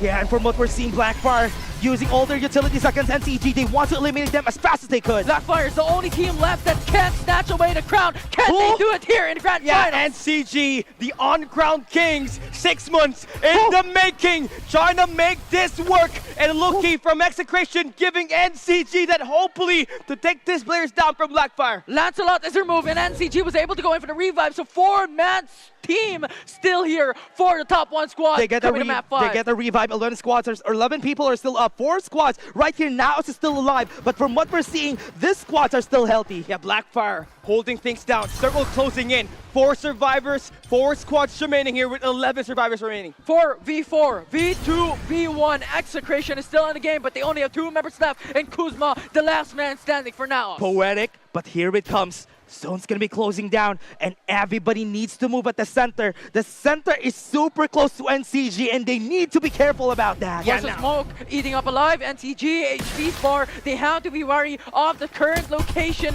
of their opponent.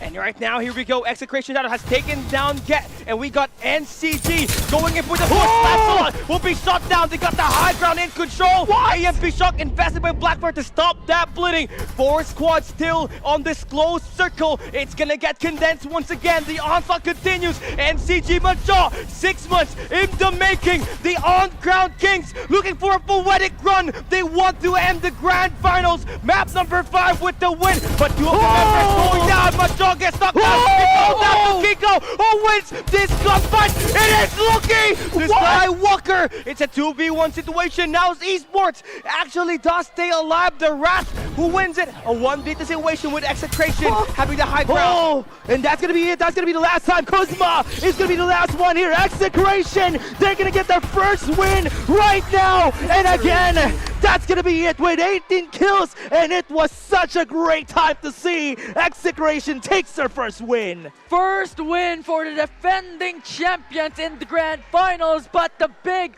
question still lies. Did NCG get enough points to secure the championship title? That's gonna be the question though. Would they be having enough points right there? This was a bit too late. Look at how defeated their faces are, because this was supposed to happen earlier on and it didn't.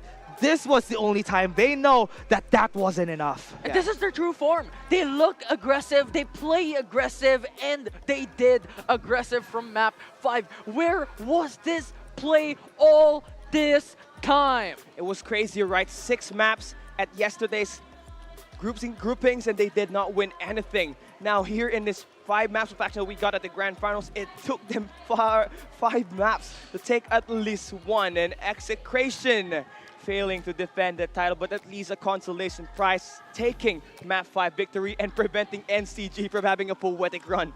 Oh man, that was just such a great time to see Execration.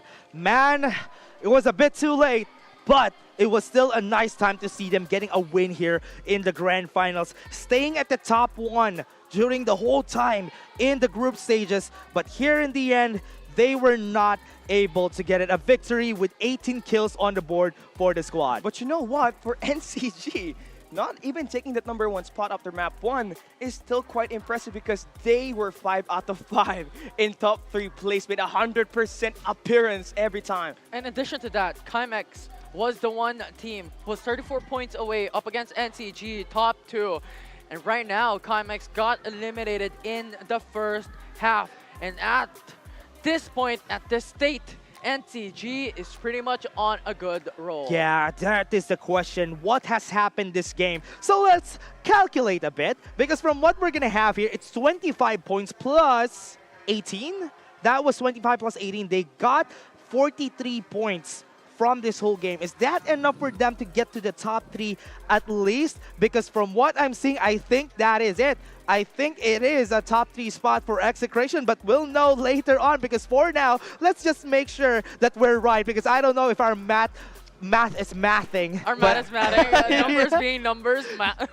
Yeah, but again, for today, from what we've seen there, great performance from the squads that we have here. And I just hope that there is still time for, or at least there's no time for everybody, but there is still some hope for the other squads. Yeah, obviously, I mean, looking at the top 3, man, looking at the difference already after map 4, it just says a lot on how much dominance we got from NCG all throughout the grand finals. I mean, serious, massive changes that they had from semifinals to the grand final stage. Yeah, and again, for everybody out there watching, don't forget to follow us on our socials if you want to know, or at least if you still want to follow us, if you want to go to the crowning of whoever is the champion here today, you still have some time, everybody, so you can still go today here. But again, this whole game, NCG, okay, sure, as you said, Top 3, 5 out of 5, they were able to get it 100% appearance for NCG. Yeah, well, it's just impressive to note that NCG heading into this grand finals again did not secure any victory yesterday. So yeah, could they be hiding shot, or were they just saving the best for It was last? shocking. Like NCG taking Wovek as one of the coaches here for the Uncrowned Kings changed the game. The rotations that they were able to do back in the past few games that we've had here in the grand finals was impeccable. To add to that, we have stated already what NCG has to do is to play slow, play safe, just hide in the game. And that is exactly what they did. And without, what, how many kills? 8 kills overall. Majority of those happened in the final zone. I was expecting for Climax to be able to get a great placement during this game, but we saw them getting eliminated really early on, and that might foil their plans here for getting the top 5 spots, so that's not going to be a good spot for them. But from what we've seen this game, Blackfire fighting against NCG in execution in the end, that was such a great experience to see. They did not give NCG an easy time at all, and they were utilizing most of their ultimates just to aim at NCG because they know that they were trying to aim for that final map and get that map 1 victory and be the only team to secure that 2-peat, but exactly did not happen here today. Like 25 points right now for NCG, getting 17 points from placements. You have also a lot of points from the kills with 8 kills, and then add to that like 124. Ooh, that's 149 points. Yeah, I don't want to calculate it anymore because at this point, that is already a high amount of points that everybody needs to chase in order for them to get the top spot here. But again, for this whole game, you know what's great about this game is that Execration, they only had 2 members on that last zone. With those 2 members, they were able to get the top 1 spot. So that's why even if you're fighting against a 2v4, there's still a chance for you to win. Yeah, that's the resilience that we were asking for Execration to do when they are playing at the grand finals off of map number 1, but they could not just find that right rhythm. It had to go through a map number 5 to secure their first victory in this game. But one thing more than likely, they did win after so many maps, man. Yeah, and it's been a long time. It's been a super long time in order for them to get the win here. But Execration, honestly, if they get at least any top 5 spot during this time, that's already a good run for the squad. But as we expected, I thought that was going to be a different day today in the grand finals. It might be an off day for Execution, but remember, it's still season 3. It's just that the meta right now is not in favor for the likes of Ghosts Reborn and Execration. The meta right now is all about Turtle Race. We have mentioned it before, and I'm going to mention it once again. It is a turtle race. It is all about those slow pace. And Ghosts Reborn and Execration is just aggressive as a team. And the MVP of that game, where were you when everybody needed you? 60 rating, a total kill of 5, a 2,450 damage. Look-key, everybody was waiting for you. He's stuck on an iceberg. Oh yeah, that's true. Yeah. He was there, he needed 100 years, and now it came he out. needed game 5, sorry, he needed game 5. It's a little bit too late now. Yeah, don't worry, season 3 is the return of the Jedi. You got that right, you got that right. The Skywalker is going to be back in season 3. I mean, for everybody who still wants a chance for them to join this tournament, this is not just open for the orgs. You can also join together with your friends. So don't forget, again, we still have season 3, everybody. Everybody still has a chance. But again, for everybody out there looking at this stream right now, look at the social medias that we have here. If you want to watch a Tagalog broadcast, I mean, this is the last day, so you won't be able to do that much. But if you want to bring the closing in Tagalog, there is here Farlight 84. We have YouTube, Facebook, Instagram, and TikTok right here. I think we still have TikTok drops right now. But again, for our sponsor, thank you very much to ROG. Again, the reason why those players are so good is because they're playing on an ROG phone. So if you have it, you will have plus 10 accuracy and you will have plus 10 aim. So that's good. So take an ROG phone. Yeah, and a big shout out to our official chair partner as well, Fantic, for providing so much comfort for the grueling days of action that we got here in Farlight 84 Philippine Championship Season 2. The players were able to play at their high level with the comfort and the ergonomics that this gaming drone has to provide. Of course, Farlight 84 Philippines Championship can't take enough.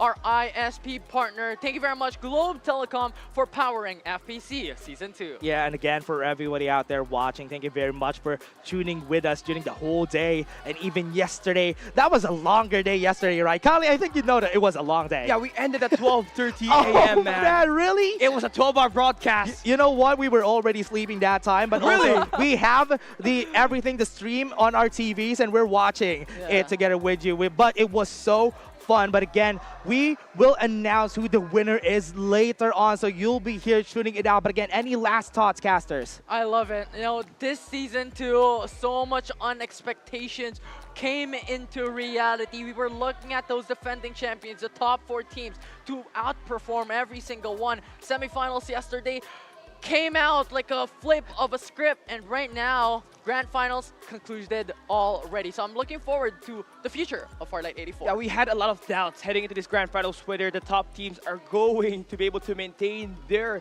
dominance with the underdogs coming in on the rise when they played at that Saturday match that we got at the semifinals. But it all boiled down to KMX, Execration, and potentially NCG as the FPC Season 2 champions. Oh, we're not jinxing it, everybody. Maybe they are. We're going to be showing you the scoreboard later on, and we'll know who the top 3 people, or rather top 3 teams, are going to be after this. But again, casters, it was such a great time. You were here the whole time. You were casting the whole day. So I hope you guys get your good rest after this. But again, I just want to thank everyone for watching the whole time, the FPC, during the group stages, the support that you have, the giveaways. Everybody was waiting for the giveaways. We also had the giveaways a while ago. So again, that was such a great time to have. And again, I just want to cry, guys, because it's going to be ending soon. Don't worry.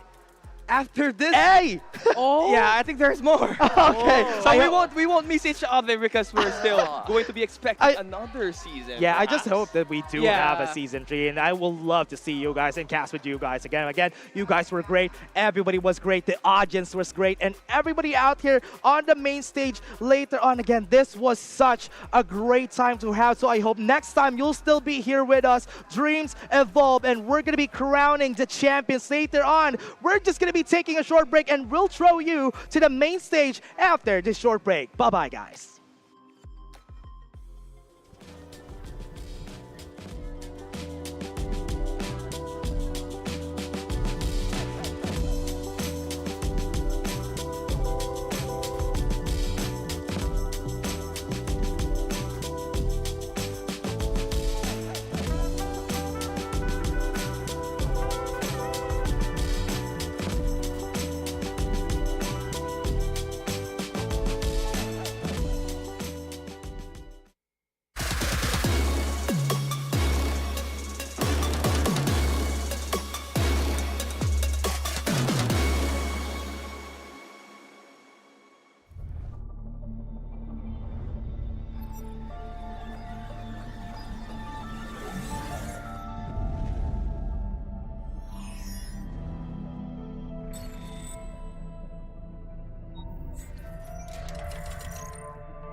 natin. Ready? Go!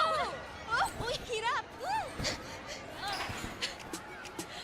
Game! Bouncing into new experiences may be challenging, Cute kaya. Pa-post ko to. but it can lead to unexpected moments. Kaya go lang ng go with Go Plus 99's free vouchers and must-have data. Wow! Sabi sa'yo eh, not a fail. Totoo ba? Go lang ng go!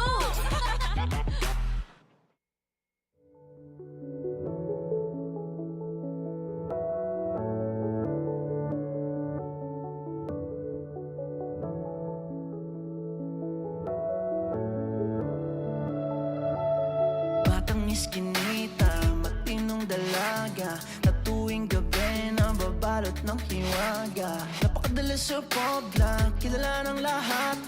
Palakos kulbay, simbahan lang alam mo iha. Sa isip-isip ko delikado to, di ako pwedeng mahulog sa mga kagaya mo. Kaso napakadulas at bisa, tong si Miss Leisha, dinaan sa'kin dat sabay halik sa may balikat. Di mo naman malayan, di mo ba pansin na parang may mali na di ka naman yan. May mali na di mo ba makita? Oh, oh, oh no. Oh, oh no. Oh, oh no. May mali na ba't di mo makita? Kalat ang resibo kung kani-kanino, talang na dikit, konting pag-ibig at bisyo. Di makapaniwala, halatang balisa, kahit napakakapal naman na magdamagang kita. Sa isip-isip ko delikado to, di ako pwedeng mahulog sa mga kagaya mo. Kaso napakadulas at bisa, tong si Miss Leisha, dinaan sa'kin dat sabay halik sa may balikan. Di mo na mamalayan, di mo ba pansin na parang may mali na di ko naman ganyan. May mali na di mo ba makita? Oh, oh, oh no. Oh, oh no. Oh, oh, no, no, no. May mali na ba't di mo makita? Oh, Miss Leisha, akala ko ba di na? Sabi mo sa'kin natuto ka na diba? Iba na naman kasama mo kanina. Ikaw bahala, sana magising ka. Sa isip-isip ko delikado to, di ako pwedeng mahulog sa mga kagaya mo. Di mo naman malayan, di mo ba pansin na parang may mali na di ko naman ganyan. May mali na di mo ba makita? Oh, Miss Leisha, kala ko ba di na? Sabi mo sa'kin natuto ka na diba? Iba na naman kasama mo kanina. Ikaw bahala, sana magising ka.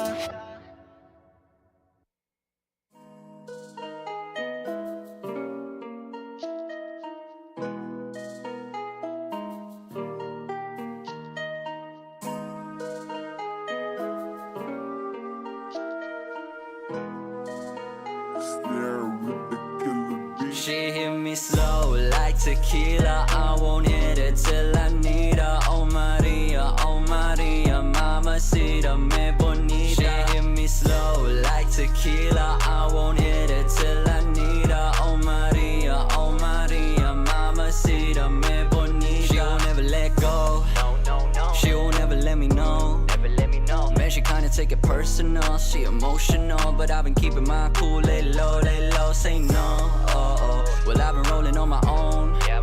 Well, I've been keeping things off the tone. In my mood alone. Money over bitches on my headstone. Flatbush, let's go. I know we got tension and stress. Hablas demasiado like you're trying to impress. Tú es delicado, complicado, el diablo. Girl, you're gone through my head and you got me in a mess, Si daddy con esta moniquita. En serie uno que se activa. Casa me se casa laid back at my home. Espinado corazón de yo sea tu amor. She hit me slow like tequila. I won't hit it till I need her. Oh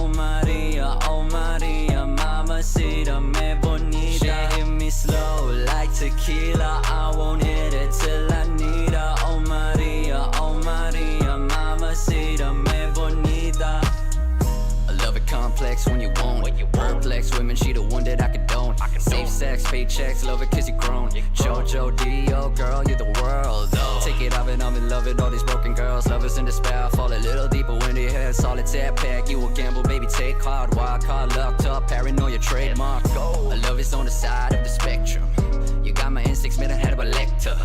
A personality kinda eccentric. Pedal to the metal, watch it drop like it's Tetris. You killing me, I need your energy like alchemy. Douche it, baby, daiquiri, crave for it like Burberry. Though we got chemistry like melodies and Hennessy. 70s the remedy, and yeah, girl, that's quality. Slow like tequila, I won't hit it till I need her. Oh Maria, mamacita, me bonita. She hit me slow like tequila, I won't hit it till I need her. Oh Maria, mamacita, me bonita. Me tienes de amor, no stress on me. Don't let it get ahead and let the rest for me. Lately I've been drinking, stay hydrated. Tequila for the soul, man, tequila on the go. Me tienes de amor, no stress on me. Don't let it get ahead and let the rest for me. Lately I've been drinking, stay hydrated. Tequila for the soul, man, tequila on the go. She hit me slow like tequila, I won't hit it till I need her. Oh Maria, mamacita, me bonita. She hit me slow like tequila, I won't hit it till I need her. Oh Maria, mamacita, me bonita.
Here on stage right now para syempre sa ating awarding ceremony. Welcome to the Farlight 84 Philippines Championship Season 2. Once again, my name is Phil, your host for today. And right now, mainit na 2 buwan, 2 araw na silang naglalaban. At kilala natin at malalaman na natin kung sino ba ang magiging kampiyon sa PC Tournament Champions and of course, ang ating mobile tournament. And right now, bago natin i-award ang ating mga kampiyon, dun muna tayo sa pinaka-exciting part. Doon sa raffle natin ng Asus ROG, mamimigay tayo ng 2 phones. Sino mang gusto ng bagong smartphone ngayon? Sinong gustong umuwi na may dalang smartphone ngayon? Ayan, yan na talaga pinakaantay natin kasi lahat tayo gustong-gusto natin yan. Actually, miski ako, gustong-gusto rin natin yan. But right now, syempre, bago ang lahat ng big shoutouts nga pala na nandito ngayon live sa Shooting Gallery Studios. And of course, sa mga nanonood live on stream, sobrang sayang kasi hindi kayo nakapunta. Pero malay nyo, sa next season, doon tayo babawi. At handa na ang mga tao dito sa ating pamigay nga, sa ating raffle ng dalawang Asus ROG phones, ganito lang yan. Once na nakita nyo yung number ng tag nyo dito on screen, automatically, you will go home na may bagong smartphone. Pero, pag wala kayo dito, sayang. Sayang. At saka baka malay nyo, bumunot tayo ulit ng mga bagong numbers. And right now, are you guys ready? Sino ang uuwi ng merong Asus ROG phones? Here we go. And the winners are... Ladies and gentlemen, congratulations to 0088! 0088, nandito ka ba? 0088, I will give you 10 seconds. 10, 9, 8, 7, 6, 5, 4, 3, 2, and 1. Ano ibig sabihin nun? May chance pa. Ayan. Buhay pa, buhay pa. Dalawang phones to, ha. Here we go. And the winner is 0115. 10, 9, 8, 7, 6, 5, 4, 3. Boss, dito tayo. Tandaan nyo, meron pang isa. Boss, patingin nga. Nanginginig ka, boss. Nanginginig ka. Ano, boss? Bagong kain lang. Bagong kain lang. 0115, pero syempre kailangan namin. Hindi ka pwedeng manalo kung wala kang dalang passport, driver's license, ORCR, tsaka TIN. Meron akong national ID. National ID lang tayo, meron siya. Pero bago ang lahat, congratulations dahil nanalo ka ng brand new smartphone. Alright. Maraming salamat, brother. Ano ang pinakauna mong gagawin dyan sa smartphone? Yung maayos. Tumigil kayo. Hoy! Hoy! Shh! Ano? Sisimulan ko na din yung pagpo-browsing ko dito sa Farlight. Ayan, sisimulan na niya yung pagpo-prosin niya sa Farlight 84. Congratulations! Alright. Picture muna tayo, brother. Dito tayo sa gitna. Ayan. Tapos ipakita mo, hawakan mo. Huwag kang manginig, pre. Nanginginig ka eh. Ayan, hawakan mo. 3, 2, 1, go.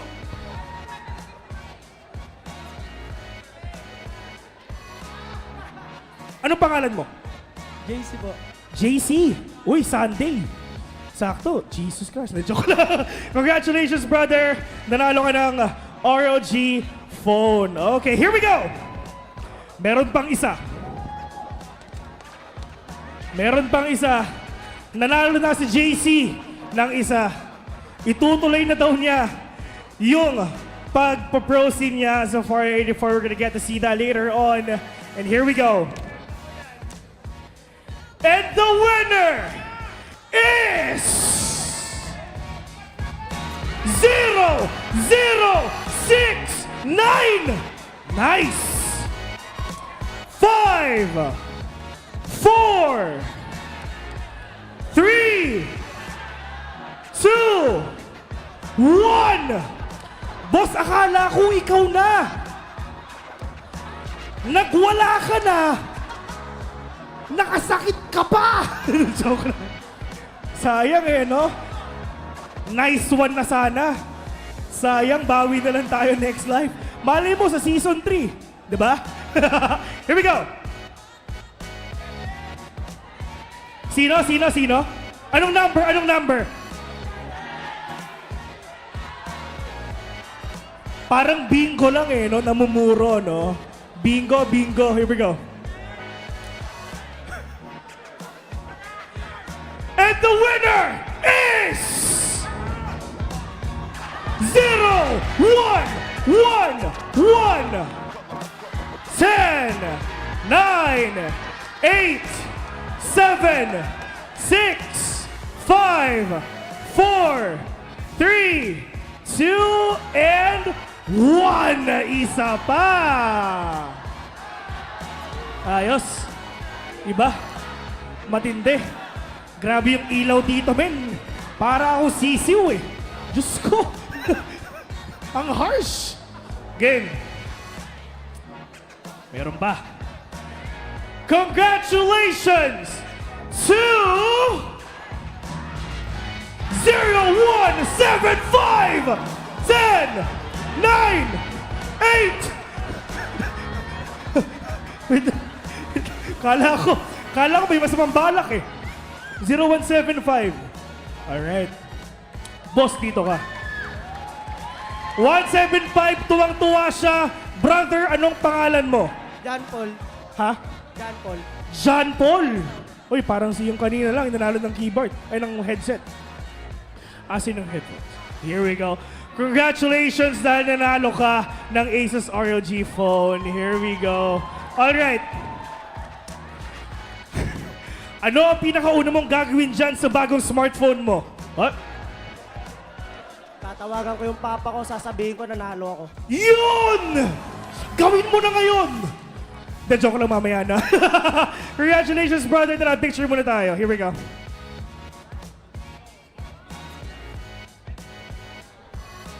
Dito ka, boss. Dito ka, boss. Ayan.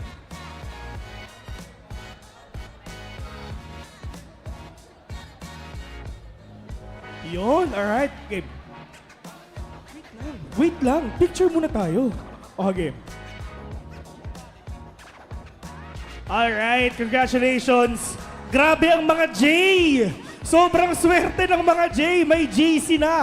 May JP pa. Ladies and gentlemen, maraming salamat. Siyempre, congratulations ngayon sa ating mga nanalo, of course, ng Asus ROG phones. Palakpakan naman natin sila. Sobrang solid. At siyempre, #1 sa suporta ng binibigay nyo para sa sarili nyo at hindi natin ito patatagalin pa. And now,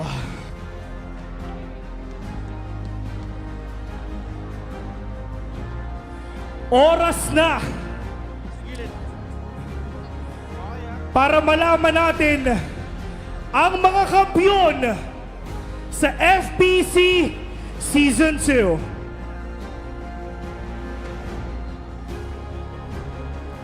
Sisimulan muna natin sa PC Tournament Champions. Ladies and gentlemen, let's give it up for Naos Esports!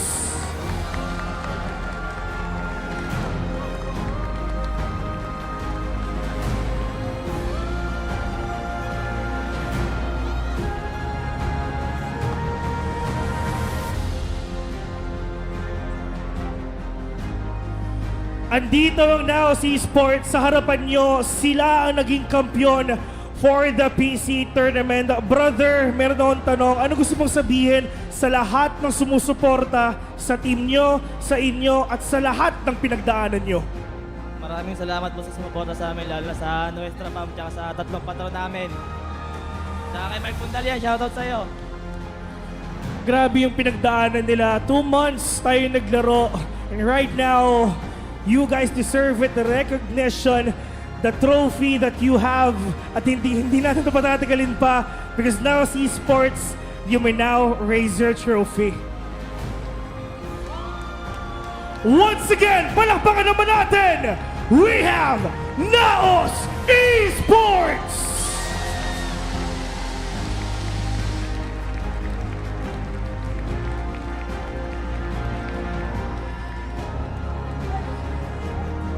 Naos Esports, sorry, pwede na pong kunin. Ayan, baka po may iba pang makakuha. The joke lang. Here we go. Alright, pero hindi lang naman yan. Dahil meron pa tayong MVP. Sino sa tingin nyo ang MVP for Naos Esports for PC Tournament?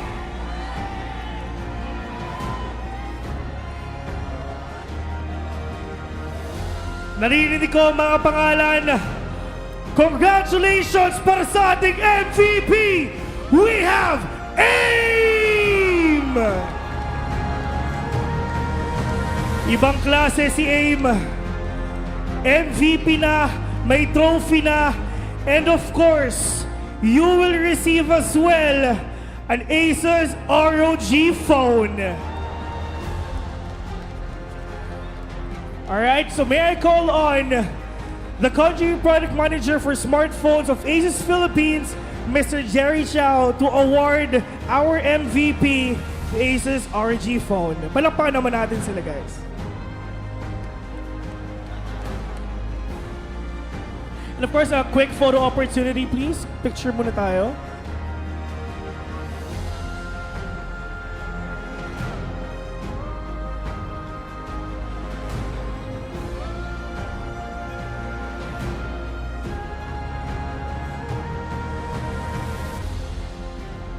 Alright, thank you. Thank you, Mr. Jerry Chow. Alright, dito muna tayo sa gilid, please.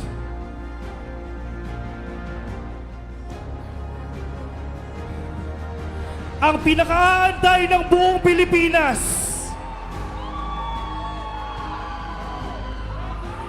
Dalawang araw natin ginawa live dito sa shooting gallery at oras na para malaman at isigaw ang kampiyon for the mobile tournament. But before that, i-check muna natin on screen ang 5th to 2nd place.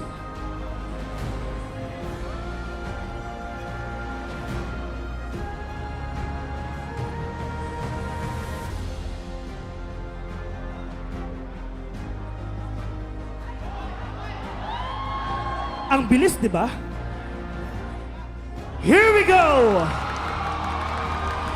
For 5th place, we have BTIFM. 4th place, of course, we had KMX. 3rd place, our Season 1 champions, Execration. For the 2nd place, we have Black Fire. Philippines, your champions for the mobile tournament for the Farlight 84 Philippines Championship Season 2 is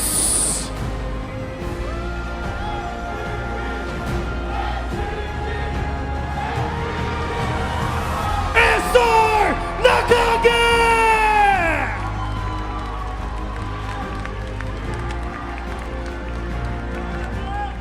May I call on the whole squad of SSR Nakage here on stage. Kitang-kita natin, map number 1, sila agad ang nakakuha ng panalo.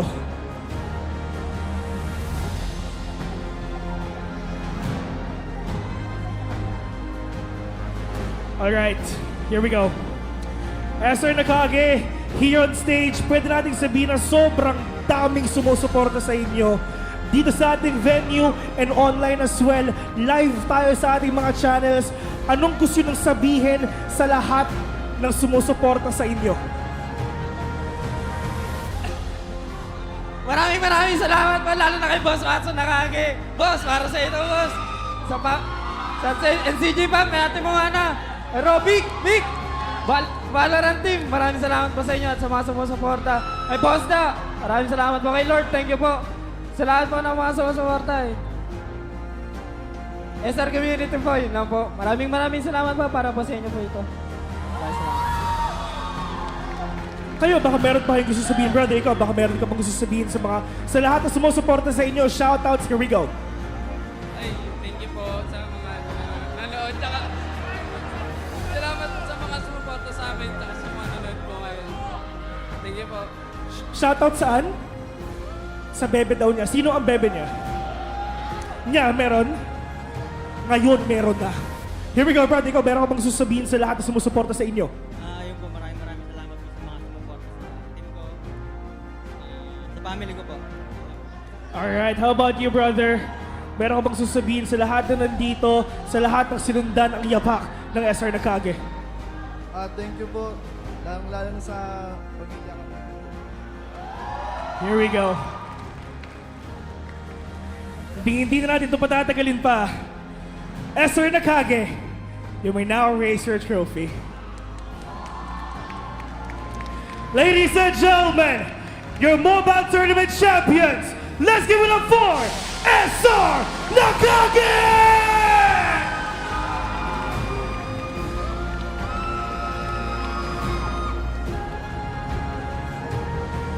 Pwede na pong kunin. Alright. Okay, here we go.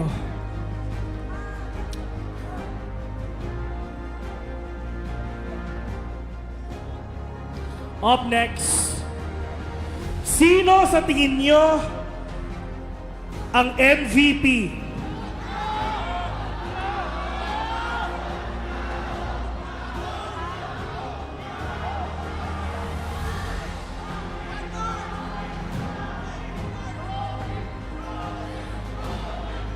Congratulations still ang ating MVP, Majo!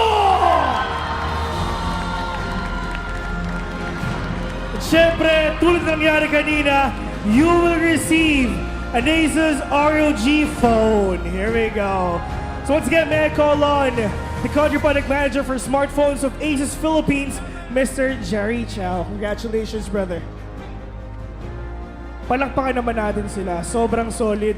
One more picture, please.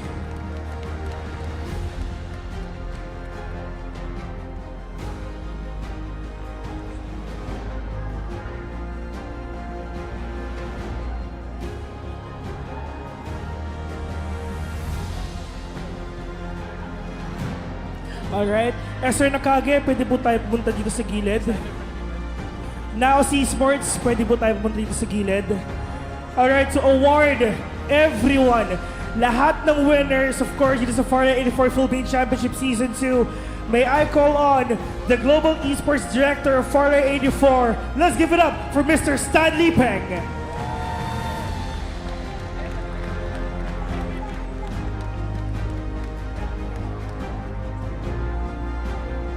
Each player will receive a medal, and of course, yung ating mga MVPs, meron din silang sariling medal. So AIM and Majo, you will receive your own medal for being the MVP of our tournament. Palakpakan naman natin sila, please.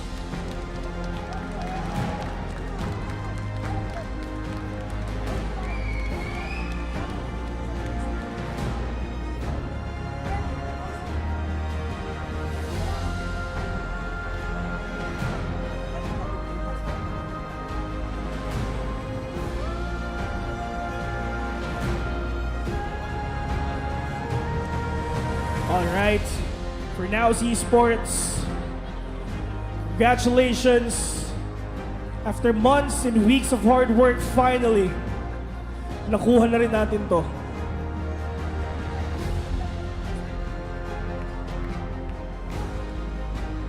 And for SSR Nakage as well, pwede natin sabihin na, of course, crowd favorites, all the way from online, group stage, sa playoffs, and right now, pagdating sa LAN, you delivered.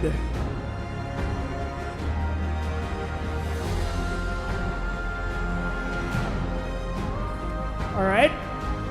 Just a quick photo opportunity, Mr. Jerry Chow. Alright, pwede po tayo pumunta dito. Here we go. Once again, Mr. Jerry Chow, the country product manager for smartphones of Asus Philippines, and the global esports director of Farlight 84, Mr. Stanley Bang.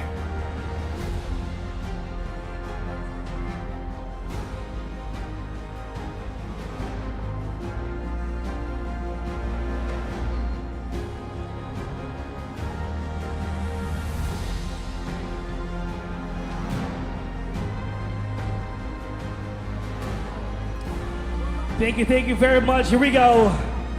The best of the best in the Philippines. And together, we will raise our trophies for our PC tournament winners, now esports, our mobile tournament winners, SSR Nakage. Ladies and gentlemen, your champions for the Farlight 84 Philippine Championship Season 2!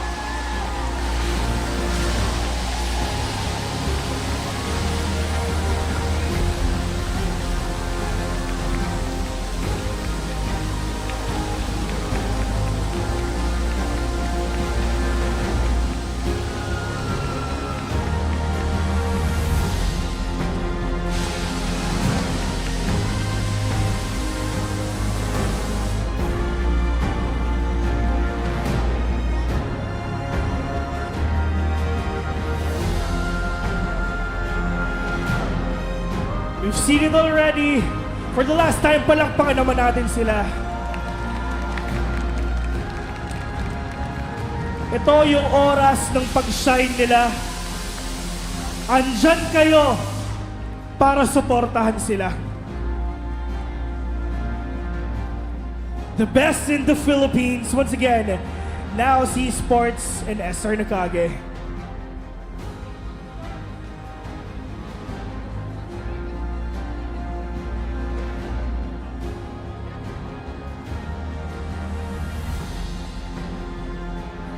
Sa lahat ng pumunta dito sa shooting gallery, maraming salamat po sa inyo. Sa lahat ng nanalo ng giveaway, thank you very much. And again, to all the people who shoot live on stream, thank you very much. Ladies and gentlemen, this has been your Farlight 84 Philippines Championship Season 2 for the last time. My name is Vil at see you sa Season 3.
Ready? Go!